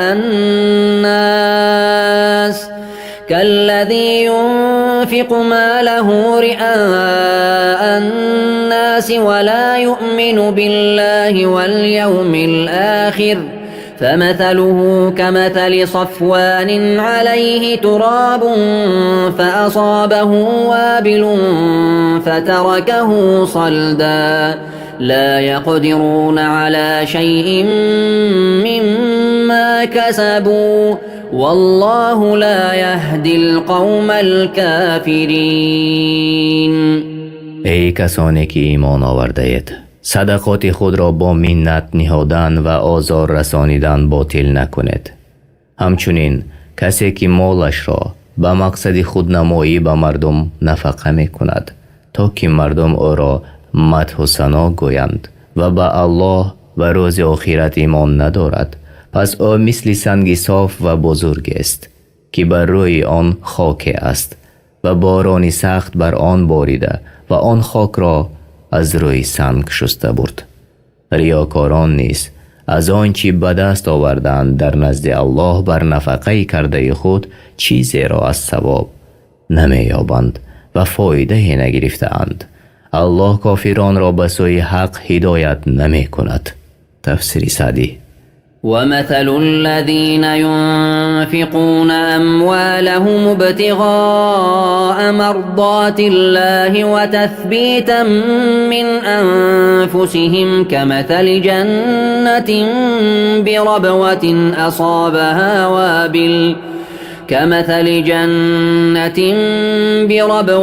أصابها وابل فآتت أكلها ضعفين فإن لم يصبها وابل فطل والله بما تعملون بصير.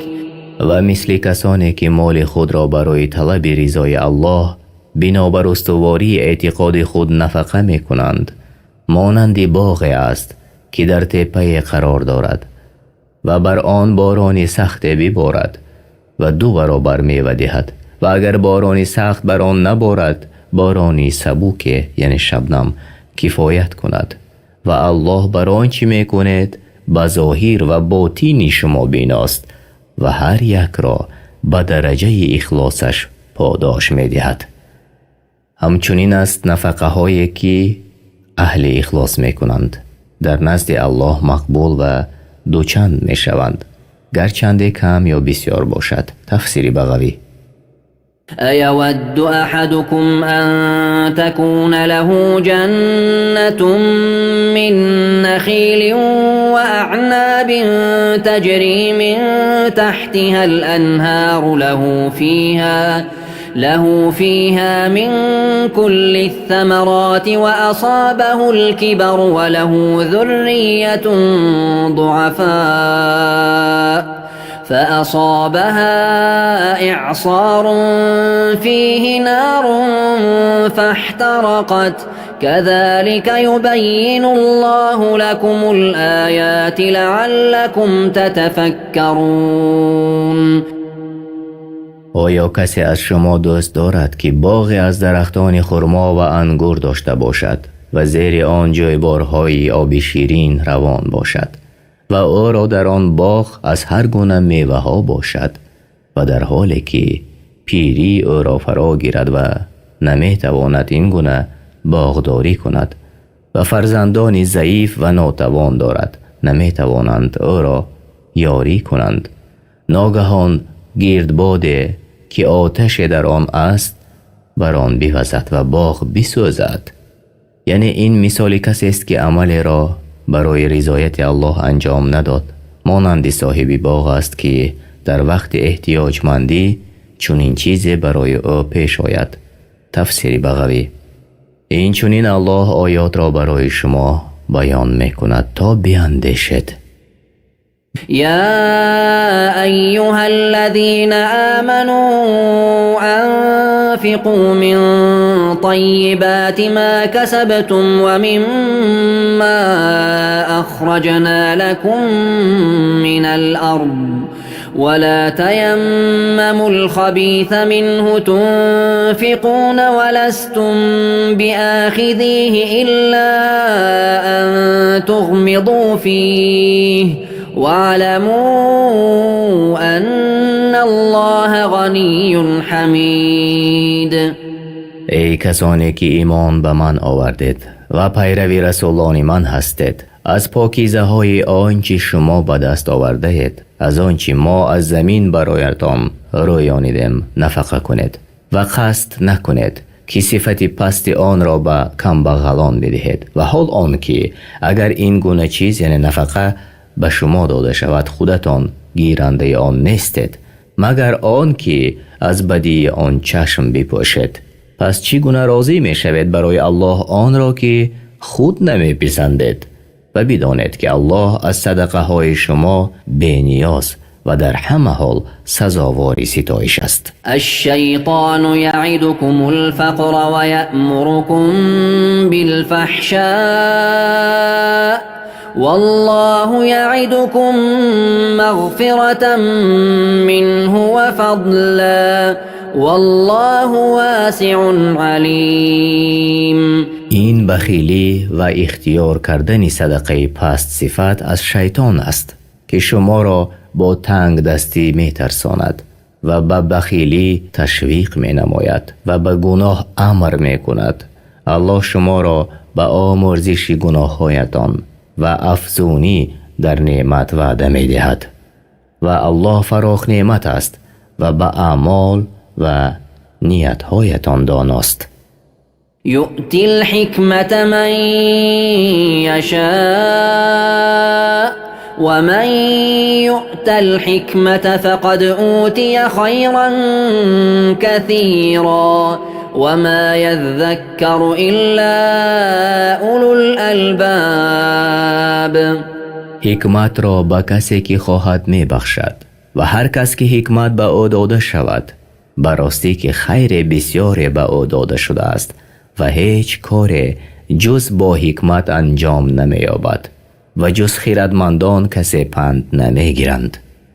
حکمت یعنی علم مفید، معرفت درست و اندیشه سالم و درست کاری در گفتار و کردار. تفسیر بغوی. و ما انفقتم من نفقة او نذرتم من نذر فإن الله يعلمه وما للظالمين من انصار. و آنچه از مال یا غیر آن کم یا بسیار داده شدید و آن را برای رضایت الله نفقه کنید و یا نذر را که به گردن بگیرید، الله آن را می داند و بنابر نیت هایتان به شما ثواب می دهد و کسی که حق الله را منع می کند وی ستمکار است و ستمکاران را مددگار نیست که از عذاب الله آنها را خلاص گرداند. إن تبدوا الصدقات فنعما هي وإن تخفوها وتؤتوها الفقراء فهو خير لكم ويكفر عنكم من سيئاتكم والله بما تعملون خبير. اگر صدقه ها را آشکار کنید کاری خوبی است و اگر آنها را پنهان نمایید و به نیازمندان یعنی بینوایان مسکینان بدهید برایتان بهتر است، زیرا صدقه به صورت پنهانی بر قوت اخلاص دلالت می نماید و الله گناهانتان را می پوشاند و الله با آنچه که می کنید آگاه است و از احوال شما چیزی بر او پنهان نمی ماند و هر یک را موافق به عملش جزای خواهد داد. ليس عليك هداهم ولكن الله يهدي من يشاء وما تنفقوا من خير فلأنفسكم وما تنفقون إلا ابتغاء وجه الله وما تنفقوا من خير يوف إليكم وأنتم لا تظلمون. هدایت یافتن آنها یعنی کافران بر عهده تو ای محمد لازم نیست، بلکه الله هر کسی را که خواهد به سوی دینش هدایت می نماید و هر آنچه نفقه کنید کم یا بیش، خواه برای کافر باشد یا برای مسلمان، ثواب آن برای خودتان بازگردنده است. و مؤمنان نفقه نمی کنند مگر برای طلب رضایت الله و هرچی خوب و نیکی که نفقه کنید ثواب آن به شما پوره بازگردانیده می شود و از ثواب شما چیزی کم کرده نمی شود. تفسیر سعدی. للفقراء الذين أحصروا في سبيل الله لا يستطيعون ضربا في الأرض يحسبهم الجاهل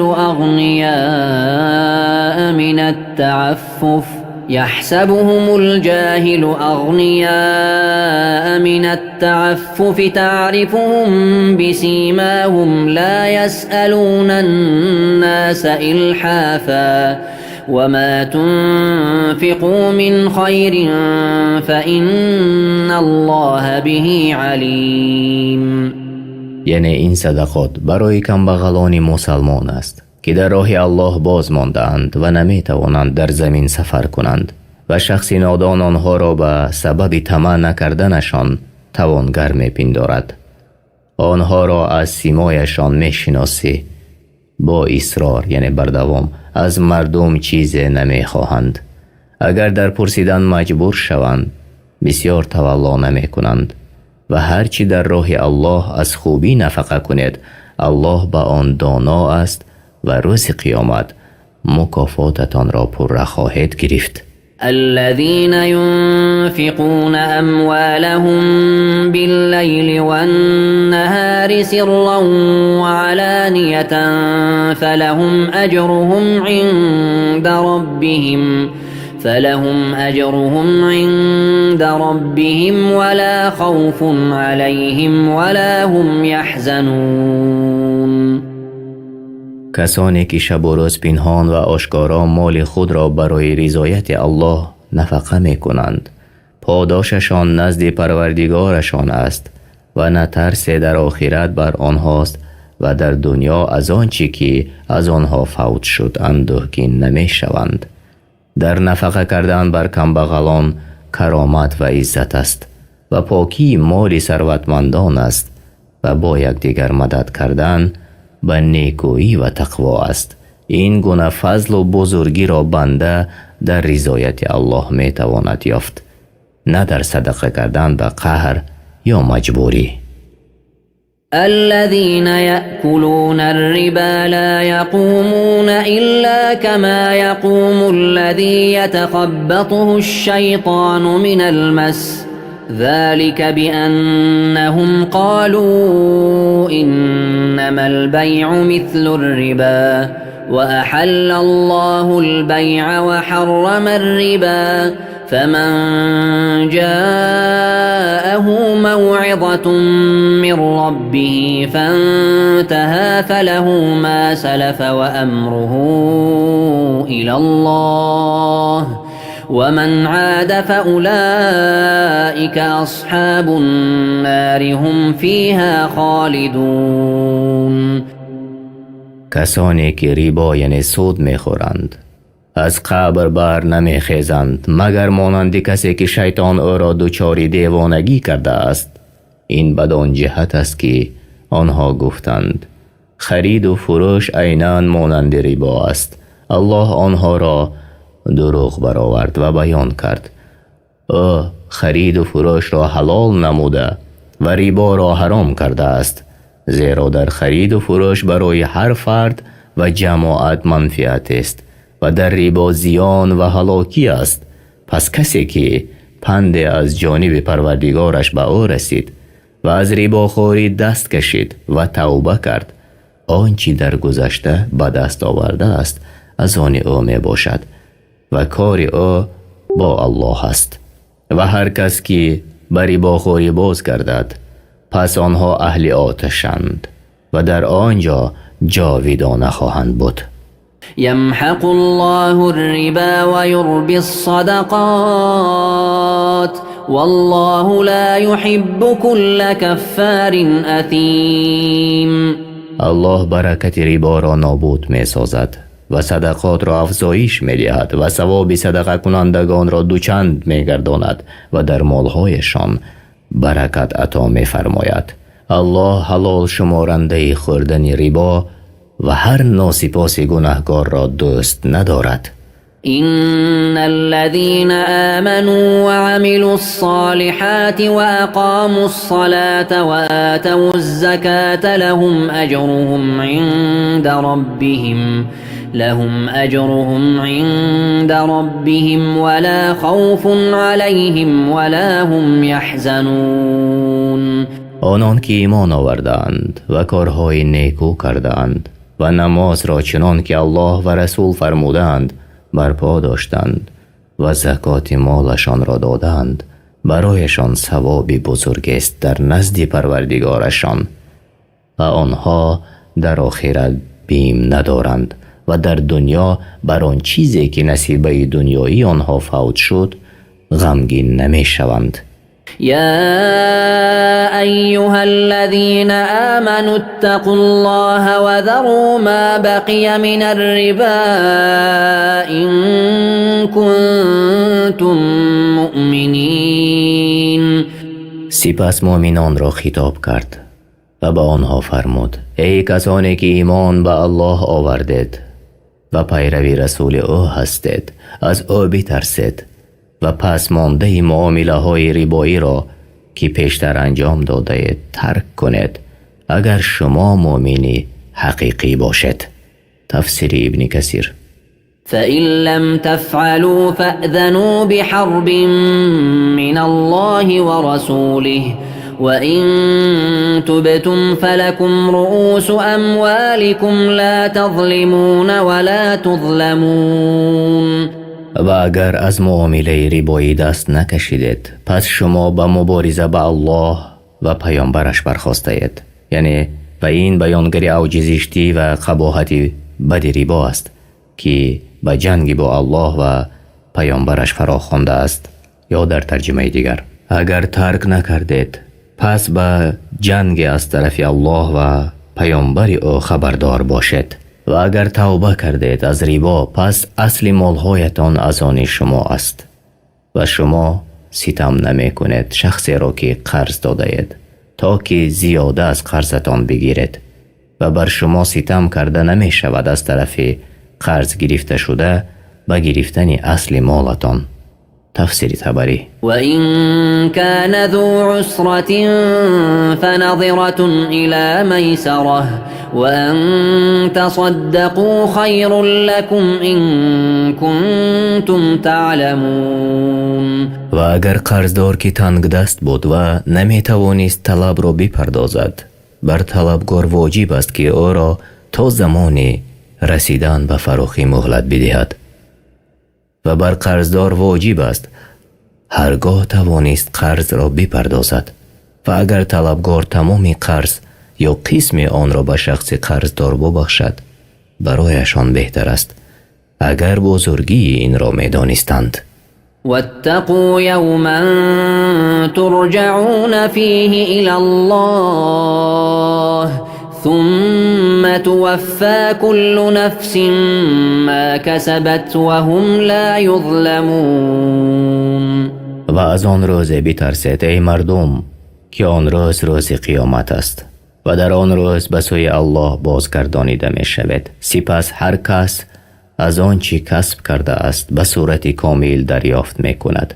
اگر نیک باشد نیک است و بد باشد بد است و بر آنها ستم نمی شود. يا أيها الذين آمنوا إذا تداينتم بدين إلى أجل مسمى فاكتبوه وليكتب بينكم كاتب بالعدل ولا يأب كاتب أن يكتب كما علمه الله الله فليكتب وليملل الذي عليه الحق وليتق الله ربه ولا يبخس منه شيئا فإن كان الذي عليه الحق سفيها أو ضعيفا أو لا يستطيع أن يمل هو فليملل وليه بالعدل واستشهدوا شهيدين من رجالكم فإن لم يكونا رجلين فرجل وامرأتان ممن ترضون من الشهداء أن تضل إحداهما ولا يأبى الشهداء إذا ما دعوا ولا تسأموا أن تكتبوه صغيرا أو كبيرا إلى أجله ذلكم أقسط عند الله وأقوم للشهادة وأدنى ألا ترتابوا إلا أن تكون تجارة حاضرة تديرونها بينكم فليس عليكم جناح ألا تكتبوها وأشهدوا إذا تبايعتم ولا يضار كاتب ولا شهيد وإن تفعلوا فإنه فسوق بكم واتقوا الله ويعلمكم الله والله بكل شيء علیم. ای کسانی که ایمان آورده اید، اگر به هم دیگر تا مدت معین قرض دادید آن را بنویسید برای حفظ مال و دفع نزاع و باید که آن را نویسنده با انصاف بنویسد و هیچ نویسنده نباید به خاطر خویشاوندی یا به خاطر دشمنی از نوشتن آن گونه که الله به او آموخته است دست کشد. پس باید بنویسد و کسی که حق بر اوست یعنی قرض گیرنده املا کند و کاتب از پروردگارش بترسد و چیزی از آن کم نکند. پس اگر قرض گیرنده شخص بی عقل و نادان یا ناتوان بود یا نمی توانست املا کند، باید سرپرست او به عدل و انصاف املا کند و دو گواه از مردان مسلمان بالغ و عاقل از اهل عدالت بگیرد و اگر دو مرد نبود پس یک مرد و دو زن از گواهانی که می پسندید.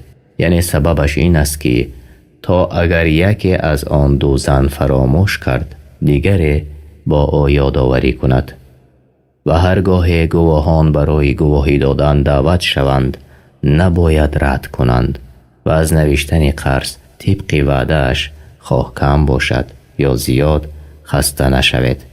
این نوشتن با انصافترین حکم است نزد الله و درستترین راه برای گواهی دادن و قریبتر از آن است که دچار شک نشوید، مگر این که سودای نقدی باشد که در میان خود دست به دست می کنید. پس در این صورت بر شما گناه نیست که آن را ننویسید و چون خرید و فروش کردید باید گواه بگیرید برای دفع نزاع و نباید نویسنده و شاهد زیان ببینند و اگر چون این کار کنید از فرمان الله سرپیچی کرده اید و از الله بترسید و الله نیکی دنیا و آخرت را به شما می آموزد و الله بر هر چیز داناست. وَإِن كُنتُمْ عَلَى سَفَرٍ وَلَمْ تَجِدُوا كَاتِبًا فَرِهَانٌ مَّقْبُوضَةٌ فَإِنْ أَمِنَ بَعْضُكُمْ بَعْضًا فَلْيُؤَدِّ الَّذِي اؤْتُمِنَ أَمَانَتَهُ وَلْيَتَّقِ اللَّهَ رَبَّهُ ولا تكتموا الشهادة ومن يكتمها فإنه آثم قلبه والله بما تعملون علیم. و اگر در سفر بودید و نویسنده نیافتید یا نویسنده وجود داشت کاغذ یا قلم وجود نبود، پس باید چیزی به عوض نوشتن به گرو گرفته شود و اگر کسی از شما دیگری را امین دانست، هیچ باکی نیست در ننوشتن و گواه نآوردنتان. پس آن کس که امین دانسته شد باید که امانت خود را ادا کند و از پروردگارش بترسد و گواهی را پنهان نکند و هر کس که آن را پنهان کند دلش گناهگار است و الله به اسرار شما آگاه است و به آنچه میکنید داناست. لله ما في السماوات وما في الأرض وإن تبدوا ما في أنفسكم أو تخفوه يحاسبكم به الله فيغفر لمن يشاء ويعذب من يشاء والله على كل شيء قدیر. آنچه در آسمان ها و زمین است از آن الله است و اگر آنچه را در دل دارید آشکار کنید یا آن را پنهان نمایید الله شما را بر آن حساب می کند. پس هر کس را که بخواهد می بخشد و هر کس را که بخواهد عذاب می دهد و الله بر هر چیز تواناست. یعنی الله با فضل و رحمت خود بندگانش را اکرام نموده است و آنچه در دلها نگاه می دارند تا آن را انجام ندهند یا به زبان نیاورند به حساب نمی گیرد.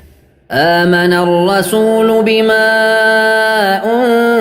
أنزل إليه من ربه والمؤمنون كل آمن بالله وملائكته وكتبه ورسله لا نفرق بين أحد من رسله وقالوا سمعنا وأطعنا غفرانك ربنا وإليك المصير. پیامبر محمد صلی الله علیه و سلم به آنچه از جانب پروردگارش به آن نازل شد ایمان آورد و مؤمنان نیز همه به الله که او پروردگار و سزاوار عبادت و او را نامها و صفتهایی است که لایق به ذات و بزرگی او هستند و فرشتگان و کتابها و پیامبرانش ایمان آوردند و گفتند بین هیچ یک پیامبران او فرق نمی گذاریم و گفتند شنیدیم کلامت را و اطاعت کردیم امرت را. پروردگارا آمرزش تو را می خواهیم و بازگشت به سوی توست. لا يكلف الله نفسا إلا وسعها لها ما كسبت وعليها ما اكتسبت ربنا لا تؤاخذنا إن نسينا أو أخطأنا ربنا ولا تحمل علينا إصرا كما حملته على الذين من قبلنا ربنا ولا تحملنا ما لا طاقة لنا به واعف عنا واغفر لنا وارحمنا أنت مولانا فانصرنا على القوم الكافرين. دین الله آسان است و در آن مشقت نیست. الله هیچ کس را جز به اندازه تواناییش وظیفه دار نمی کند. هر کاری نیکی که انجام دهد به فایده خود کرده و هر کاری بدی که انجام دهد به زیان خود کرده است. پروردگارا اگر چیزی را از فرموده هایت فراموش کردیم یا در آن چیزهایی که من نمودی خطا کردیم ما را به عقوبت نگیر. پروردگارا باریگران که ما طاقت برداشت آن را نداریم بر ما نگذار آنچنان که بر کسانی که پیش از ما تو را نافرمانی کرده بودند. پروردگارا آنچه تاب و طاقتش را نداریم بر دوش ما نگذار و از ما درگذر و ما را بیامرز و بر ما رحم کن. تو الله ما هستی. پس ما را بر قومی که دینی تو را انکار کرده اند و پیامبرت را دروغ برآوردند پیروز گردان. شما ترجمه معنای سوره بقره یعنی گاو را شنیدید. از قرآن کریم و ترجمه معنای آن در روش تفسیر میسر به زبان تاجیکی. اگر ترجمان و یا ما در کجای به خطا راه داده باشیم، طلب دعا میکنیم که الله تعالی ما را بیامرزد.